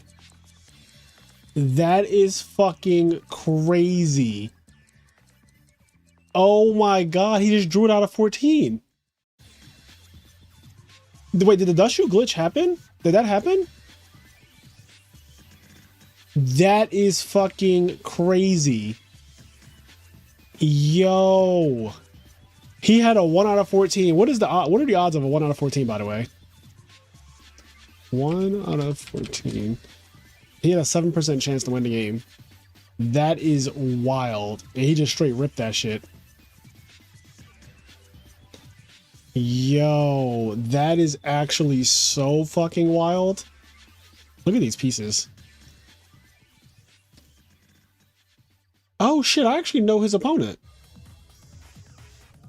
That is actually crazy, bro. All right, well, that was insane, guys. I'm going to end the stream here. I might get back on in a little bit to stream some video games or like just games in general. Or just chill or whatever. But I'm going to go for a little bit. And yeah, I might be back. But thank you all. Talk to you later.